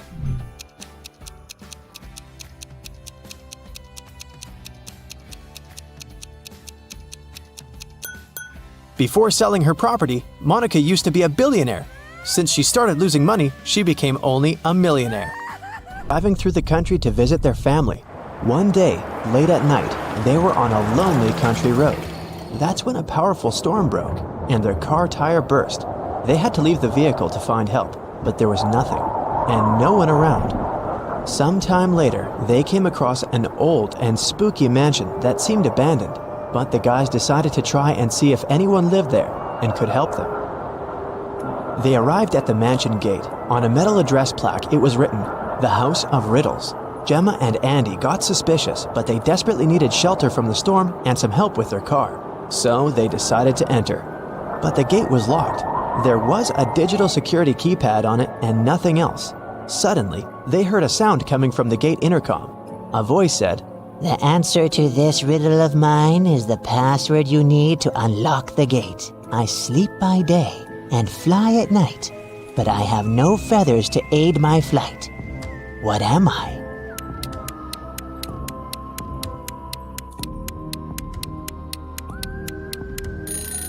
That's a bat. When the guys arrived at the door, they saw there was something engraved on it. Stop right there, wanderer. Don't knock on the door just yet. For if you knock more or fewer times than you should, that you're gonna regret. Here's your second riddle. I am an odd number, but I become even if you take away a letter. What am I? Gemma and Andy realized that the number equaled the number of times they had to knock on the door for it to open. Can you help them figure out the correct number?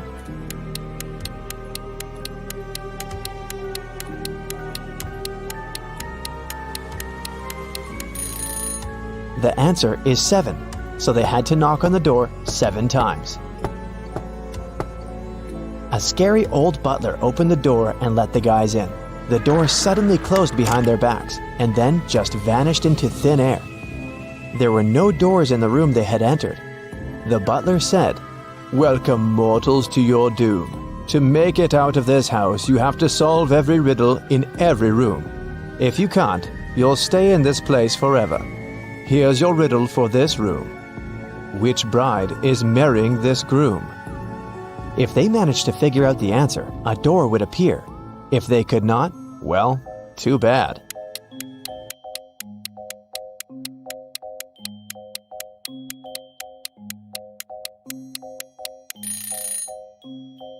Do you see the shadows behind them?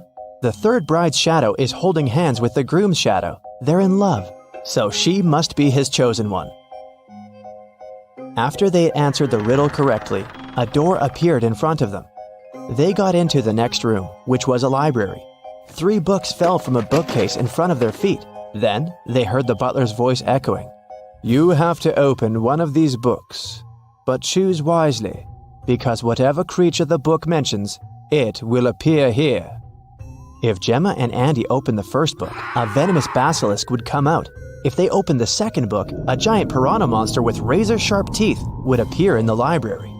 If they opened the third book, a fire-breathing dragon would charge at them. Which book should they choose?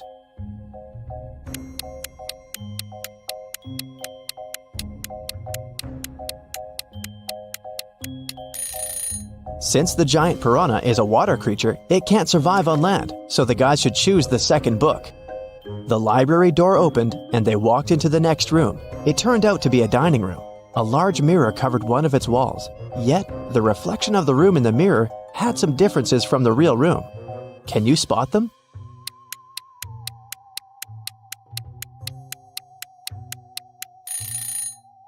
The reflection of the deer statue in the mirror has more antlers. In the reflection, you can see someone hiding behind the curtains. But there's no one besides Gemma and Andy in the room. And lastly, in the mirror, one of the plates on the table is different from the others. But in the real dining room, all the plates are the same. Gemma and Andy felt very hungry. Thankfully, the next door that opened led them to the kitchen. There were 3 different chefs inside. The first chef was a zombie, the second one was a vampire, and the third chef was human. Each of them was holding a pie in their hands, but only one pie was safe to eat. Which one?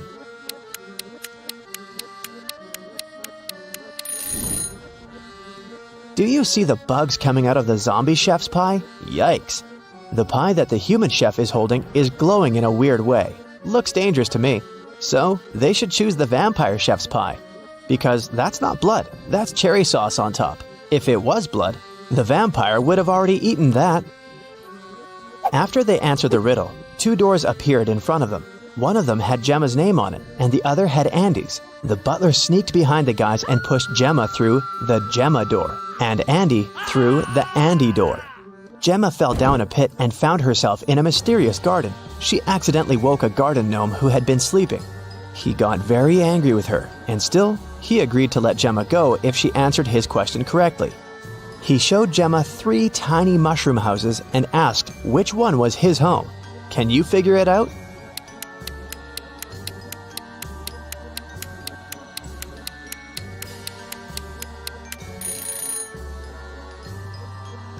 Do you see the flower on the gnome's hat? The door handle of the second mushroom house handle is the same flower, so that must be his home. Andy, on the other hand, fell into a magical dungeon. The dungeon guard was an ogre, and he looked very pleased to finally have a prisoner. Yet he agreed to let Andy go if the guy chose the correct magical portal to escape. 2 magical portals appeared in front of him. Each of them led to a room. Andy had to stay inside the room of his choice for 5 minutes. The first room was full of poisonous gas that would knock him out in 4 minutes, and the second room was filled with water. If Andy opted for this room, he would have to be chained to the floor with the water rising really fast. In which room can the guy survive? Andy should choose the first room. He should take a breath and try not to breathe for a minute. After that, he'll have to wait for 4 minutes for the door to open, and then he can escape. Both Gemma and Andy were magically transported to the hallway after having answered their riddles correctly. They were happy to be together again. At the end of the hallway, there was a door. and in front of the door, a witch stood. She placed 3 long magic wands on the table in front of her and said, You do not need to do anything to one of these wands.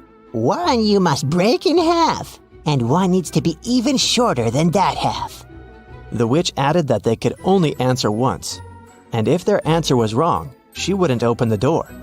So, can you tell which wand should be the longest, which one they need to break into half, and which one needs to be the shortest?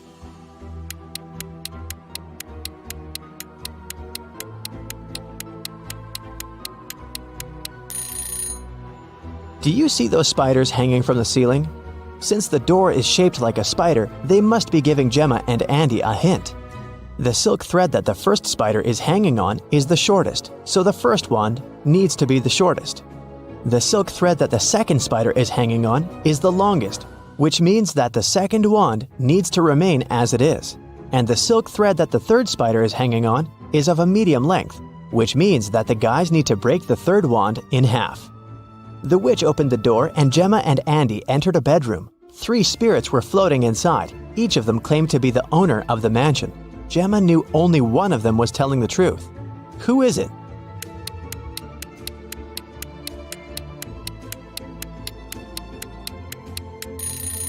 The spirit of the elderly lady is telling the truth. Why? Let's rewind a bit. Did you notice the portraits hanging on the walls in the hallway? There's a portrait of this very lady. That can only mean she used to